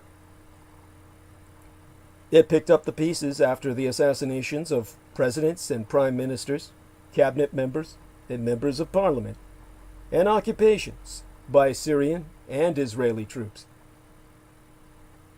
It's been rocked by a series of national protests, from the Cedar Revolution, circa 2005, that ousted one government, to the October 2019 uprising that forced out another prime minister. For decades, Lebanon has defied the odds. Now, during an interview on his old Comedy Central show, Stephen Colbert was asking why Lebanon should even exist. Lebanon and its strife exists for our wonderment of that country's creative, resilient people and its physical beauty, as well as the epic political stakes for the country itself in the region and the world. But no longer. Lebanon now, finally, having been on a respirator all this time, is ultimately on the verge of collapse. It was already a failing state before twin explosions ripped through Beirut's scenic port shortly after rush hour began at 6 p.m. on Tuesday this week last. The second blast set off a billowing mushroom cloud, reminiscent of a nuclear bomb, and registered seismic waves equivalent to a 3.3 magnitude earthquake. Enough explosives of the conventional nature will produce a mushroom cloud. When the Japanese launched the battleship Yamato on its final mission, a suicide mission for all the crew members aboard, thousands of them, including Japanese Marines. The Yamato carried so many explosives that when it was attacked in successive waves of hundreds of American planes, and it took ultimately nigh 1,000 American planes to sink it, torpedo after torpedo after torpedo, when it finally cracked and blew, the Yamato produced a mushroom cloud that could be seen all the way back to Japan from off the coast of Okinawa.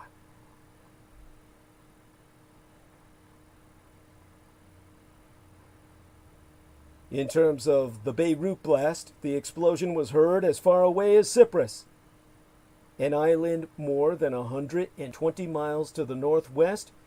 That's an integral part of the European Union. The Lebanese government appealed to every ambulance in the country to head for Beirut. As of Wednesday midweek last, in the afternoon, more than 135 had died. More than 5,000 were wounded, and untold numbers are still missing. Hospitals, which were already overwhelmed with COVID-19 patients, treated many of the injured on sidewalks and roads or turned them away. The country's health minister, Hamad Hassan, told reporters there be an acute shortage of everything. Lebanon now faces existential challenges. For those of you who don't know what that means their very existence is in question. Those blasts destroyed office buildings and apartment blocks across the capital, as well as its largest port, which is critical to the trade and imports on which Lebanon is dependent for its very supplies of food and everything. One governor estimated that more than 250,000 have been left homeless, compounding the challenges of absorbing hundreds of thousands of Syrian war refugees in a country of fewer than 7 million. A row of towering wheat silos, which play a central role in the country's importing and storing of food, were among the facilities destroyed at the port. President Michael Aoun, surname spelled Aoun, held an emergency cabinet meeting on Wednesday, midweek last, as smoke was still rising from the port, in which he said, "No words can describe the horror that has hit Beirut last night, turning it into a disaster-stricken city.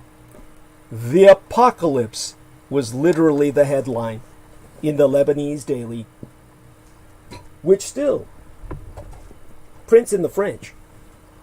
Its name of that circular is L'Orient Le Jour. And their headlines read, Apocalypse. The blast could not have come at a worse time for the country. They may well mark the end of postmodern Lebanon as we know it. Now, the physical signs were everywhere.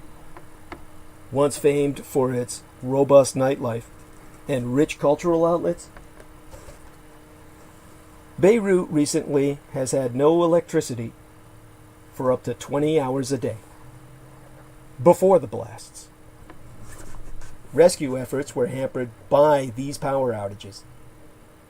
Rancid garbage lines the streets and fills the open spaces, owing to a squabbling among political factions over which of their allies should get the contract to collect it. I've always told you the garbage collection, well, properly, the refuse collection companies are nothing but mafias.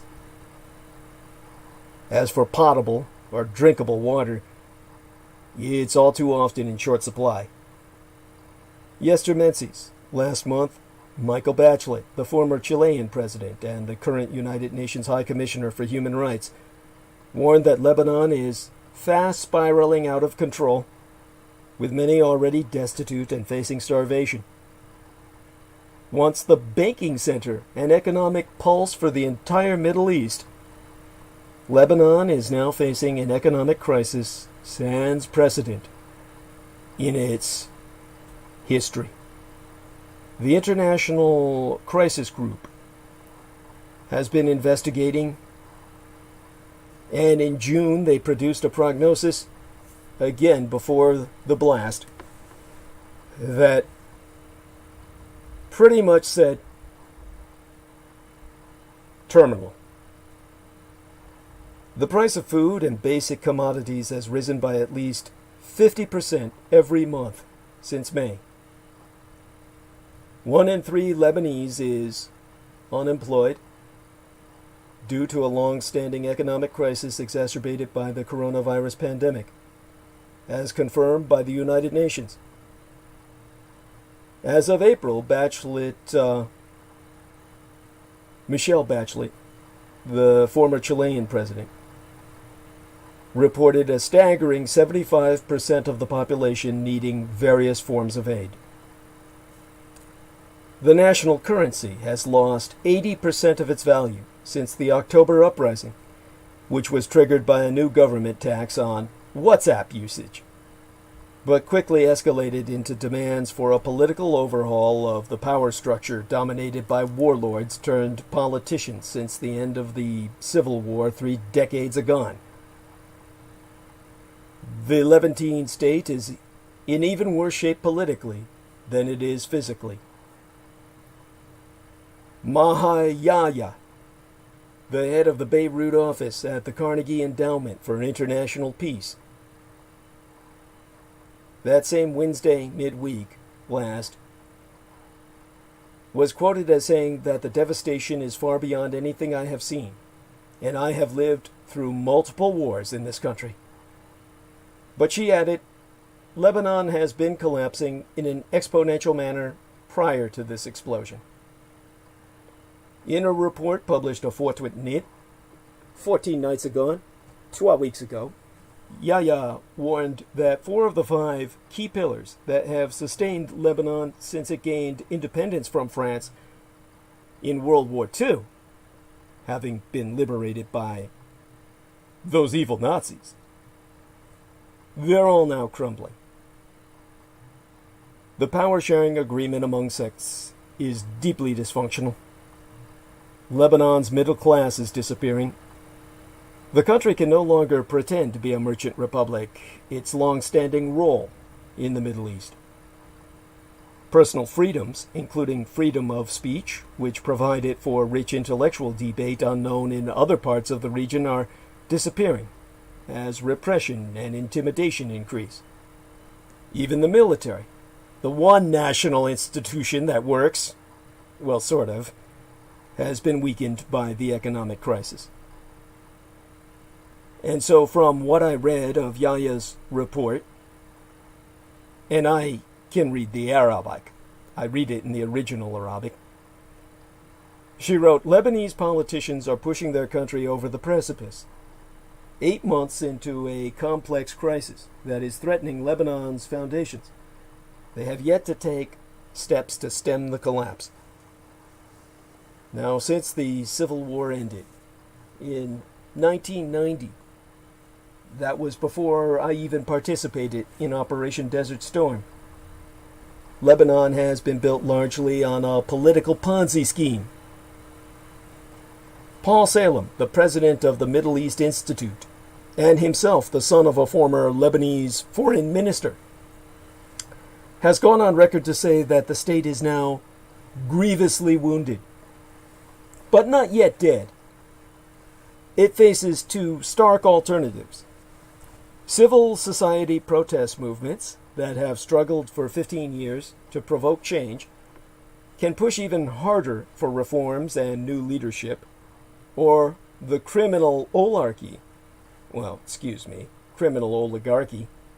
kleptocracy, a government by thieves, can stitch its corrupt deals and continue to rule and ruin Lebanon forever.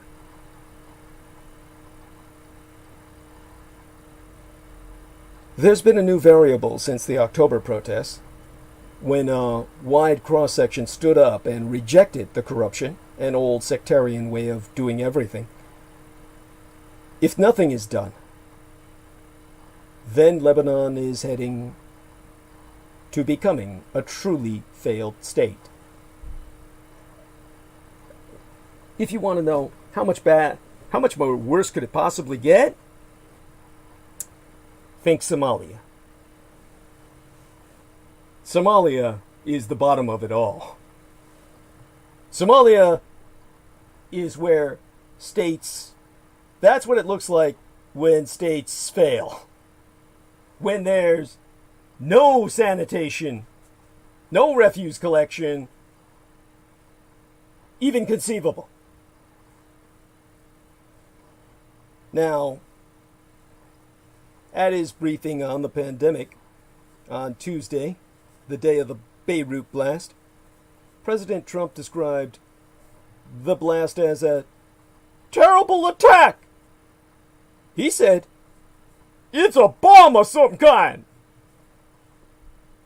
Now in Lebanon, which is always rich with conspiracy theories, speculation ranged from the predictable sabotage by Israel to an explosion at an arms depot maintained by Hezbollah at the port. But President Aoun has proclaimed that the blast was sparked in a warehouse that stored almost 3,000 tons of ammonium nitrate confiscated from a Russian-owned cargo ship. that had docked in Beirut circa 2013 with cargo and a lot of unspecified problems. Now that ship was subsequently abandoned by its owner, Vladimir Putin. And the cargo, one of those dual-use commodities that can be utilized both for good, as fertilizer, to enrich agriculture, and evil, as explosives, to manufacture bombs, was deemed simply too risky to leave on the ship. So it was offloaded onto the Beirut dock, where it has apparently been sitting in a warehouse for 7 years, while Putin bided his time and waited for it to blow. But 'tis the fact that the government itself failed to deal with so much explosive material in the nation's most strategic port that providest microcosm of its broader failures as a dysfunctional state. Given the description of the trois explosions, including the orange cloud that was set off by the first, most munitions experts and armaments fans conclude that the official story sounds correct.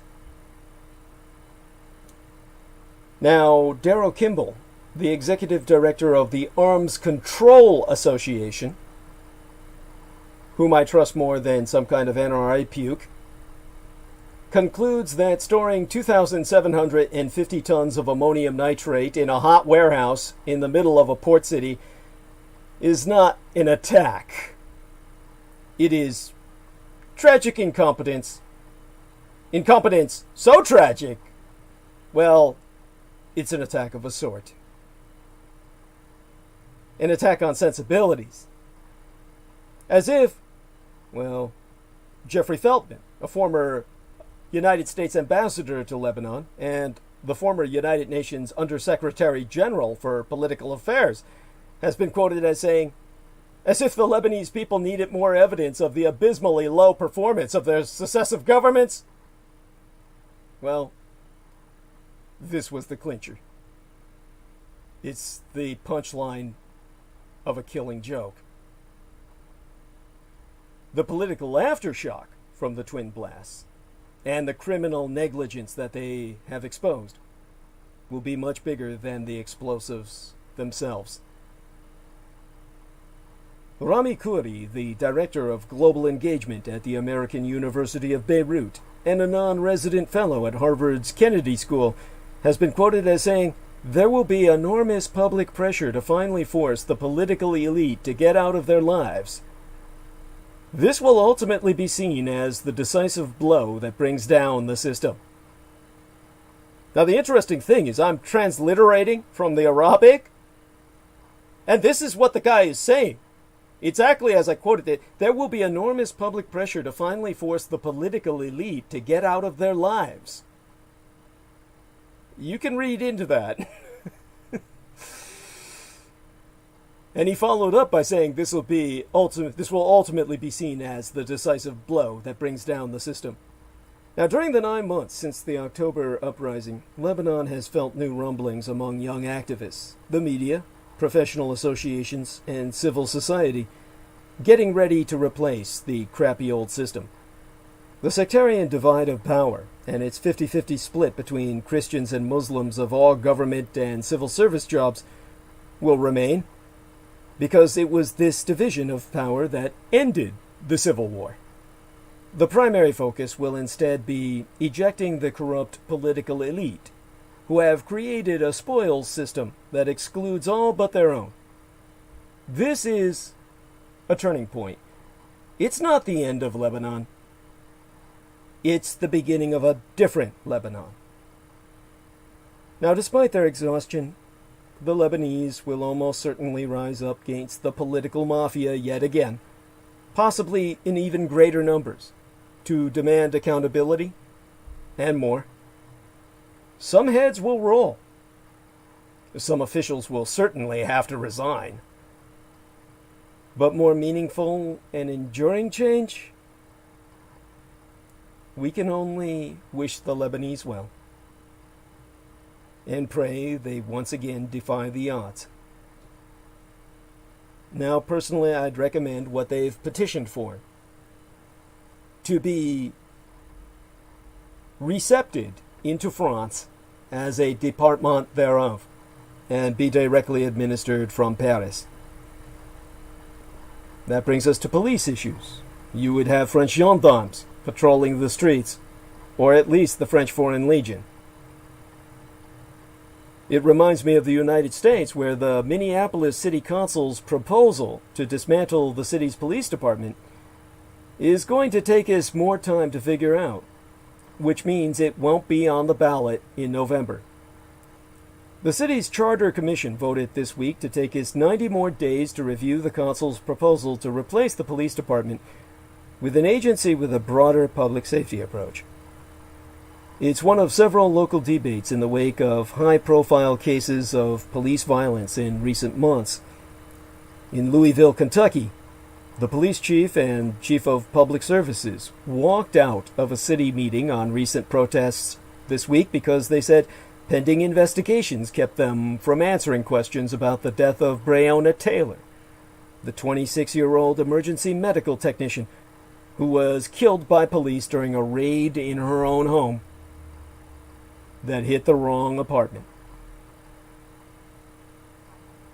Now,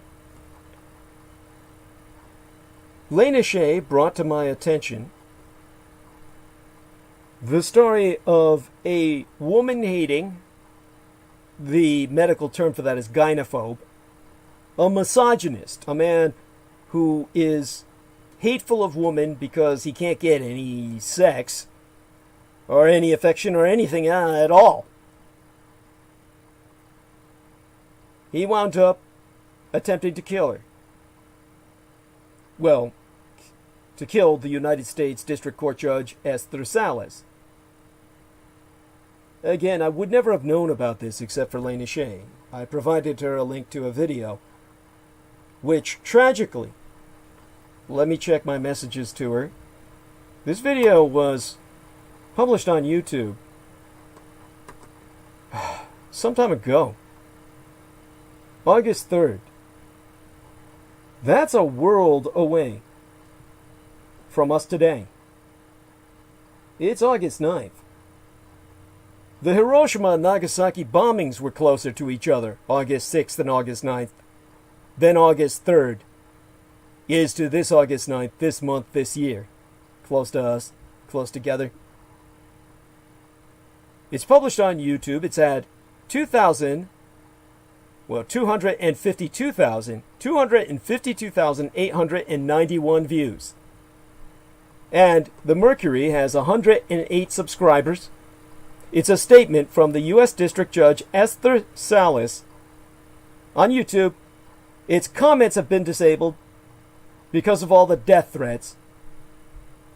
And I am the only son of a bitch who's clicked an upvote on this video, who's given it a like, who's given it the thumbs up.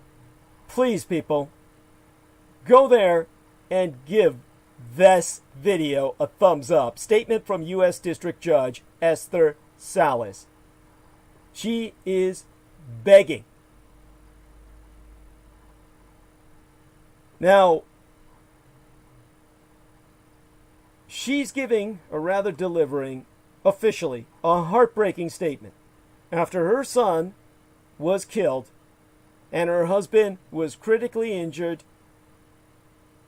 on life support now, shot at their own New Jersey home in July. And what she's begging for, this New Jersey judge is pleading for more privacy protection because her son was shot and killed at home because of a Richard K. Cole style stalker.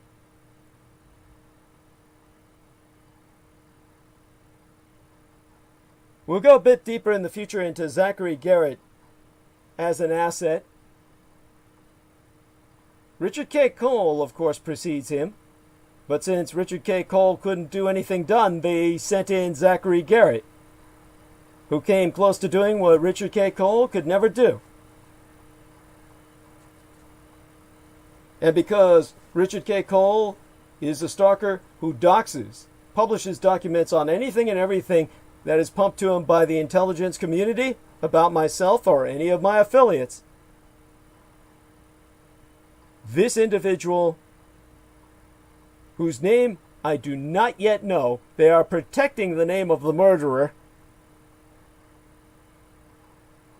shot and killed the son of Judge Esther Salis in lieu of her. And so this judge in New Jersey is begging for more privacy protection because her son was shot and killed at home. You've got a federal judge releasing a heart-wrenching video on Monday, opening work week last, responding to a shooting at her own New Jersey home that killed her son and injured her husband, Yester Menzies, last month. And in this video posted on YouTube, U.S. District Court Judge Esther Salis details her son's last words and is rendering public plea for greater privacy protection for public servants. Now, I myself am a public servant. I'm serving the public. Yes, this is the video. Maria Michaela Grigorich has just posted it on her wall. Go to Maria Michaela Grigorich's timeline. You probably can't spell her name. So it's Maria with no H. It's a Michaela, M-I-C-H-E-L-A. Grigorich is spelled G-Gregoric. Gregoric. And that's on Facebook. And you can review the video there as well. But you should be able to find it on YouTube by its title, Statement from U.S. District Judge Esther Salis. Now, what she's saying, well, to quote is she, while my husband is still in the hospital recovering from multiple surgeries on life support, we are living every parent's worst nightmare, making preparations to bury our only child, Daniel. By the way, Maria Michaela Grigorich says she'll change her name to Smith so people can finally spell it. Yes, there we are. Now, Judge Salis said that Daniel Anderl, her son, surname spelled A-N-D-E-R-L, who's no longer with us, was a student at Catholic University and had just celebrated his 20th birthday at their family home with friends and was chatting with Salis in their basement on the 19th of July. And the way she relates it, to quote is she, verbatim, and Daniel said, "Mom, let's keep talking. I love talking to you, Mom." It was at that exact moment that the doorbell rang. And Daniel looked at me and said, "Who is that?" And then Judge Esther Salis, speaking from her own point of view and perspective, relates that, and before I could say a word, he sprinted upstairs. Within seconds, I heard the sound of bullets and someone screaming, "No!" Salis said she later learned that this monster, a man whom the authorities are protecting in terms of his identity, who was holding a FedEx package in his hand, opened fire. But Daniel, being Daniel, protected his father, and he took the shooter's first bullet directly to the chest. Salis is on record as stating, "The monster then turns his attention to my husband and begins to shoot at my husband one shot after another. Mark Anderl. Anderl being her husband's name, she's obviously maintained her own maiden name. Mark Anderl was shot 3 times. 1 bullet entered his right chest, the other left his left abdomen, and the last one, the right forearm. Okay, I've found the name of this son of a bitch. I've had to look high and low. It's Roy Den Hollander. Roy Den Hollander. Surname spelled Hollander, a 72-year-old who has described himself openly and proudly as an anti-feminist attorney. A lawyer, too. Real son of a bitch. Has been identified as the suspected gunman.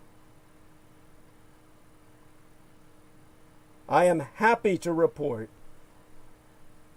that while they've tried to protect his identity because of his family, they're doing so because he's been found dead.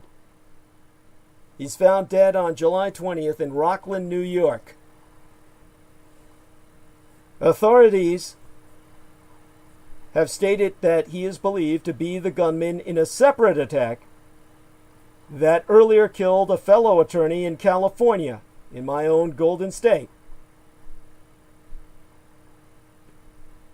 And so Salis goes on to beg us all.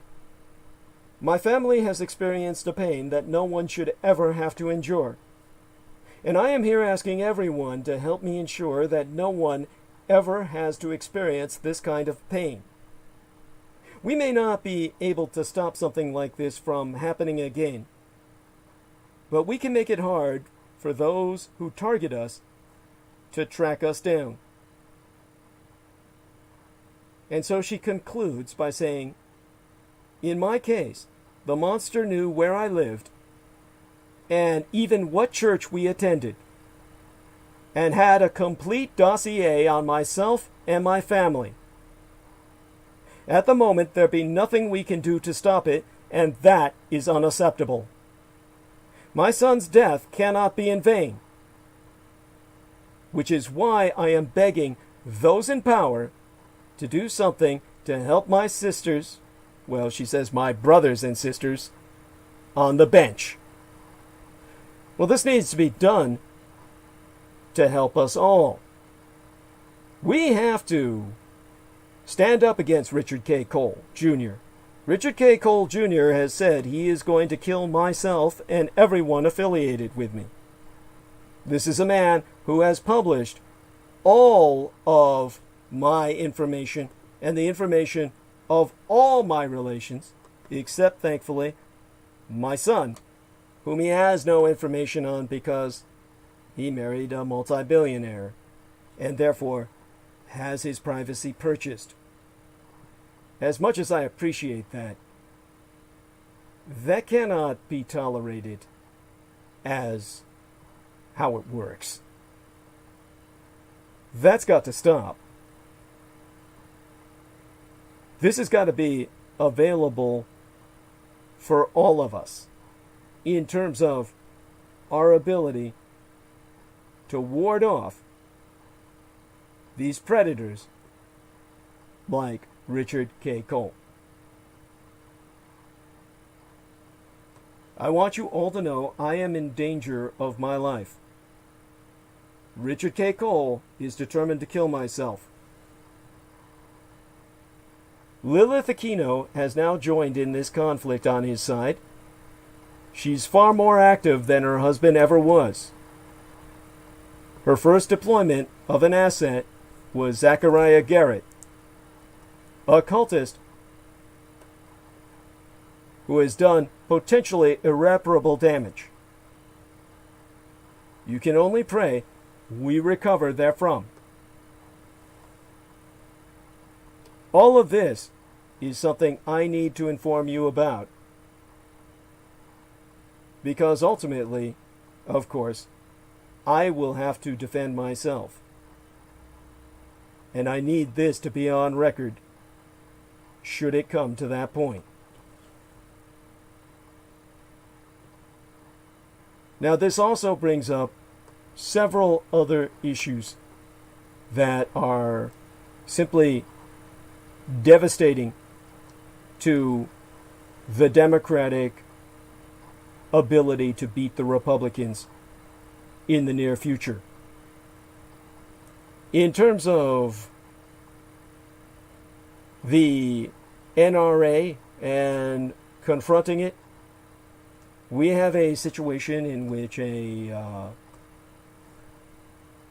young lady is confronting the NRA. They are scared, and it is one of those situations where she launched a campaign that's very serious, and at the same time, something which should have been, for strategic reasons, held off until after the November election. We have a situation in which, oh God, if we had simply held off till after the election, this would have worked out much better. I'm still absorbing exactly what it is she's proposing and the impact thereof, and I will try and analyze that tonight. If not, I will be analyzing it in the next transmission. It's one of those things where this is what the Republicans have always tried to pump the fear porn about. The Republicans, of course, are saying that the Democrats want to come and take away your fucking guns. This is something that's logistically impossible. But enough changes in gun laws to help prevent this kind of tragedy is what's going to ultimately cause the Democrats to lose a lot of swing votes in terms of people that would otherwise be voting for them if they hadn't gone, if this young lady hadn't started this campaign right now. This is what worries me. So, in terms of the young lady, she's Tish James, and she's suing the NRA. She, of course, is in New York, and she's basically showing, to gun lovers, how their own organization, the NRA, has not only defrauded the American people, but they've defrauded their own members. And for that, of course, she might cost the Democrats the election. So, this is, of course, something that I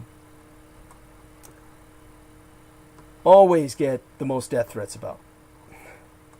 Just even bringing this up right now, I want you to know that there's going to be backlash. Whenever I've brought up this kind of subject in the past, the death threats come in hot and heavy. So, it's one of those things that I just have to deal with. So, the New York Attorney General, Letitia James, announced a blockbuster lawsuit. And she did so not too long ago. I would say it was like within the last, it's August 9th now. She did it on the Hiroshima Day bombing anniversary. Monday, August 7th. Or the 6th, rather, excuse me. On the anniversary of the Hiroshima bombing. And so, when she did what she did, I began to, how would I say it, get worried. because it does not bode well for electoral politics. It's something that is probably the most hot button issue in the United States. I mean, you don't bring a knife to a gunfight. New York Attorney General Letitia James seems to have taken that gun lover's maxim to heart when she launched this stunningly bold suit to dissolve America's top lobby group, the National Rifle Association. Now, the NRA is one of the most feared forces in American politics. It has spent billions of United States dollars to weaken gun control initiatives every mass shooting. In other words, every time there is a fucking mass shooting, the NRA is right there to weaken gun laws even more. They take advantage of mass murder to make certain there's even less gun control by installing sympathetic members in Congress and transforming the constitutional right to bear arms into a cultural cause that dominates reactionary politics. Circa 2016, the NRA spent more than 400 million United States dollars on Donald Trump alone. Now, after the Sandy Hook massacre, which killed 26 people, including 20 elementary school kids, the NRA's executive vice president at the time, Wayne LaPierre, unleashed a now infamous rant in which he said the problem was, quote-unquote, genuine monsters in society. To quote his T, people that be so deranged, so evil, so possessed by voices and driven by demons, that no sane person can ever possibly comprehend them. You know, NRA members. And yet the solution, he argued, was not fewer guns, but more of them. Because, voicing the NRA mantra, he regurgitated, the only thing that stops a bad guy with a gun is a good guy with a gun. James accuses, that is, Letitia James, of New York, alleges that LaPierre and 3 other top NRA officers have been guilty of years of breathtaking corruption. And she plans to destroy the organization over their corruption, which will make her a hero among liberals.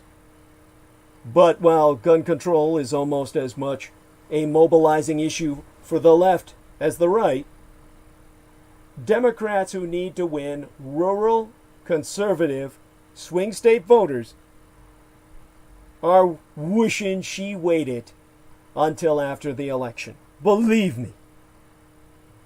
Because these reactionaries, desperate for a cultural wedge issue to distract from Trump's catastrophically criminal response to COVID-19, have leapt to the NRA's defense.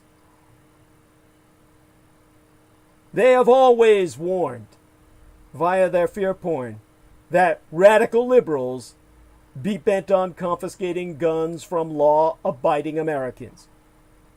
And Trump himself, whose nose for a base-baiting issue be unparalleled, has himself suggested that the problem is not corruption in the NRA, but its decision to register its business within reach of New York prosecutors.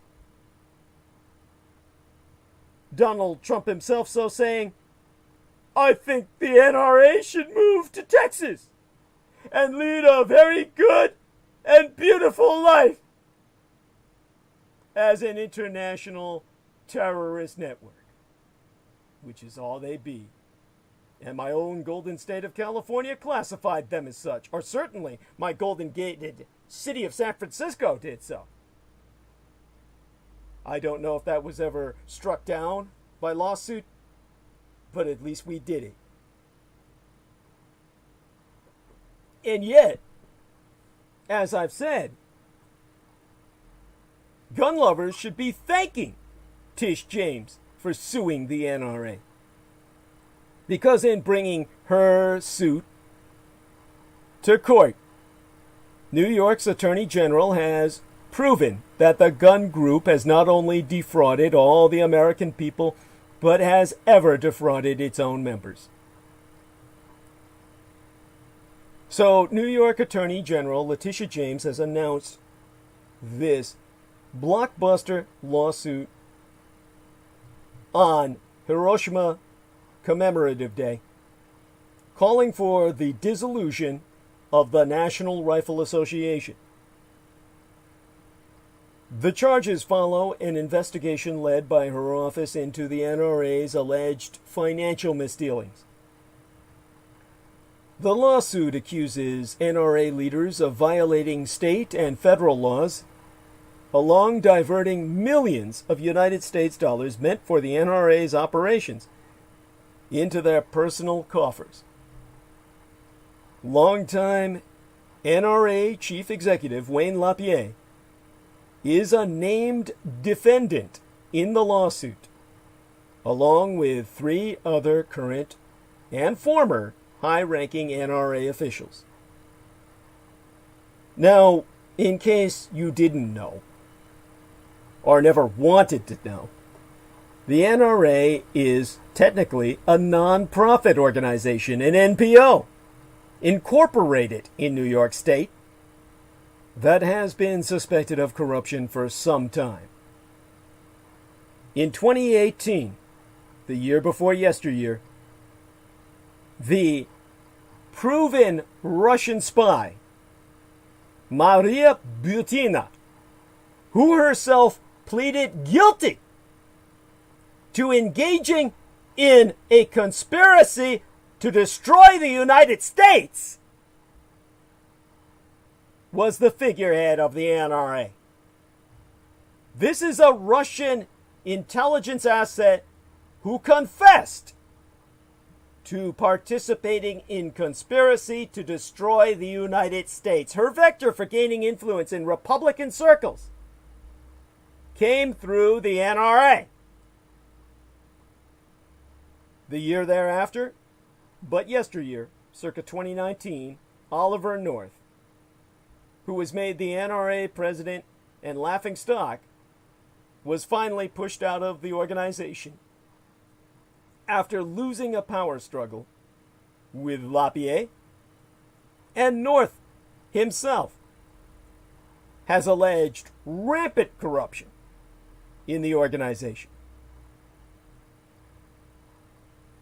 Now, Letitia James has accused LaPierre of looting the NRA, detailing extravagant expenses, aside from the Russian hookers, a 17 million United States dollar personal retirement fund for LaPierre that he never reported to his board, private jets, not one, but an entire fucking fleet of private jets for his wife and niece, and trips to the Bahamas, paid for with NRA funds, to hang out on a private yacht named Illusions, which is what courts should have called LaPierre's constitutional theories about the right to bear arms. All told, James said the actions of LaPierre and others in leadership contributed to the loss of no less than 64 million United States dollars of NRA net assets in just 3 years. A potentially major breakthrough in the investigation occurred in February of this year when the NRA lost its case to prevent its former advertising agency, Ackerman McQueen, from releasing documents to New York's Attorney General. As the top prosecutor in the state where the NRA is incorporated, the Grandma Dame Letitia James is in the best legal position to address the organization's proven corruption. She alone has the legal authority to sue for the dissolution of the NRA, thanks to New York State's laws governing NPOs are not-for-profit corporations. As a matter of fact, I've looked up the statute. It's NYCL Section 1101 A2, in which it states, let me get it here on screen, the Attorney General may bring an action for the dissolution of a corporation upon one or more of the following grounds: that the corporation has exceeded the authority conferred upon it by law, or has violated any provision of law whereby it has forfeited its charter, or carried on, conducted, or transacted its business in a persistently fraudulent or illegal manner, or by the abuse of its powers contrary to public policy of the state, has become liable to be dissolved. Now, if I myself may put that into language that even the NRA can understand, that statute has enough firepower to take out Bambi's mom. Now, James, Letitia James, a Democrat, was elected to her post the year before yesteryear, in 2018, thereby becoming the first black woman to hold the top legal job in New York State. There is a world in which a Democratic Attorney General who filed a lawsuit to protect the largely Republican voters defrauded by an alleged charity would be met with broad bipartisan support. There is a world in which conservatives would applaud a liberal attorney who has done the hard investigative work to back up Oliver North, the man who testified on behalf of Ronald Reagan in the Iran-Contra scandal. Unfortunately, we do not live in such a reasonable world. We live on a burning ring of hell.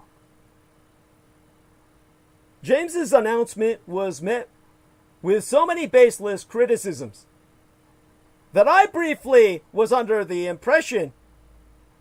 came under impression that she was but another black woman in the running to be Joe Biden's vice presidential pick. Complaints came from the left, the right, the center. Some non-attorneys were disappointed James didn't show up to dog walk Donald Trump's adult children. Some Twitter barristers accused her of abusing the law to influence the election. Well, if so, it's in favor of the reactionaries. Liberal voices expressed fear that this will galvanize the gun-loving right, while right-wing pundits lost their ever-fucking minds and accused Tish James of attempting to suppress not just the Second Amendment, but also the First. This is why I say repeal both of them. One gives the privacy away so that the killers with the guns can find you. The other gives them the guns by which to kill you. Did I mention that the NRA paid Ackerman McQueen 70 million United States dollars over 12 years for advertising, quote unquote, that it was really just a front for executive travel and entertainment, as well as personal hair and makeup services for LaPierre's wife? Letitia James is not coming for your fucking guns, or your goddamn right to run your filthy mouth in support of guns. She's coming for LaPierre's fucking slush fund, people. So these criticisms are shit. But since so many people have been trained not to put NRA and accountability in the same sentence, it's worth taking a few moments to answer the most persistent false narratives about this legal action as they comest into my drug-addled and depressed mind. Letitia James teased us with a major announcement. But it didn't have anything to do with Trump. Boo! Over on liberal Twitter, there was a lot of disappointment that James's lawsuit wasn't aimed at the Great Orange Pumpkin himself. The New York Attorney General's office sent out a press release the night before the announcement promising a major national story. The press release came only a couple of hours after Manhattan District Attorney Cy Vance announced that Deutsche Bank, Trump's lender, had been cooperating with his office for months. This somehow led many to believe that Tish James had something major to unveil about ongoing investigations into Trump Incorporated, or the Trump family of morbidly inbred incestors. I myself am very sorry that more people don't appreciate the distinct yet overlapping powers of a district attorney, a state attorney general, a United States attorney, and the United States Attorney General, which are all different positions by the side. I'm not judging which office wields what prosecutorial power over whom in our legal system is legitimately confusing. They teach this stuff in law school because you can't pick up this knowledge just from reading John Grisham novels off the Walgreens shelf. But it's not James's fault that most people don't know what she does. The only active investigation into Trump Incorporated that we know about is being run out of Vance's office. He's looking into state crimes, not civil violations. I also have hope that there be a separate ongoing criminal investigation into Trump-related federal crimes being led by the prosecutors in the Southern District of New York, but I myself don't really know that there is. What I do know is that Letitia James's office is looking into civil violations that take place in New York. Given what her office can do, calling for the dissolution of a powerful 149 fucking year old organization, one more ever that has managed to change the very definition of a constitutional amendment, and therefore of the Constitution itself, qualifies as major national news. This wasn't a tease. This is world breaking. This is beyond huge. This is going to change your fucking world. And it took a black African American woman with determination and courage to do it for you.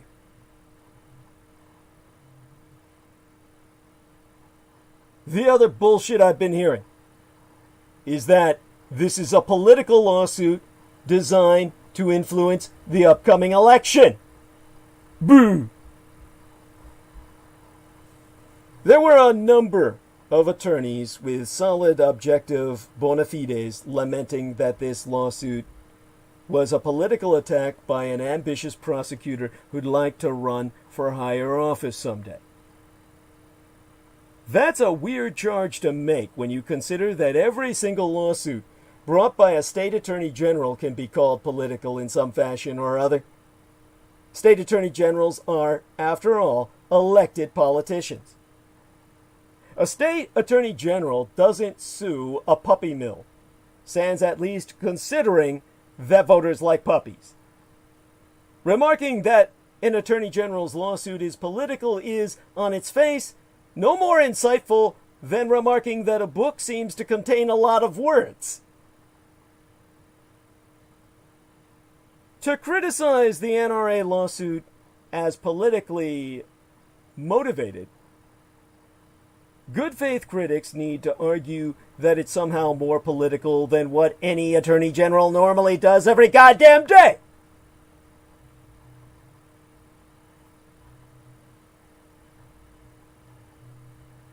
And there's just no evidence for that with this lawsuit.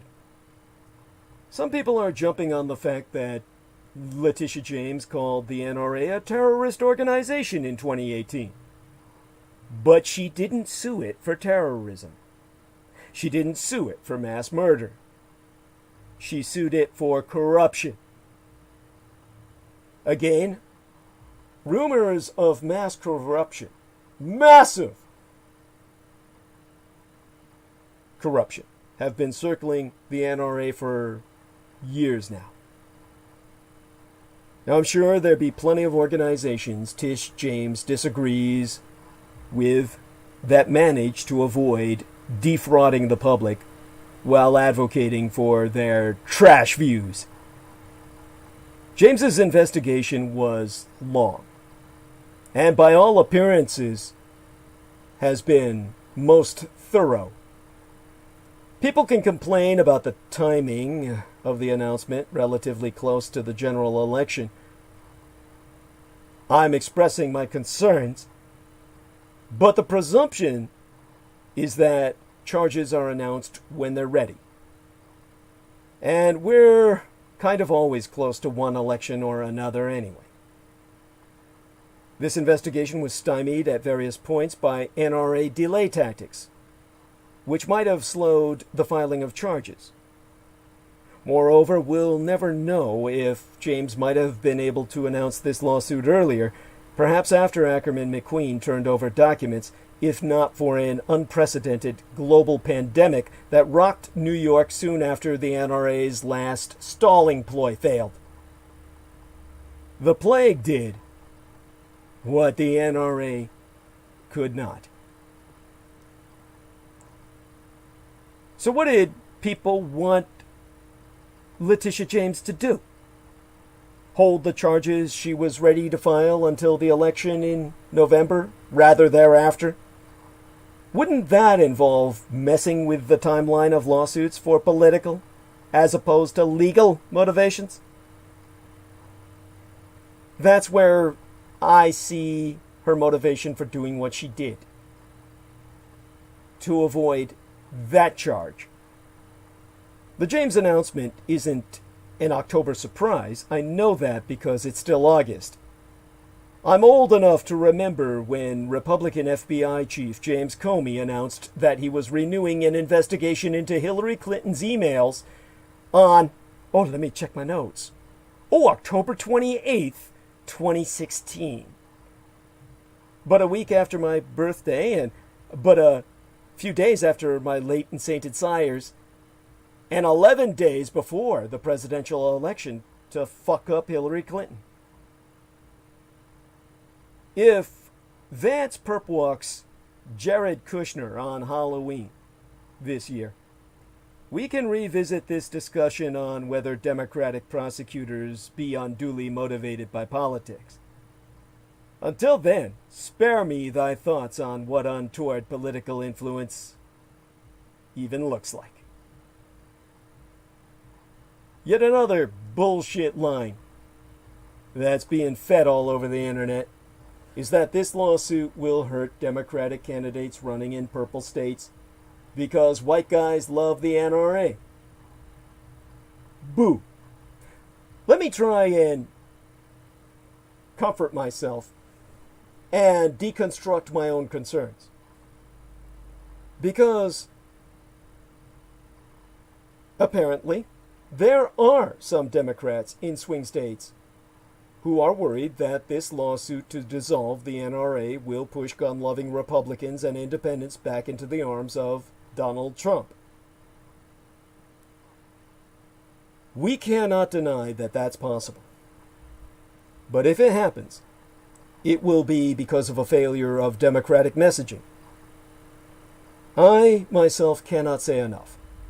This lawsuit seeks to defend NRA members themselves from corrupt leadership that has stolen their money.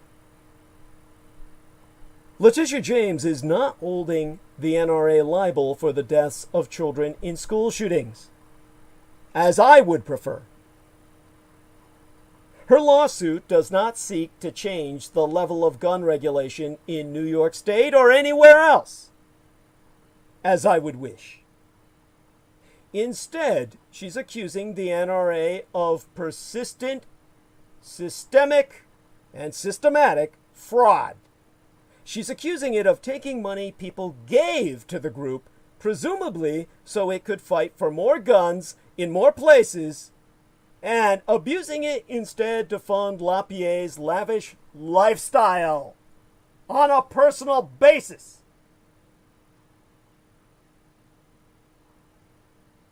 Many NRA members might not believe that James is doing what her lawsuit says she's doing. But shouldn't Democrats at least try to make that argument before running for the hills? Because whereas I have expressed concern, Democrats are panicking. Shouldn't Democrats at least try to explain what they stand for, instead of immediately capitulating to the Fox News characterization of their views? Convince the voters you be right.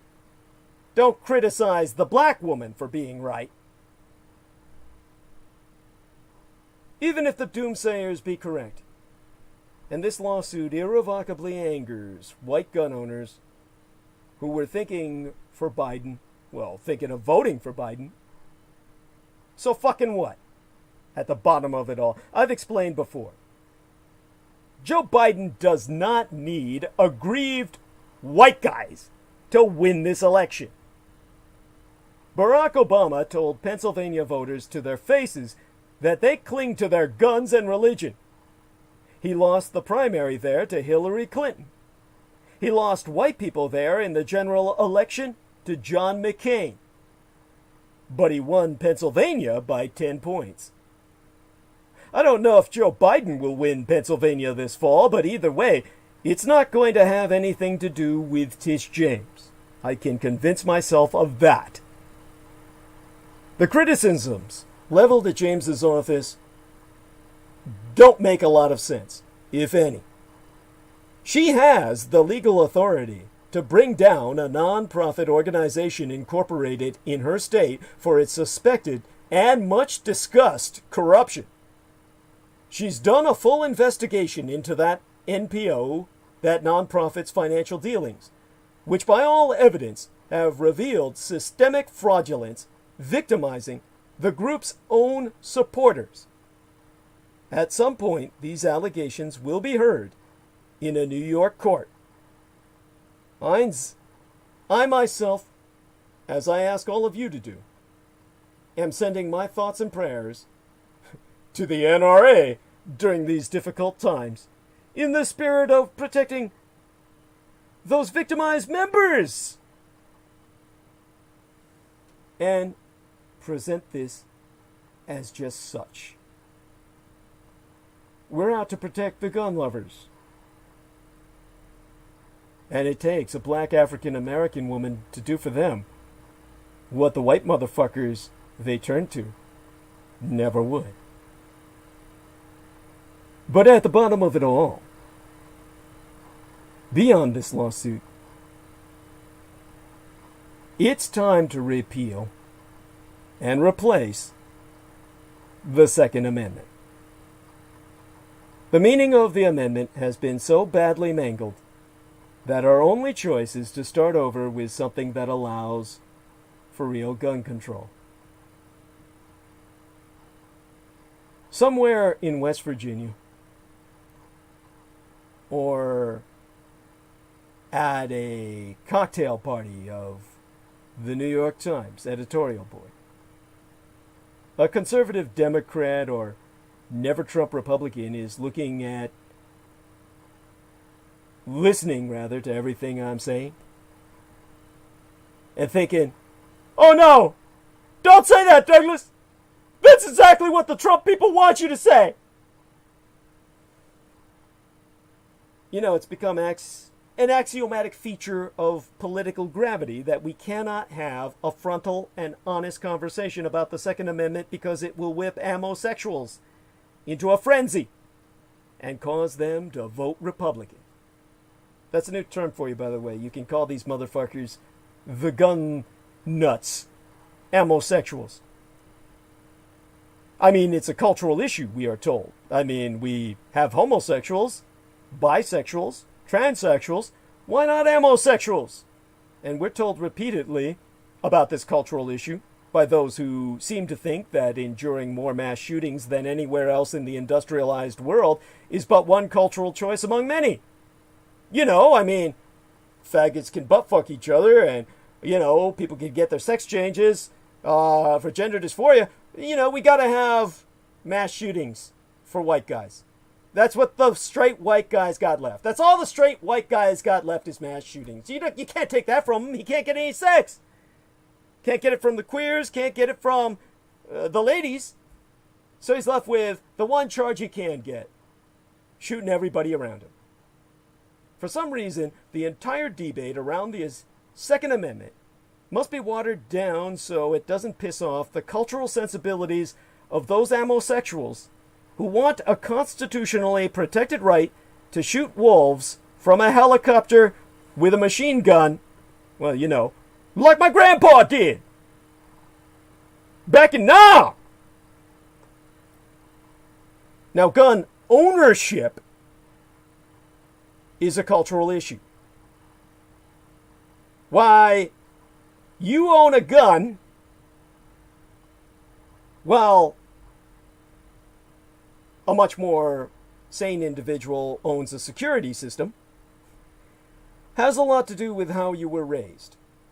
The spooky rural environment you live in, where you're fucking your chickens when Bigfoot is not fucking you, and your tolerance for the possibility of your toddler accidentally shooting mine.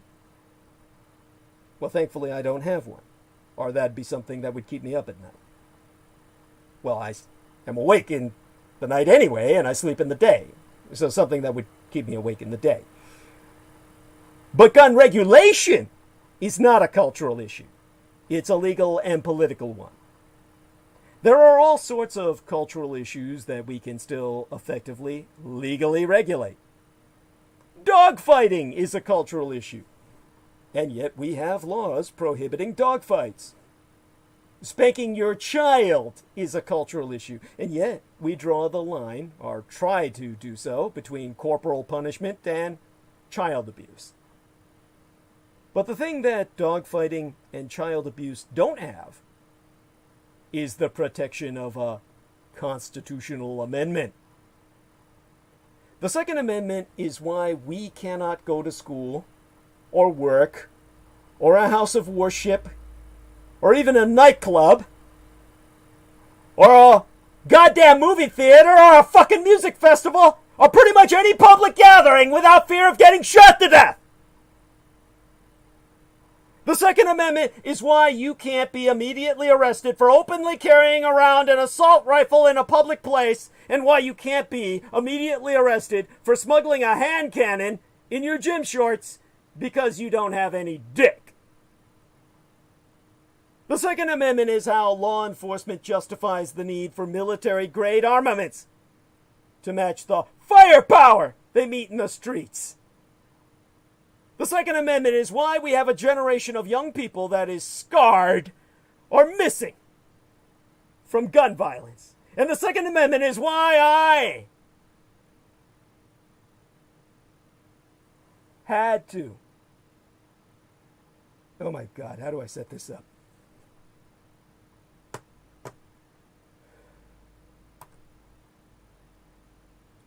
Of all things the other day, my son participated in a community project that Sugar Daddy, the multi-billionaire he's married to, funded. A community project in which he got to read storybooks to children.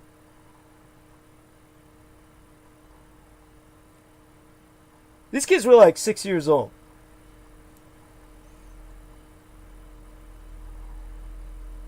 And he had just finished reading some moralistic fairy tale to them.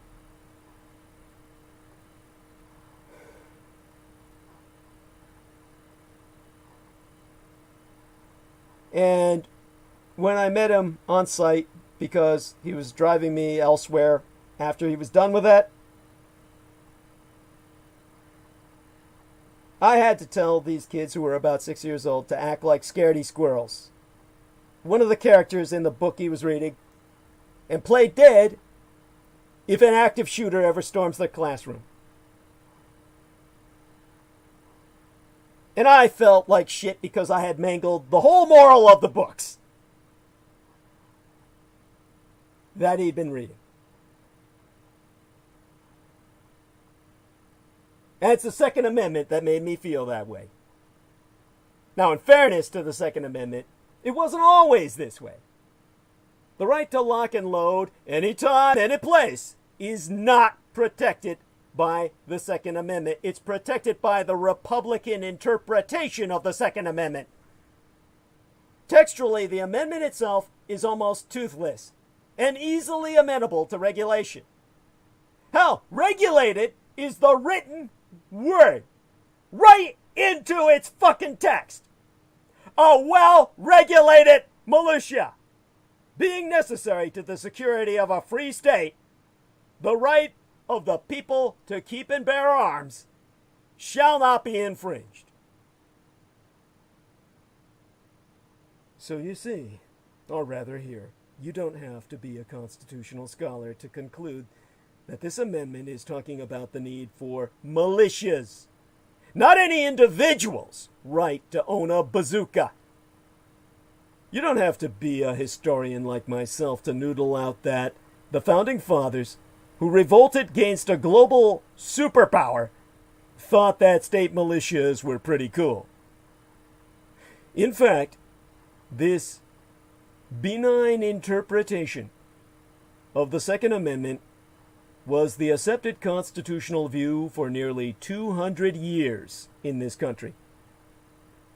Ronald Reagan himself, racist and patron saint of the Republican Party, was all about gun control when he was governor of my own Golden, California, and black people were walking around with guns. It was only in the 1970s that the National Rifle Association basically invented the new constitutional theory that the Second Amendment conferred a personal right to own military-grade weapons for self-defense. It was only in the 1980s that the Republican Party figured out that harping on this new interpretation of the Second Amendment was a good way to keep rural white people, those uneducated white trash men in particular, voting for Republicans and against their own economic interests. And it was only in 2008, after years of slowly expanding the amendment's reach, that the Supreme Court decided District of Columbia versus Heller, a case in which the allegedly originalist Antonin Scalia recognized for the first time in all American history a constitutional right to own a gun for self-defense. It takes an originalist, I suppose, to invent an entirely new constitutional right out in front of your face and then pretend like it's always been there. And herein lies the problem. As long as this interpretation is the law of the land, effective gun regulation will be impossible. All serious efforts at gun regulation need to start from the premise that the government defines the parameters for responsible gun ownership, not the NRA. Just like the state defines the parameters for responsible alcohol consumption, not Jose Cuervo. That leads to only one single logical conclusion. Repeal the Second Amendment and start over from presumption that you do not need a gun unless you are going off to war or going off to train for war. You know who agrees the Second Amendment should be repealed?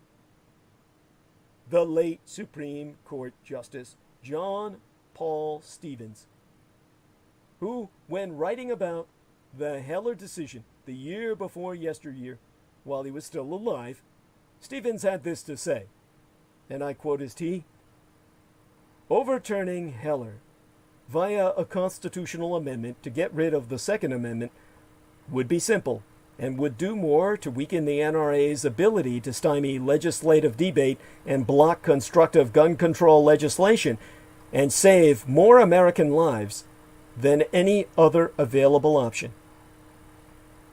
Stevens recognized that repealing the Second Amendment is actually easier than the alternative, which is fighting for small-bore legal changes against the combined strength of arch-conservative and reactionary judges. Republican judges and justices have now put so many bad Second Amendment precedents on the books that it will take generations to decouple their execrable theories, their shit talk, from the relatively benign text of the amendment itself, if it can ever be done at all. In fact, the current crop of reactionary judges, the ones Donald Trump and Mitch McConnell have been flooding the courts with at a record pace, do not even begin to think Heller goes far enough. Republicans might tweet thoughts and prayers, but what they do is nominate arch-reactionaries whose judicial opinions are the stuff of NRA wishes and fantasies. The truth of the problem with gun control legislation is that there be too many Republican judges out there with the will and authority to neuter effective regulation at every turn. The existence of Republican judges is just a stark reality we have to be willing to face. Repealing the Second Amendment is the only way to disarm these reactionary judges and justices. Otherwise, we'll have to wrest gun reform from their cold, dead hands. I don't know about you, but I'm not willing to wait that long. I'm not willing to sit idly by while lifetime appointed Republican judges frustrate reasonable efforts to stop mass shootings in America. I'm not willing to nibble at the margins, striving for an AR-15 ban when Remington will just start production on a ray gun 66 the moment Bushmasters be restricted. I'm not willing to accept that you can buy a Glock and stalk your ex-girlfriend because of the privacy issues I've articulated earlier, just so long as you can prove that you haven't murdered any of your other ex-girlfriends yet. Does this mean all guns will be banned? That hunters and sportsmen can't continue to sit in trees covered in buck urine, waiting for a defenseless animal to come into range of their rifle? Some of the people might wish it were so, but it doesn't have to be the case. If we repeal the Second Amendment and reset the law to the principle that there be no constitutional right to be ready for the purge, then it should be fairly easy for states to make carve-outs that still allow us people to hunt and feel manly by shooting something that can't fight back. There be no constitutional right for me to drive a car, and yet I have the right to do so. I only refrain from doing so on a promise I will uphold till the day I die that I made to a judge who granted me my life. And, of course, you have no constitutional right to drive a car, and yet you more than likely drive all the time, subject to a number of licensing, registration, insurance, and safety requirements. Taking away constitutional protection is not the same as eliminating enjoyment of products that could easily kill us, because the reason a judge made me swear never to drive again while allowing me to maintain personal firearms is because cars are far more dangerous than firearms. And complexly post-traumatically stress disordered veterans like myself are infamous for road rage. Plus, I do a lot of drugs, which strangely enough he didn't make me swear off. Now, it will take overwhelming popular support to repeal the Second Amendment, but guess what? It takes overwhelming popular support to do anything about gun regulation. The utility of starting to muster that popular support against the Second Amendment is that, if successful, That support cannot be frustrated by Republican judges ensconced in our anti-democratic branch of government. If Republicans tell us it's the Second Amendment that stands in the way of reasonable gun reform, then it's the Second Amendment that we should be coming for. The Republicans have turned the Second Amendment into a golem. They've animated it, weaponized it, and unleashed it upon their enemies. It is killing children. It be time to hit this monstrosity in its clay feet and sunder it to dust.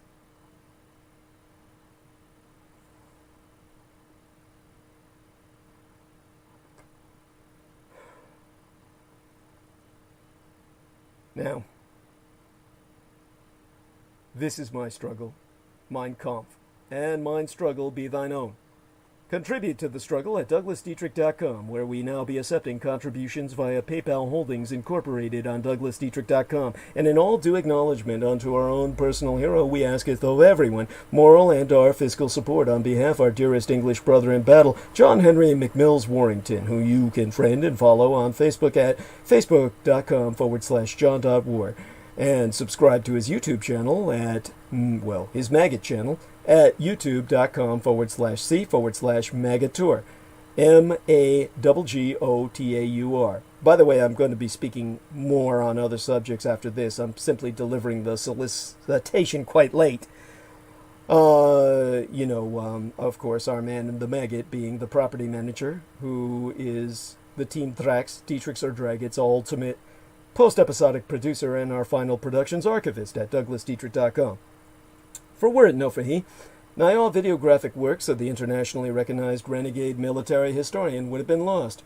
So, if financial aid no be prohibitive per budgetary constraints, electronically relay monetary assistance via tinyurl.com/mmaggotmillions. That's tinyurl.com/MAGGOTMILLIONS. And now you too can do your part to help in the fight against total annihilation. Spread the word about Douglas Dietrich, that he, the biological son of Adolphus Jacob Hitler, which you can find out more about at DouglasDietrich.com/2019/05/08/Douglas Dietrich, son of Adolf Hitler, fighting against white supremacist neo-Nazis. Confer while there. A footnote on my biosire explaining the meaning of my biological father's name on the homepage of showsdd.com. Spread it far and wide, to all and sundry, that the scion of Adolf Hitler, Douglas Dietrich, be alive and well, and resident in the city and county of San Francisco, and if at all possible, electronically relay thy contributions at DouglasDietrich.com. People are forever asking, Renegadus humanus arma ab massa eruditio, the renegade human weapon of mass instruction, what they can do to fight the pedopathophilocracy, such being our present Slavo-Western government by patriarchy of pathological pedophiles. You can all help spread awareness by supporting myself. We have a new contribution page on DouglasDietrich.com, where you can make us donation online using either thy credit or debit card. Simply go to DouglasDietrich.com and click the red Donate button. All sponsors will be granted exclusive electronic access to both my videographic and audio recorded archives, through to this year, from the 2011th year in our Lord, the very year mine own late and sainted matriarch, the Grand Madame Diana Linzu-Jin Takabayashi Hideko Dietrich, was murdered, assassinated nigh immediately after Mass San Juichi Sensemi, the 3/11 terror attack against the Fukushima Daiichi, or Big One cluster of nuclear power plant facilities on site, the 7,000 isles of the greater Japanese Empire. When 'twas deemed by much Native American cosmological reckoning that the first rays of the dawning of the sixth world broke upon us, and magics could again be worked conjointly with Mother Earth to redeem the folk upon her.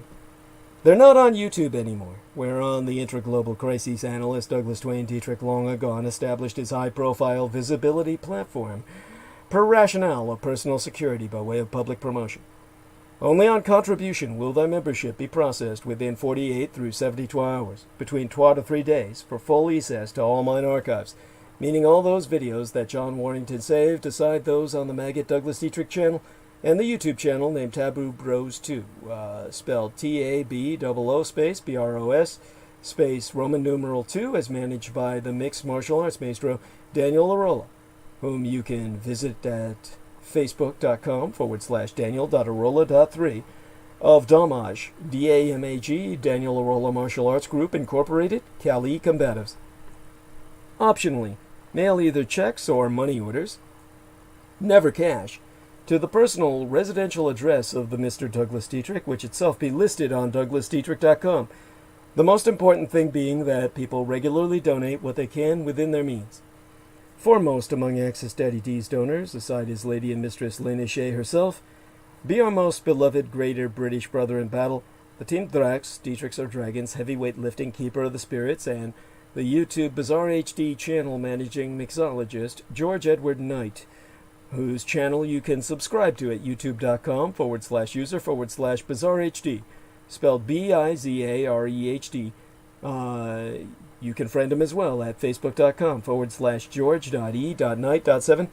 He being mine own personal hero who has substantially delivered towards my salvation from the streets, and whose self-produced videos entitled How the United States Won World War I and Why We Are Still Legally at War with the Third Reich both be factually substantiated per mine own expositions, whilst of course he's presented a new video in his itinerary that you can find by going to his channel, that be entitled The 1,000-Year Reich in Exile, subtitled The Third Reich's Flugelrad and Hanubu Technology. Well recommended. Dynamite comes in small packages.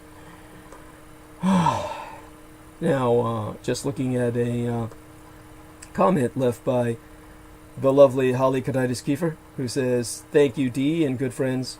Thank you times infinity." Okay. Thank you, honey. Good to hear from you. Now, when it comes to the last Dithrakagurvies, son of Dietrichs or son of a dragons, well, Anglo-corrupted as Draculas, expositions via YouTube, they simply would not be possible, sans generous benefactions from my listeners on a monthly basis.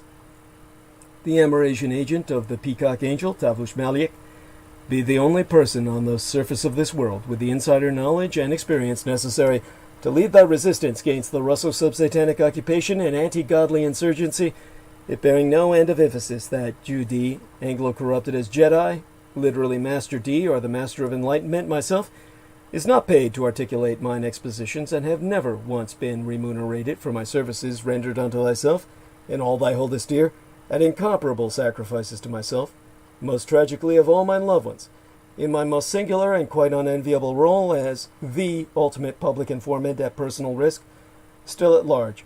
Your taxation cannot support me, as I be denied access to United States Department of Veterans Affairs benefits and or services due dishonorable discharge. So again, go to DouglasDietrich.com and click Donate. The very survival of the human species at stake, and I am not exaggerating. Do not wait. Donate now. It be appreciated beyond my ability to express in any language.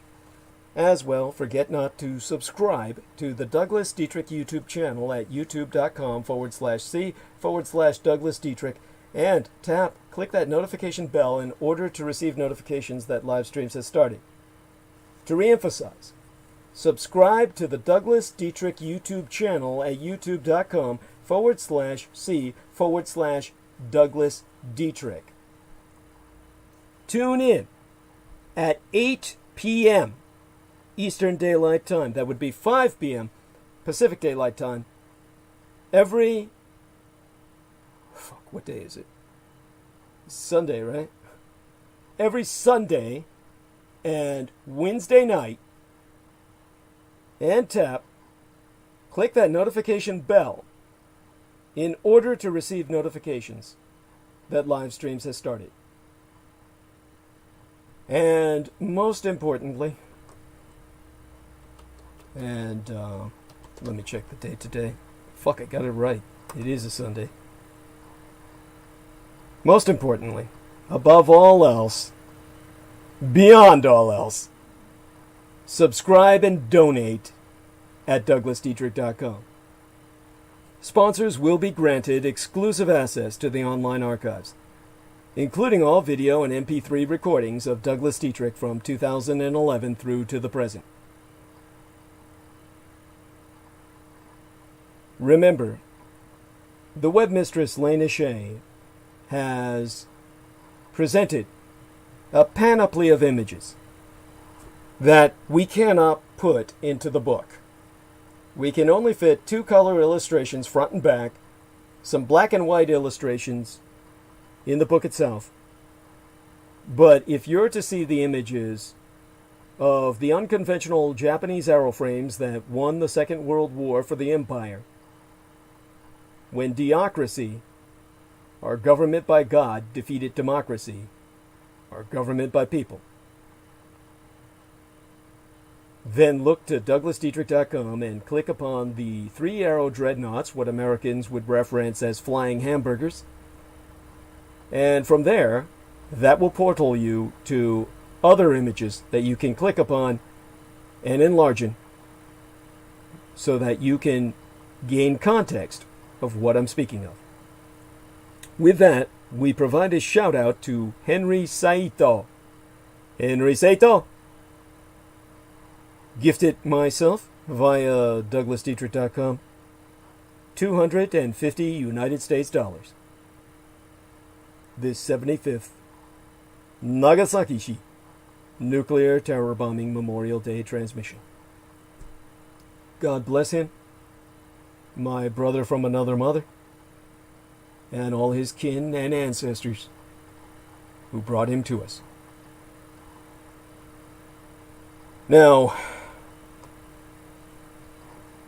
definitely need to take a small break myself. I'm going to ask if our man Derek Talley or Jameson Reese is around. If they're unable to spell me, that's fine. I'll be able to hang on. By the way, Alexandra, oh my God. I'm here. Wonderful, Jameson. Did you see what that wonderful Alexandra Martin said to you? And by the way, oh yeah. Wait, where? Wait, who? Well, in chat.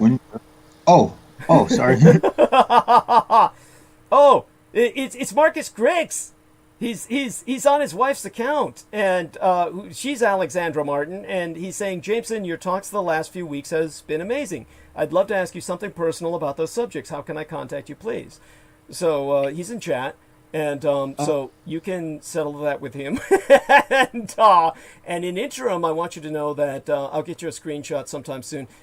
Someone was also following up with a thanks to myself for providing your YouTube channel address, the link to your YouTube channel for them. The individual who had said he was interested in that on the last transmission, the one preceding this. So you're developing a fan base. And with that, you can take advantage of that now and talk to them while I go take a leak. And okay, so I probably have to find something to talk about. Oh, I'm sure you can think of something. I mean, by my experience, we can't shut you up. So.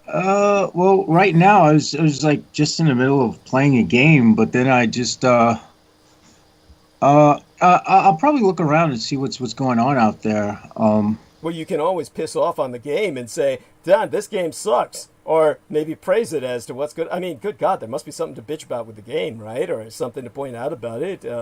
Whatever sociological messages it might have. Do you want me to buy you some time? I can easily do that. Why don't you look some stuff up, and I'll continue talking for a bit. And I'll start by talking with, about the fact that one among the creepiest true crime tours in America is the Tucson Murders True Crime Tours.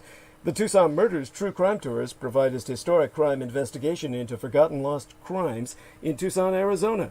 These small private tours are hosted by the Mr. Ben Baron Stanius, a true crime researcher and enthusiast, who will personally take us to real historic crime locations related to these crimes in Tucson. Relive these events and hear the untold stories behind the stories. The Baron Ben specializes in the seemingly ever-developing case of the late serial rape killer Charles Howard Smitty Schmid Jr., alias the Pied Piper of Tucson, an aftermath tour. See theunfinishedman.com for excerpts from the book by Ben Estenius, yet to be published on the, Howard Schmitty Schmid, the Pied Piper of Tucson. And, of course, excerpts from cinematic documentaries he's been working on to produce, but other cases, such as the strange case of Morris Brady, the Dr. George Marvin Tejardine case, and the Red Rapist are also within his repertoire, as in fact are all the crimes that shocked the Southwest throughout the 1960s, the very decade I myself entered this vale of tears. These devastating crimes stained a city so deeply they may never be removed. For tour information, contact the TucsonMurders.com. Spell Tucson Tucson, Tucson, and put the word "the" in front of it, or call Baron Benestenius directly to personally guide your tour at 1-520-/323-3406. That's 1520-323-3406. And don't forget the Man of the Soil YouTube channel.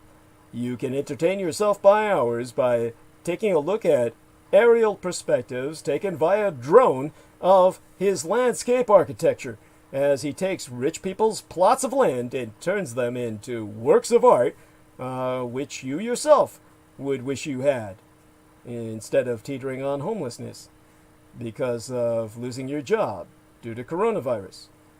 Guys like Jameson and I have that licked because we were always unemployable.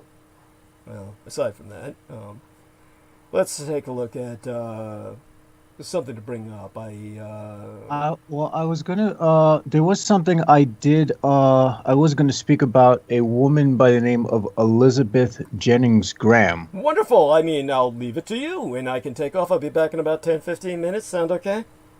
Okay. Yeah. Sure. Wonderful. I'll try to go mute. You want me to hold for a few more minutes? Do you need some more time? I can buy it easily. I mean, I can go on. I'm in no hurry. I'm not in any bad state. I mean, just pull it out of my ass. Okay. Yeah. I mean, if you feel comfortable, enough. That's yeah, I do. Good. All right. I will buy you just another minute. Give me a second here. I want people to understand. Marcus Grix. What I'm going to do right now is go into Messenger and tell Brendan Zoget. I will remind Brendan Zoget to unblock Marcus Griggs. I'm going to leave him a message here in Messenger. I'm just doing this out loud so I can buy you just a few moments here. Where the fuck is Brendan Zoget? Goddamn, where the fuck did he go? I know he's up here somewhere. Here we are. Goddamn. And Brendan's I'll say please to unblock. Please to unblock Marcus Griggs. Marcus Griggs. Marcus Griggs. There we are. And with that, I'll leave it to our resident Chippendales dancer. Anyone takes a look at his Facebook icon, they'll, well, there you go. I mean, honestly, he should pick up a new career. He can learn from Daniel Arola. Though Daniel Arola says it's not the same as it used to be, maybe he can tell us why the next time I bring him on, which I should soon. I'm going to go mute now and leave it to our man. Thank you. Well, actually, I kind of changed my Facebook icon. It has this sort of demonic entity that I'm sort of working with at the moment. But that aside, I felt that I felt the need to speak about Elizabeth Jennings Graham. She actually preceded Rosa Parks, but didn't receive any credit for what she had done. I'm going to just pretty much read off of the Wikipedia, which, as much as we don't like Wikipedia, it's just an available link that I had. She was an African-American teacher and civil rights figure. In 1854, she insisted on her right to ride on an available New York City streetcar at a time when such companies were private and most were segregated cars. She was born free in March 1827. Her parents, Thomas L. Jennings and his wife, also named Elizabeth, had 5 children. I'm pretty much just going to skip to the most important parts.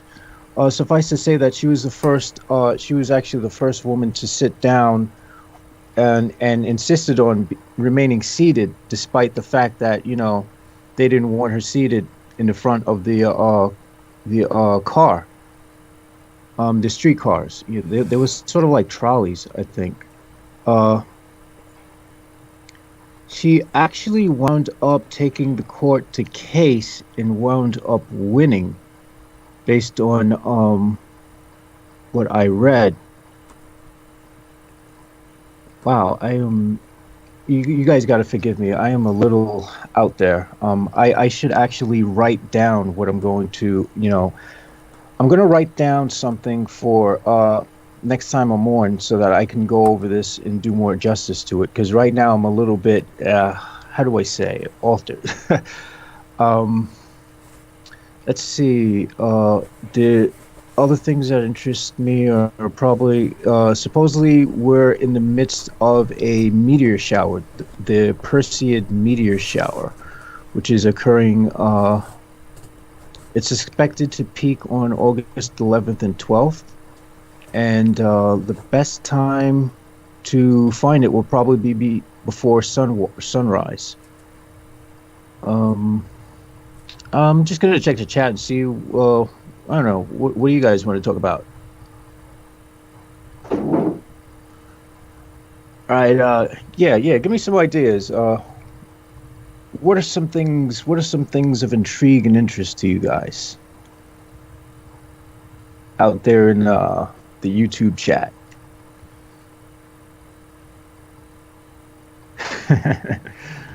I don't want to keep this airtime clear. Well, I guess I'm going to talk about a little experiment that I seem to be in the midst of. The experiment seems to be directed towards what we would call macroscopic alchemy. Now, loneliness during COVID. Dude, I'm lonely all the time. I don't think COVID is really making much of a difference. I'm reading the comment from Auritus of Rigor Mortis. All right, well, all right, first thing about COVID. Honestly, for me, it has not been as bad of a hit as it is for people who are social. I'm someone who always had a problem with people getting too close. See, the thing is, I'm the kind of person where I don't understand, I don't understand personal touch. I don't understand why people touch each other to greet each other. I don't quite get why people are so touchy-feely, and that always sort of creeped me out. And it was one of the problems I always had traveling in New York, especially going from Staten Island to Manhattan, because the ferry is packed, and even if you don't want people to sit right up under you, they will do so anyway, which I always found really odd. So with the social distancing, I thought things were going to get a lot better for me, because I was like, all right, great, now people are going to stay the fuck away from me, because everyone's going to be afraid of the COVID virus. But apparently things have gotten worse, because apparently nobody cares. And this is the country we live in, where people just have decided to die on their own terms and become zombies, pretty much. Well, even though one can argue they were zombies already, due to the fact that, most people walk around with their heads in their cell phones. And, ordinarily that's not a problem unless you're walking past someone who's walking like a snail's pace while texting someone, completely oblivious to the world around them. And that's something I never understood, being someone who's more vigilant and more driven towards safety. But that's something about being in situations where you're constantly in combat, constantly fighting, is that one becomes a little more vigilant. One realizes one has to be aware of every little detail of the environment, because to not look around means someone can just hit you from behind. Someone can just punch you from behind. I've had that happen growing up as a kid. And so it's been pretty much beaten into me to never be unattentive, while walking down the street. Even scarier are people texting while driving. Out here in Staten Island, people drive like shit. I mean, it's just unbelievable how horrible people drive out here. I don't even know why they even bother giving them the driving tests to begin with. But yeah, I'm going back to the experiment.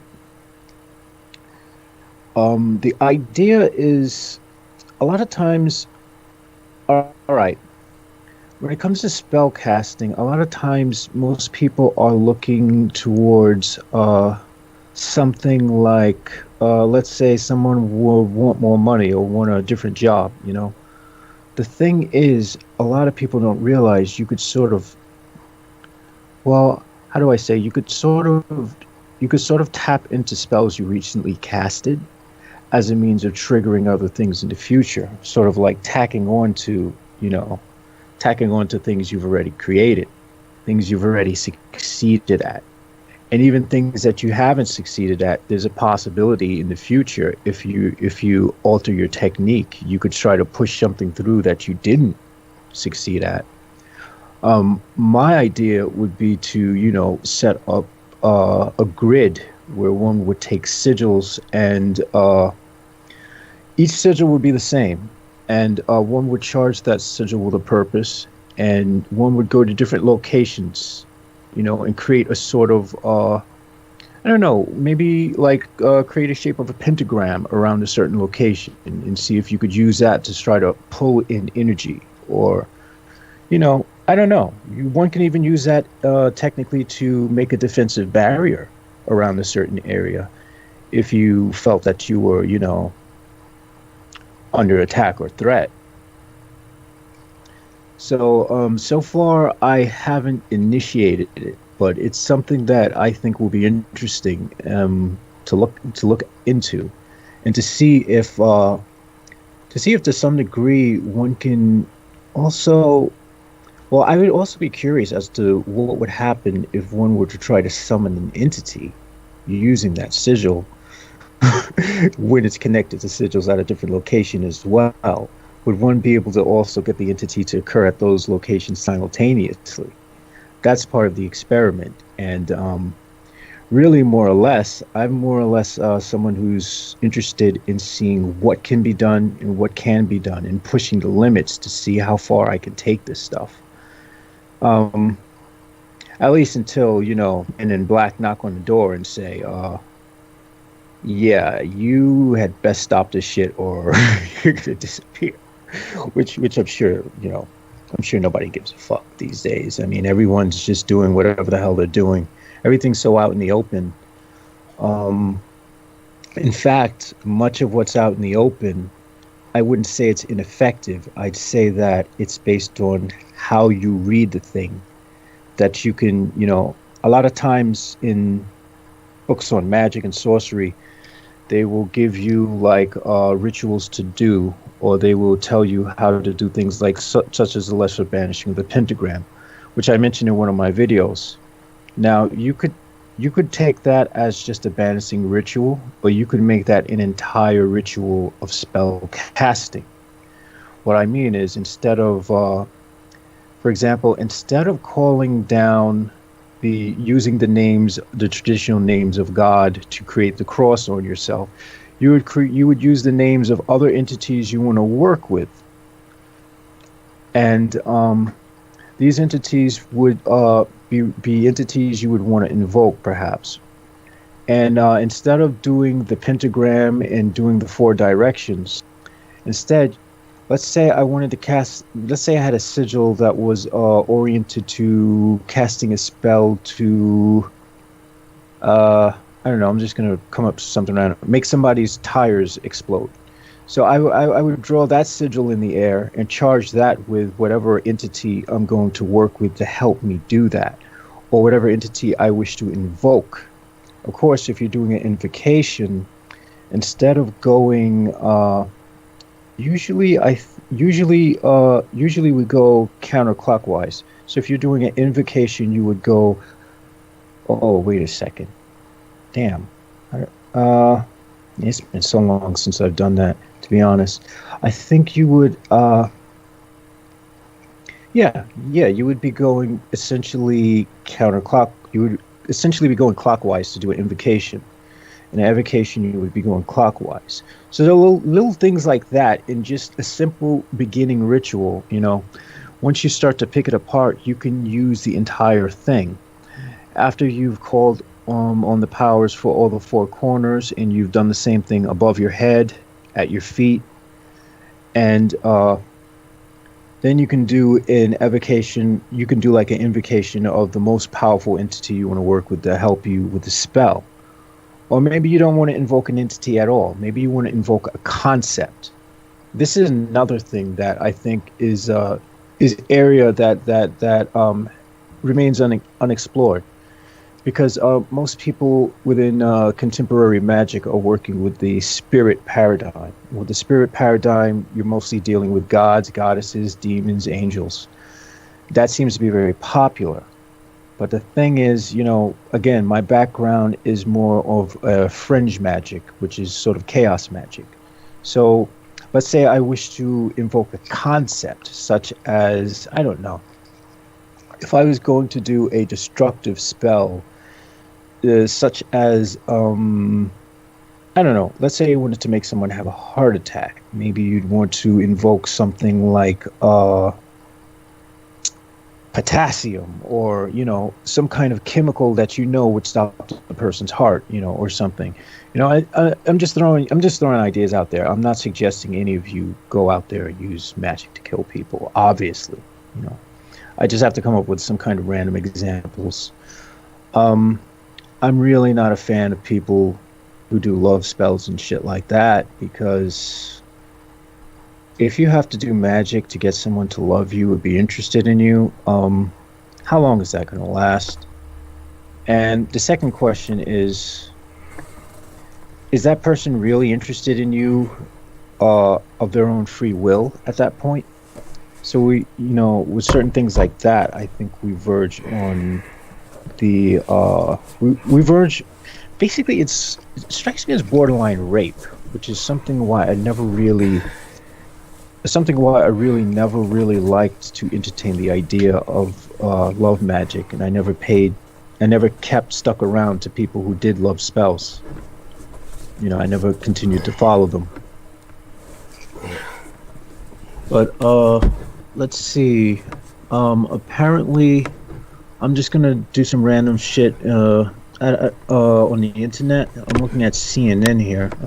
I don't know how credible we want to say that they are, but supposedly there's a video of New York police pulling a woman into an unmarked van who they claim was wanted for damaging police cameras.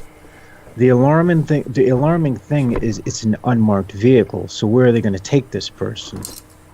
Are they going to take them in? Well, I'm not going to, I skimmed the article. It just doesn't seem something that I'm too really interested in.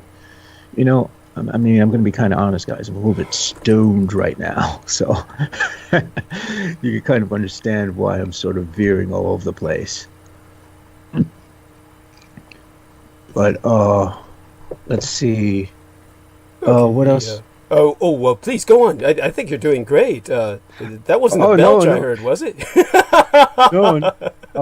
No. You came actually at the right time, because I was honestly running out of stuff. I didn't finish what I wanted to say about the woman, because I would need to have something written down.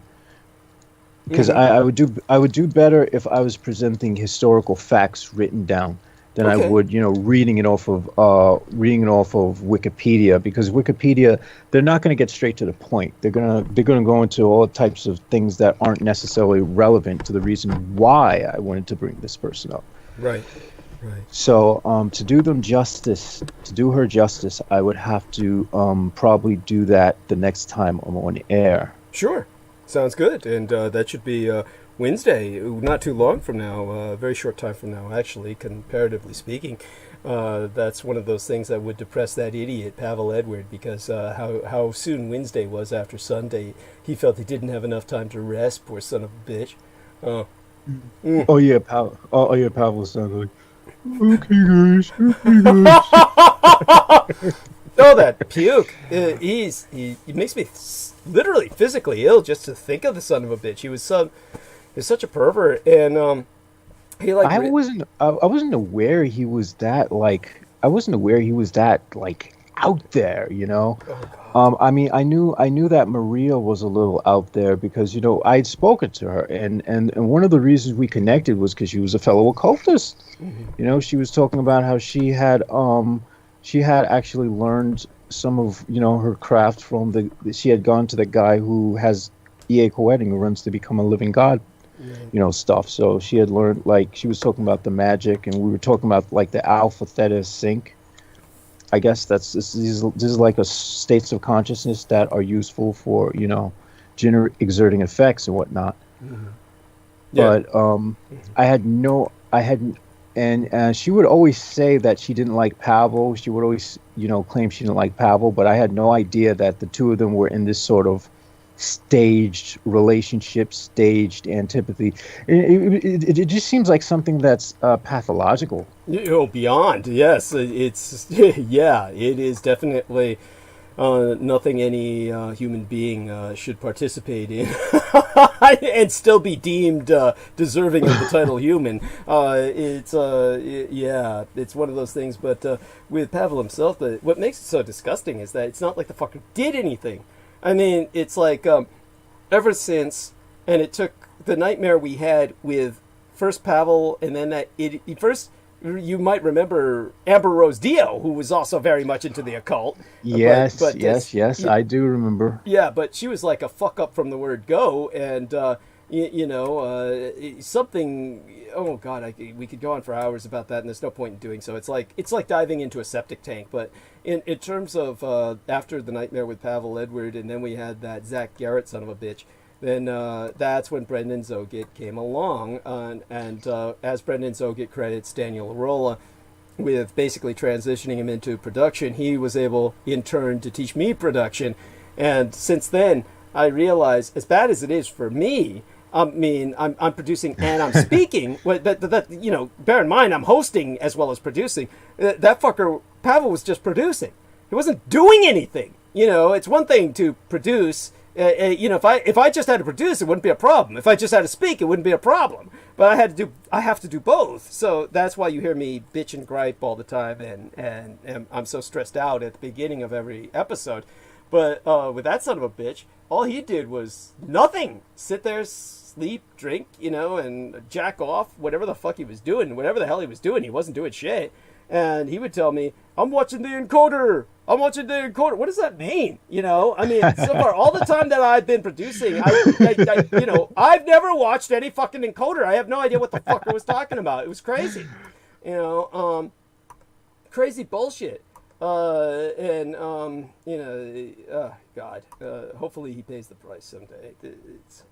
Well, he does pay the price. He's Pavel, right? No one wants him, you know, except Maria, who uses him as just a punching bag. So there you go with that. And well, what I will say is, you know, for the listeners out there, when it comes to the occult, you have to. I'm going to be perfectly blunt with everyone. Those of us who get into this stuff were either fucked up from the get-go, or become extremely warped and fucked up from it. So it's not something I'm really encouraging my listeners, even though I talk about it a lot, because it's sort of like, you know, I'm possessed by it. You know, it's an obsession. It becomes sort of like that, you know. It becomes your life. Yes, very much so. That's what I've seen. And so definitely thank you for providing that Surgeon General's warning. And with that, you've done great. I'm going to go back into monologue for a little bit more tonight and take us a little longer. Not quite sure how much longer, but long enough. And with that, you know, I'll probably be able to carry it to the end of, you know, the transmission, which shouldn't be too long from now. But definitely happy that everyone is staying with us. Let me take a look at the numbers, just out of curiosity. And let's take a look at the stream. Is pretty much maintained. So you've done well, and I thank you for that. And with that, I'll start talking again. And all right. And if I need you again, I'll give you a call, okay? There, thank you. I take it he's gone mute. I think. And so, with that, President Trump has signed 4 executive actions on coronavirus relief that do not include stimulus checks. In terms of the situation where we're at, which I'll go into now, and what I've got here is a situation where Skype is acting pretty strange on me. Fortunately, not in a way that seems to be interrupting with the call, but it's definitely it's almost like I got 2 dual screens going up on Skype for some reason. So, Lord knows what's going on there. And but with what I've just said in mind, where is Congress this week? Well, the Senate Majority Leader, Mitch McConnell, has said senators can head home for the August recess, but should be ready to be called back if things develop on the stimulus front. Same thing goes for the House, which is still out, and there be no unemployment relief in sight. As talks in Washington, D.C. sputter, the chances of federal unemployment relief for millions of Americans are dropping.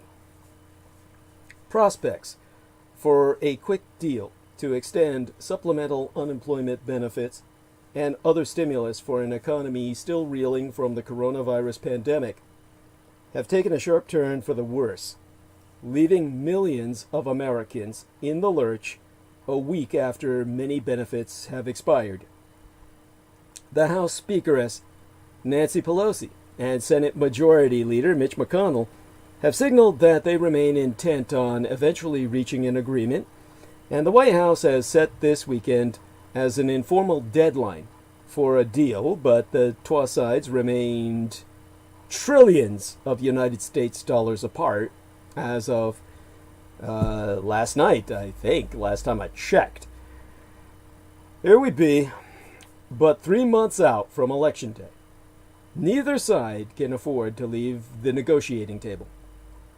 The fate of President Trump's re-election bid and control of the Senate, which is now held by Republicans, may rest on Trump himself and the grand old party's handling of the coronavirus-plagued economy. Polls show us the public overwhelmingly supports more economic relief. But as many as half of Senate Republicans are completely skeptical of adding to the deficit to pay for new stimulus and are not expected to support any expansive plan. Although White House Chief of Staff Mark Meadows and Donald Trump might take unilateral action because Trump needs to buy votes, and therefore might go unilateral on the Republican Party, the White House cannot issue new stimulus checks or further extend enhanced unemployment payments, sans Congress's approval. Meanwhile, nearly 1.2 million Americans applied for state unemployment benefits yesterday last week as the pandemic kept forcing companies to slash jobs, marking the 20th straight week that at least 1 million people have sought jobless aid. That's 20 million people by now in 20 straight weeks in which each week 1 million people are seeking unemployment benefits. That's a lot of people in need and very little to go around. So times are getting bad. And they're going to get worse. Now, after lawmakers failed to agree on a new stimulus bill for America's sinking economy yesterday, last week, Trump took it upon himself to issue an executive action that offers an additional $400 United States dollars a month in unemployment benefits, with a catch. States must agree to provide us a quarter of the funds. If they can't, well, their residents won't get anything. Whether or not states have the money to do that at all was the subject of a debate I think it might have been earlier today that I saw it on CNN's State of the Union. Bear in mind, I try to review what I can before I go on bandwidth. There's barely time for me to do anything most of the time because normally I sleep in the daytime. So I lose the equivalent of a night's sleep on transmission days.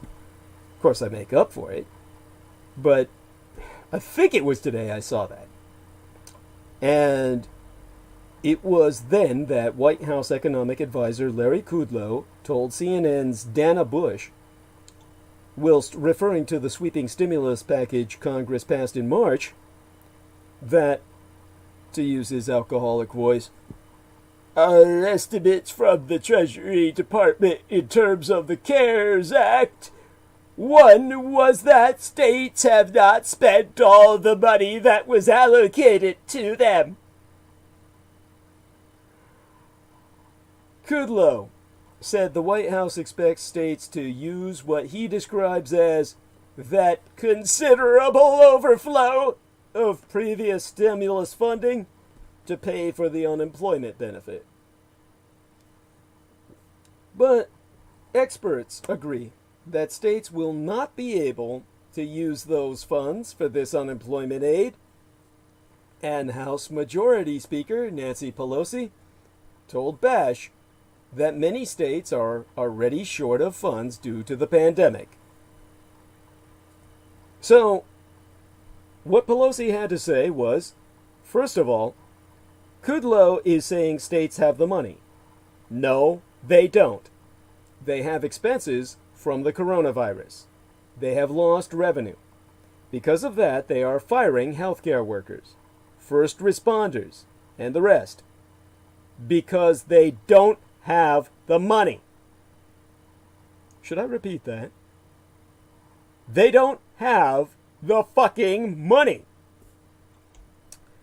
And so, the record collapse in United States gross domestic product points to challenges for an economic recovery and for President Trump. This is the economic crater. No matter how you look at it, the news is bad.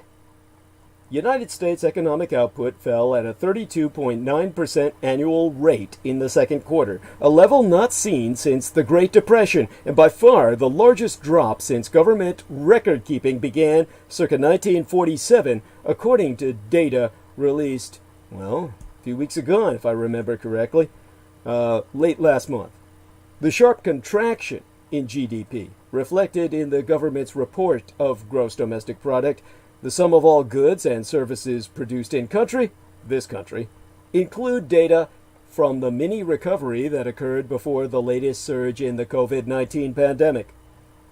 Now, with the coronavirus rampaging over large areas of the country, measures of consumer spending, small business activity, and job openings are slowing again, casting a shadow over economic conditions many Americans will face as Election Day draws near. A separate report from the Labor Department showed new unemployment claims rose last week to 1.43 million. It brought the total number of people who have applied for jobless benefits since mid-March to more than 54 million people, which is about a third of the American labor force. Taken together, the new economic reports point to significant hurdles for President Trump in his re-election bid and lend fresh urgency to lawmakers who be wrangling over provisions to provide us another round of support to the economy. Now, I'm going to take on coronavirus before I bring us to what will hopefully be a more upbeat ending once confronting that problem. More than 19 million cumulative cases of coronavirus have now been recorded worldwide as officially recognized or rather admitted to, by nation states who even bothered to admit to such. India has become the third country after these United States and Brazil, led by a male supremacist, chauvinist idiot, to record more than 12 million cases. And Black Africa has now recorded more than 1 million cases across the continent. The United States is poised to reach 5 million cumulative cases soon, and a new model predicts the United States death toll will reach at least 300,000 by December. It's now about 160,000, so double that. Meanwhile, countries are jockeying over who controls the most important preventative measures.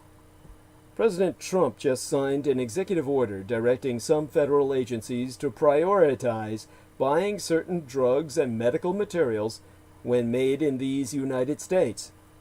This is as JMO predicted. We're going to have shortages because the communist Chinese empire dominates the personal protective equipment market. And India makes a lot of generic prescription drugs. Meanwhile, Australia's Prime Minister said any country that finds a vaccine, including his own, must share it with the world to end the pandemic. Well, that's where I have to provide medical dispatch. As a person who holds the credit equivalent of a master's degree in medical journalism, I am in my element after all. So know that coronavirus has to be has to be experienced. You've got to live it as America's endurance test. To defeat the virus, we will have to start thinking in terms of years, not months. The reality, of course, is that social distancing cannot cure or defeat COVID-19. It only allows us to hide from the virus while scientists do their work. The overwhelming majority of Americans, perhaps as many as 300 million people, are still susceptible to infection. As they venture back into a reopened world in which the virus is still circulating, they be at risk. In the past few weeks, this simple reality has reasserted itself. In states as varied as Texas, Arizona, Florida, and mine own Golden California, we have seen a steepening of the curve. Since the Ides of June, the 15th of Yestermenses, the month before last actually, case counts in these United States have exploded from roughly 20,000 new cases a day to more than 60,000. The United States now leads the world in the production of new coronavirus cases. The sheer number of new cases and deaths is simply staggering. Since May 28th, when the 100,000th American died of COVID-19, 60,000 more have been killed by this virus.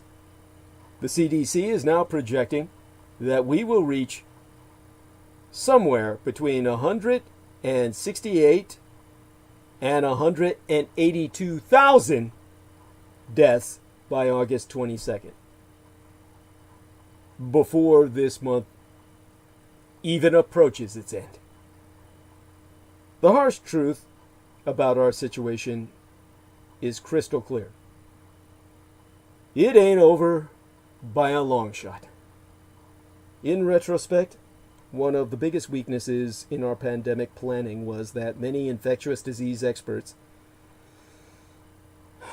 including myself, focused on the threat posed by a novel strain of influenza from a perhaps historiocentric perspective that did not serve the public well, or rather did not serve the public health as well as we could have had we taken a different paradigmatic approach.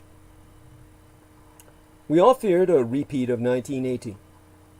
And yet, because we now have the technology to create and mass produce a new flu vaccine in only a few months' time, a flu pandemic isn't necessarily the worst-case scenario. As we be presently discovering, designing and testing an entirely new vaccine against a never-before-seen infectious disease is a far more uncertain and daunting task. The fact that the novel coronavirus is RNA-based, ribonucleic acid, single-strand DNA-based, like HIV, the human immunodeficiency virus, which sourced from Mars, renders this literally an alien virus. You see, single-strand DNA cannot evolve in a watery environment. And deoxyribonucleic acid, or double-strand DNA, had to evolve in the aqueous Earth, the Earth that was covered completely with water at the time of the flood, which is a geophysical reality. No true geophysiologist or geophysicist, rather, or geopaleontologist will deny that. Mars, however, dried up long ago with the death of its magnetic core and its magnetosphere. As a result, the RNA evolved on Mars, the dry and arid environment in which a single strand of DNA could maintain itself. Hence, these archaeoviruses like HIV and COVID-19 are really Martian sourced. Now, that intensifies the difficulty. It's still possible that a vaccine will arrive this year, but credible experts conclude that it will be realistically 2 years, or even longer, before any safe and effective shot has been developed to deploy that vaccine, one that has been tested, manufactured, and made widely available as a commercial serum. The challenge, therefore, isn't just flattening the curve, but keeping it flat, holding the line not for months, but for years. In a study published in Science magazine in April, researchers at the Harvard T.H. Chan School of Public Health estimated that in the absence of a vaccine for the coronavirus, periods of social distancing would be necessary into the year 2022. Their analysis was, in its own way, optimistic. It incorporated the possibilities of new treatments for COVID-19, increases in ICU or intensive care unit capacity, and the spread of durable immunity over time. The researchers noted that even after social distancing lets up, governments will need to continue tracking the virus and addressing occasional outbreaks. In that sense, there's a good chance that the pandemic may not be over until 2024. 2020 fucking 4. The researchers, of course, were afraid that the public would panic if informed of these results. And yet, some countries have already adjusted their plans to match these timelines. The United German government has established a standard that allows communities to reopen, close up again, and then reopen. If, in the course of a week, a community detects more than 100 new coronavirus cases per 100,000 people, then social distancing measures be reinstated. The same thing happens if the virus's reproduction number, which measures the average number of non-immune individuals whom someone with the coronavirus is likely to infect exceeds 1. This plan allows United Germany to reopen in a measured, cautious, data-driven way, and to retreat when the virus threatens to reach an inflection point, beyond which it will begin spreading so fast that it becomes nearly impossible to contain, as in these United States. Most United Germans accept that this system, and the restrictions it requires, will remain in place until there be either a vaccine or another transformative treatment. And yet here in these United States, keeping our curve flat will require that, well, it'll require more than the establishment of a conservative target for new cases. The challenges facing us are vast and, in some respects, unique. Unlike New Zealand, Iceland, my own true homeland and heartland of Taiwan, and the other island nations that have succeeded in controlling the virus, ours is an enormous country with decentralized political and public health systems.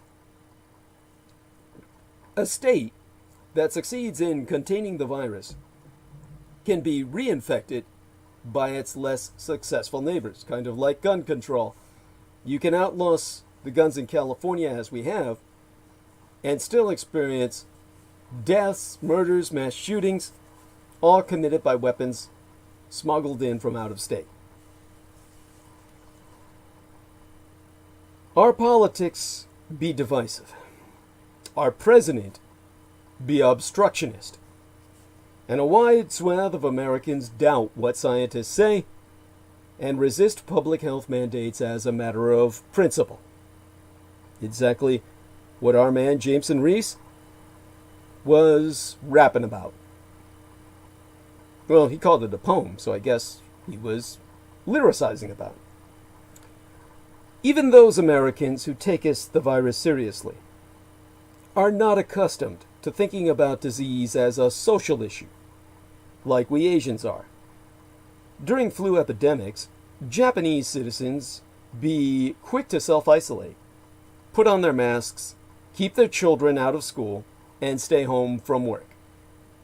In these United States, we're used to going to work even when we're sick unto death, and sending our sniffling children off to school to infect everybody else.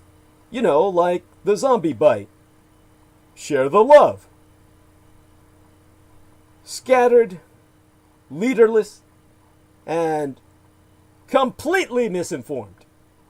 Americans were never in any position to succeed. Just like World War II.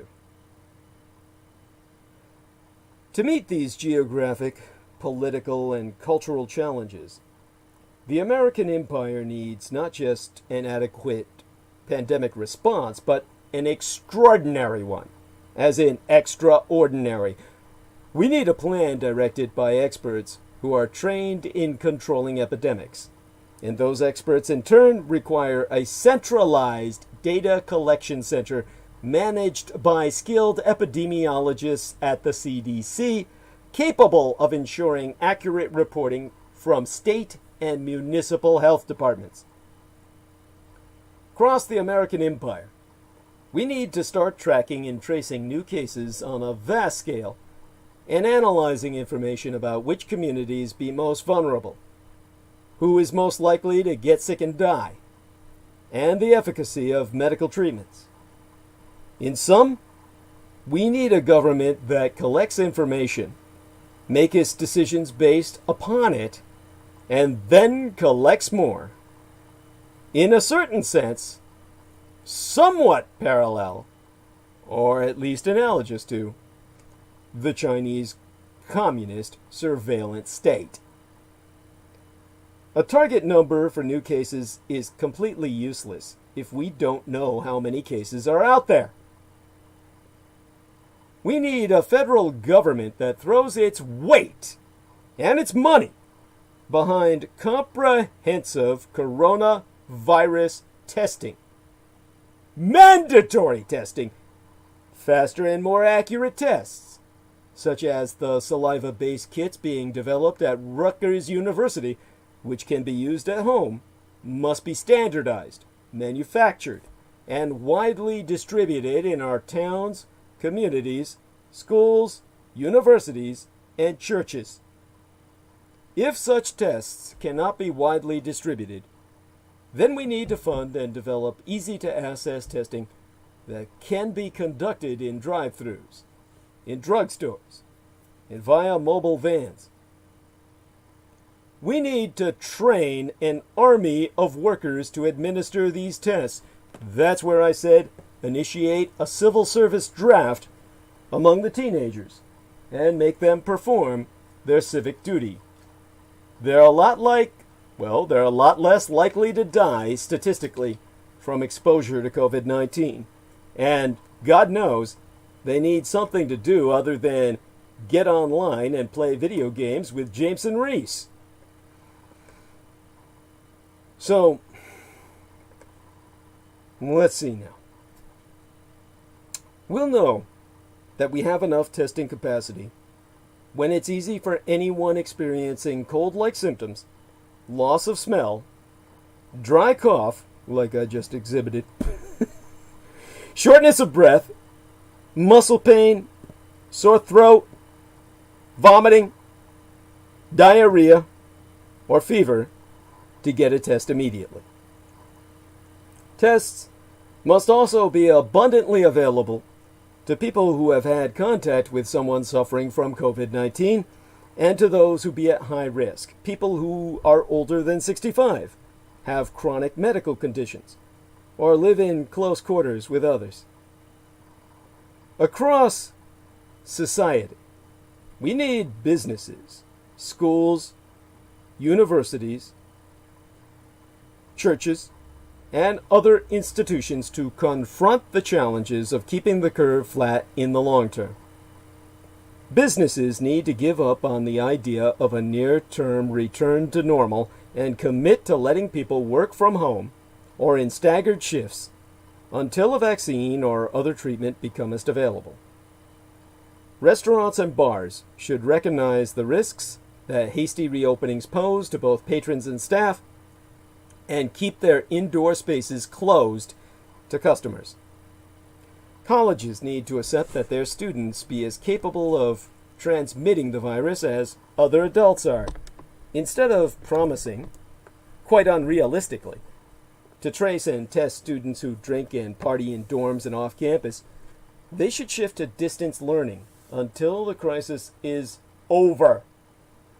Making these responsible decisions will be financially painful. Many institutions, other than those that be federal or governmental at state or municipal level, will not survive. And so the government must step in with aid packages to help. On the 25th of June, the American Academy of Pediatrics recommended that elementary, middle, and high school students return to classrooms this fall, citing the low incidence of COVID-19 among young children and the well-established negative consequences of having school interrupted.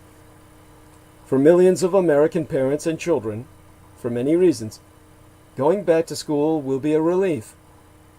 And yet the harsh truth is that we don't know very much about the long-term effects of coronavirus infection in children, or about how widely kids who are infected can spread the virus to the older people around them. Schools that open need money to mask and test everyone. Schools that stay closed need money to adapt to distance learning. Many schools that invest in reopening will have to close when the virus surges. Federal support for all these efforts as well is vital. Holding the line against the virus will require still other changes. Masks must be mandatory in shared social spaces. Air travel should be restricted and reconfigured. States should be testing and quarantining international and domestic travelers. Almost certainly, we will have to make adjustments we have not yet even anticipated. In an ideal world, government, at every level, would be behind such changes. But the tragic reality is that, at least for now, governmental recalcitrance is part of the American coronavirus endurance test. This means, to a great extent, it's up to American citizens, as individuals, to hold the virus in check until scientific reinforcements arrive. Individually, we, each and every single one of us, you and I, must opt to wear masks in public, to wash our hands frequently, to separate ourselves from our families if we become ill. Individually, we, each and every one of us as single responsible citizens, must commit to practicing the 3 Ds, the Douglas Duane Dietrich of respiratory virus hygiene: distance, diversity, and duration. Keeping our distance and limiting the diversity and the duration of interactions outside our households. Meet and interact with as few people as possible in as short a time as possible, meaning don't overexpose yourself for too long a time to any of these folks you interface with. 'Tis we who must choose to ignore the ill-informed politicians and business leaders who are telling us that it's perfectly fine to congregate, that the virus isn't a real threat, and that the crisis is over. We, as responsible information consumers and citizens, we must refuse to give up on flattening the curve. It's up to us to hold the line until our completely corrupt and totally incompetent government catches up. The alternative is the path that D.A. Henderson suggested. Cull the fucking herd. That means start killing people. Now, Donald Ainsley Henderson is no longer with us to pay the price for what he said. He was at Johns Hopkins as an American medical doctor, educator, and epidemiologist who directed a 10-year international effort that eradicated smallpox throughout the world and launched international childhood vaccination programs. From 1977 to 1990, he was dean of the Johns Hopkins School of Public Health. He is a historical figure you've never heard of. But as a historian, I can tell you that that unassuming white gentleman, the leader of the international effort to eradicate smallpox, considered one of public health's greatest successes in human history, and a former dean of what is now the Johns Hopkins Bloomberg School of Public Health. He was the man responsible for the global eradication of smallpox, which puts him in a historical perspective for future prospects in the global eradication of other diseases. Therefore, what he says goes. There's very few men that could instantly garner my respect like he does. So when the late Donald Ainsley Henderson went on record to say, "Call the fucking herd," I have no doubt that when he said those words, he had not thought them through. No one in that crowded ballroom in which he uttered that phrase imagined a stubborn, persistent pathogen like the novel coronavirus. They were all thinking influenza, which tends to burn out as temperatures rise. And none of them could really imagine the quality of death and social division that such a policy would entail, as he then suggested, in what he felt was a moment of tough love. Some of us will die for the better of the rest, was what he was saying. It's clear now that the coronavirus pandemic, if it's poorly managed, could rival not just the 1918 flu pandemic, but also the Black Death of the 14th century and the cholera pandemics of the 19th century in terms of death toll.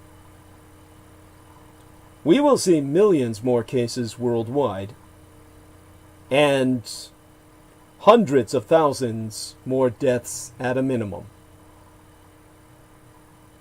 And we will vastly exceed those numbers if containment fails before treatments be ready. And all those deaths will be concentrated among the poor, the vulnerable, and the marginalized. The collective achievement of flattening the curve in the early months of the pandemic will be meaningless by comparison. This crisis is beyond real, and so is the responsibility we have to ourselves, our families, and our communities. Having flattened the curve once, we must step on it the way that Derek son of a bitch stepped on George Floyd's neck and keep it flat until the virus can be defeated. That would be the ideal. But the reality is, and I'll have to tell you this as a responsible adult, the coronavirus is never going away. This pandemic was once counted in weeks, then months. Now we measure time in seasons and hope that doesn't slip into years. To recap 3 things I learned this week while researching the pandemic, and look ahead to what you can expect as the weather turns cold. The 3 things I learned were, first, that the outbreak may worsen come winter. That's when the cold will bring many indoors. We know that the biggest risk of spread for this virus is when meaningful numbers of people gather indoors for any extended period of time. The second thing I've learned is that immunology is central to the pandemic's biggest mysteries. Understanding it is key, which is unfortunate because, you see, the immunosystem is so very complicated. The third thing I've learned is, even after this all be over, the coronavirus will likely stick around forever. We will probably be living with this virus for the rest of our lives. In fact, virologists have wondered whether the common cold coronaviruses also got their start as a pandemic, before settling in as routine viruses. But the one thing that Americans have to come to grips with is that the deaths of the 160,000 Americans who have died thus far, and those 140,000 more, that'll bring us to 300,000 deaths by December, by conservative estimates, are all on Trump's hands. Donald Trump and his lackeys are guilty of criminal negligence, nay, far, far worse. Who will hold them accountable?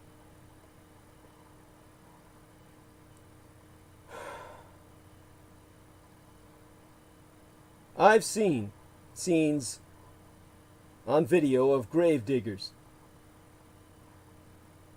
burying cheap caskets made of pine wood, sans any family present, at Mount Richmond Cemetery in the Staten Island borough of New York, near where Jameson Reese himself lives. But Yester Septimania, last week, the number of Americans dead from COVID-19 surpassed 160,000. Despite a death toll that now exceeds the total loss of life seen in most of America's greatest wars, we still have no national plan for testing. No plan for contact tracing. Our rules for mask use and social distancing are haphazard at best, and a selfish minority of majority white Americans actively ignore what rules are in place. So many more people will die. We have over 4 million cases, and that number is growing rapidly. Some of those who are now sick will soon die. Some of those who are now sick but don't know it yet will die soon enough. Some who are now perfectly healthy will become infected and die before they know it. Consider, the last person to die of COVID-19 this year hasn't even been infected yet. Somebody who has done all of the right things thus far, donned a mask, washed their hands, and, if lucky, spent the better part of 5 months socially distant and lonely, will nonetheless come into contact with someone who has not been as careful, contract the virus, and die before the holidays. People will continue to die needlessly because other people couldn't ever be bothered to take this threat seriously. Nobody will pay for these senseless deaths.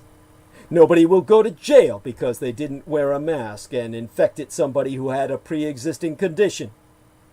No prosecutor is going to be able to make a reckless homicide charge stick because all a would-be defendant has to do is say, "I was just listening to the President of the United States."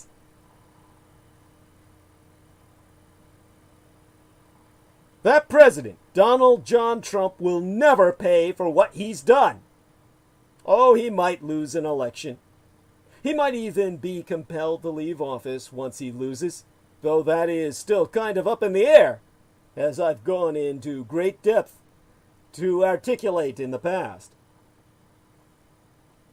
But Donald John Trump will never be held criminally accountable for all the hundreds of thousands of deaths he has personally caused. We cannot calculate how many Americans would have died even if we did everything right versus how many Americans have died and will die because Trump has made certain to do everything wrong. But that number, we know, be enormous. The delta is monstrous. Trump and his administration must be treated like mass murderers. Vanity Fair reports that Jared Kushner may have decided to scuttle a national testing plan because the deaths were, at the time, heavily skewed towards blue states with Democratic governors. If true, that behavior must be viewed as a crime against humanity. No, it is not the killing fields. It is not the Armenian genocide. It is not the Soviet gulaggery or any number of recent horrors of history, but I would argue that it could meet all three elements required to go before the International Criminal Court. It's persecution against an identifiable group, as well as an inhumane act intentionally causing great suffering or serious injury to body or to mental or physical health. It's a systemic attack against a civilian population, and it's done with knowledge of the attack. But nobody is going to haul Kushner off to The Hague and the International Criminal Court when this is all over. Neither domestic nor international law usually punishes inaction. The law doesn't punish sins of omission. That's why I cover those sins via my transmission, Critical Omissions. It doesn't punish the guy who fiddles while the city burns. It only punishes the guy who started the fire. Then again, even in those cases where the Trump misadministration has started the fires, it won't be held accountable. Businessman and former presidential candidate Herman Cain died yesterday from COVID-19, stricken with the disease immediately after he attended Trump's maskless rally in Tulsa. Many people talked about the death waiver Trump made a 10-day sign. But while that waiver be morally telling, it's most likely legally unnecessary. House nigger Cain, like so many others at that rally, acted like COVID-19 was a liberal hoax. He put himself at risk before and into the rally. He got the virus at the rally. And so Cain is dead because of Trump. Because of that specific rally and Trump's policies in toto. And yet no court would hold Donald Trump legally responsible for killing a 74-year-old cancer-surviving house nigger with a communicable disease, with or without a death waiver. One can imagine a situation where somebody would be liable, if not criminally, then in civil court, for infecting others with the coronavirus. I myself expect those lawsuits to come as people are forced to go back to school and back to work. Unfortunately, Mitch McConnell expects them too. That's why McConnell and the Republican Party are holding unemployment benefits hostage, as they try to write COVID-19 liability protection into the next relief package. You see, Mitch McConnell doesn't care if workers get sick. He is doing nothing to protect their health and safety from the virus. All he cares about is preventing people from suing their employers should those employers mandate that workers go to work and then get sick and die. The stakes couldn't be higher. Right now, the only thing preventing wide-scale reopening is the fact that employers don't want to be sued for creating infection hotspots in their offices and factories. When Mitch McConnell gets his way, Wall Street will be as casual with American lives as the White House has been, and mass deaths will follow. In the millions. School districts don't even need McConnell's liability protections.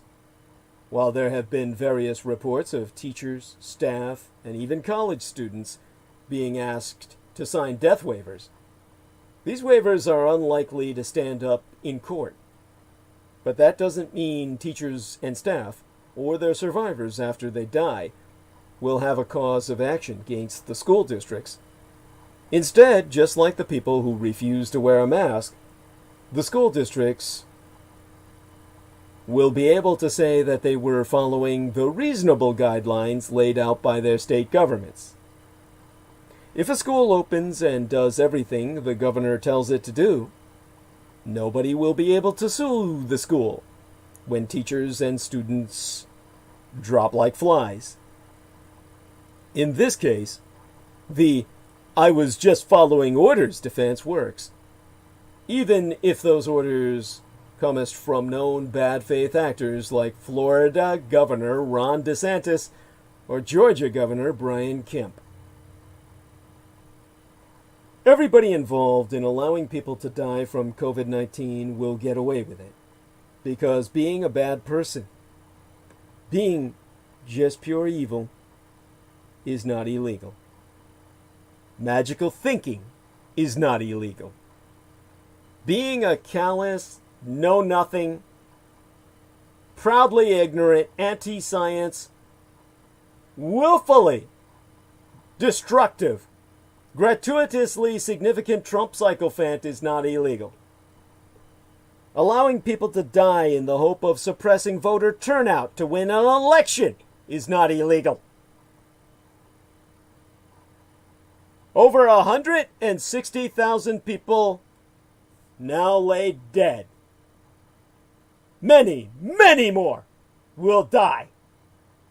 And nobody will be held accountable for causing this mass die-off of Americans. There will never be justice for those who have died from the neglect of the Trump misadministration. But knowest this, and ne'er ye forget, nor allowest thyself to ever do so. The so-called people responsible for these deaths be monsters. The least we can do is start treating them as such.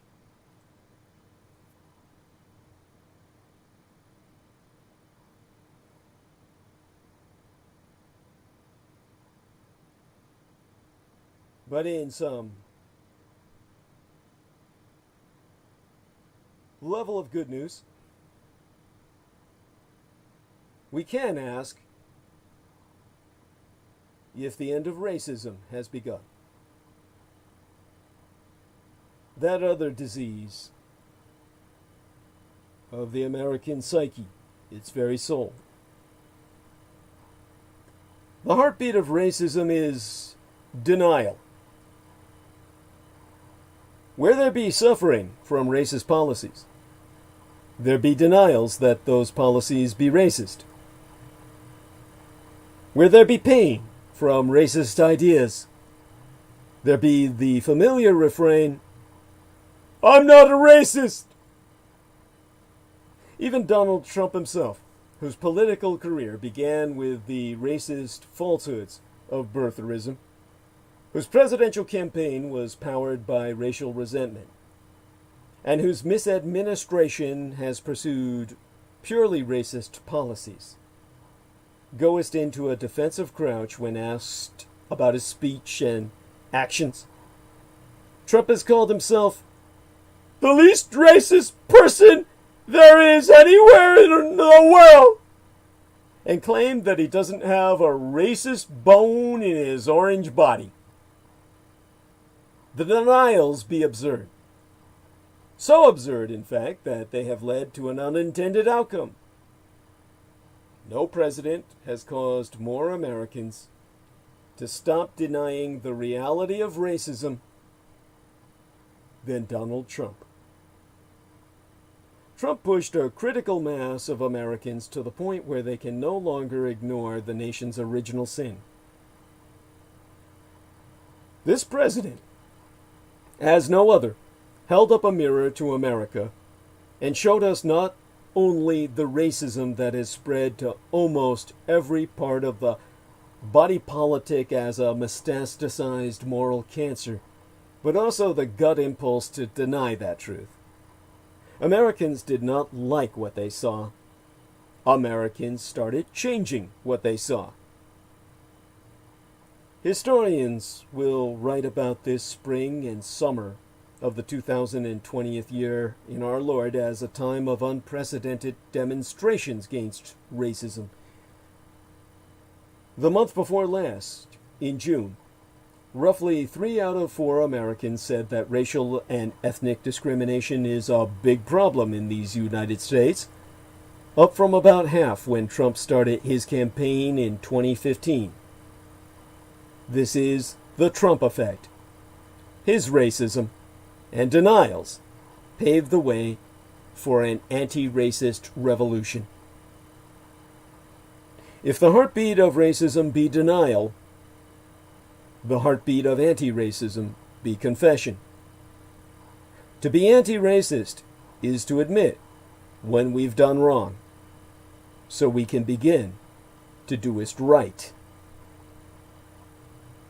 We are living in a time when we can all do right. Most of us know racism is a big problem, but will we resign ourselves to the idea that the problem is simply too massive to solve? Or will we use this moment to propel ourselves forward toward eliminating racist policies and building equity and justice for all? We have an opportunity for sweeping change, for radical transformation, but we must seize it. Not tomorrow, not years from today, but now.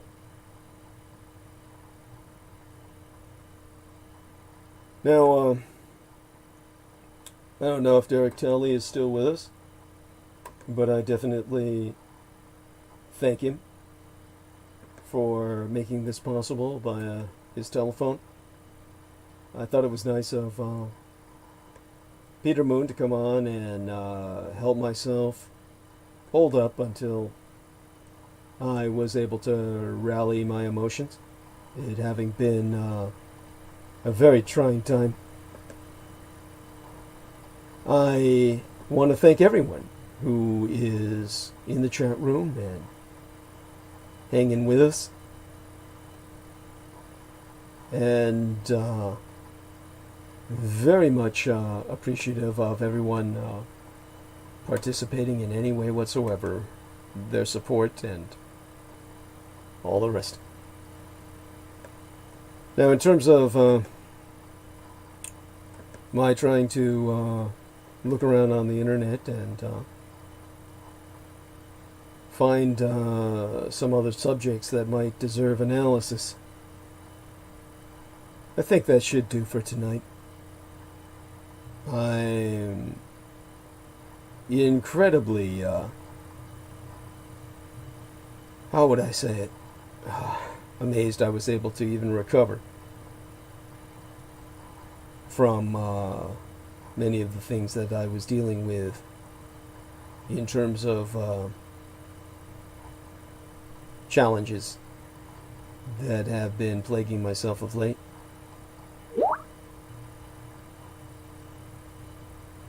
Jameson is saying, can you tell me what happened post-broadcast? Perhaps privately. And that's... I'm not quite sure what you're referencing. You mean after the last transmission? Yeah, a lot's been going on. Yeah, that would be painful. We'll discuss that some other time, perhaps.